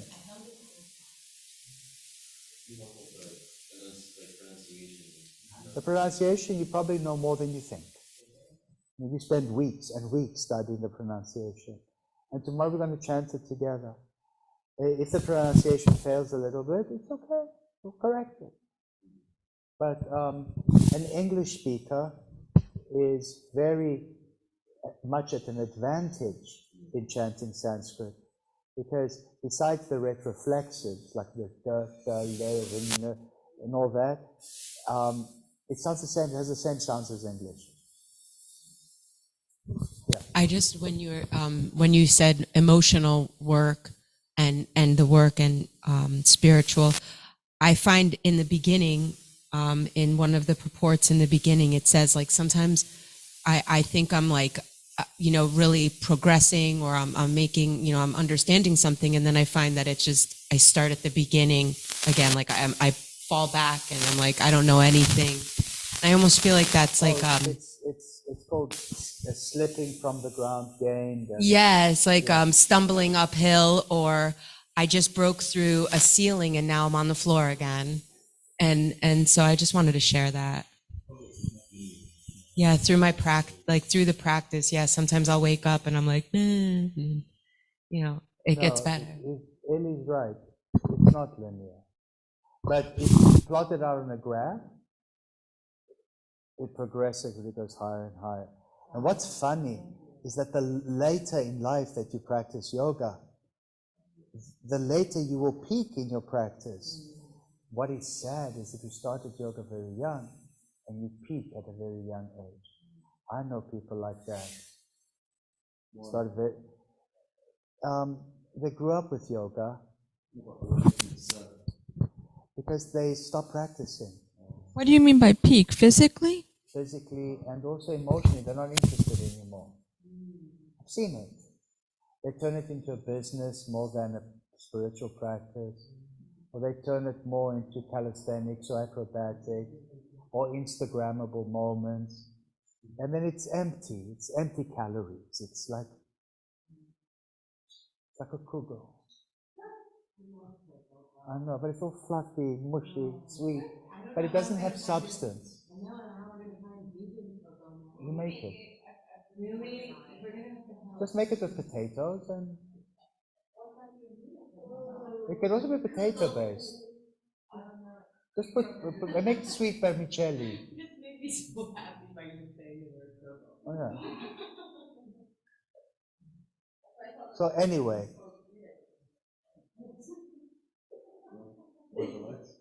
when my father was a refugee from Egypt in South Africa, he found work with this Yiddish couple from Lithuania. And they were speaking to him in Yiddish, and he learned. He thought he was learning English. It wasn't his Yiddish. And when he went out into society and we speak to them in Yiddish, everybody would be polite, and everybody would... Only later he realized that it wasn't English he was being taught, it was Yiddish. So I thought going to elementary school, I didn't realize that I was speaking a different language, and that people were looking at me very funny. Did your parents actually speak to you in Yiddish? My grandparents. Oh, okay. My mom. Your Zayda and your Boba. Yeah. But it was that was all we go. And I didn't realize. It was even funnier. The grandkids of those people come to Anuttara. That's so nice. All right. Yeah, let's go.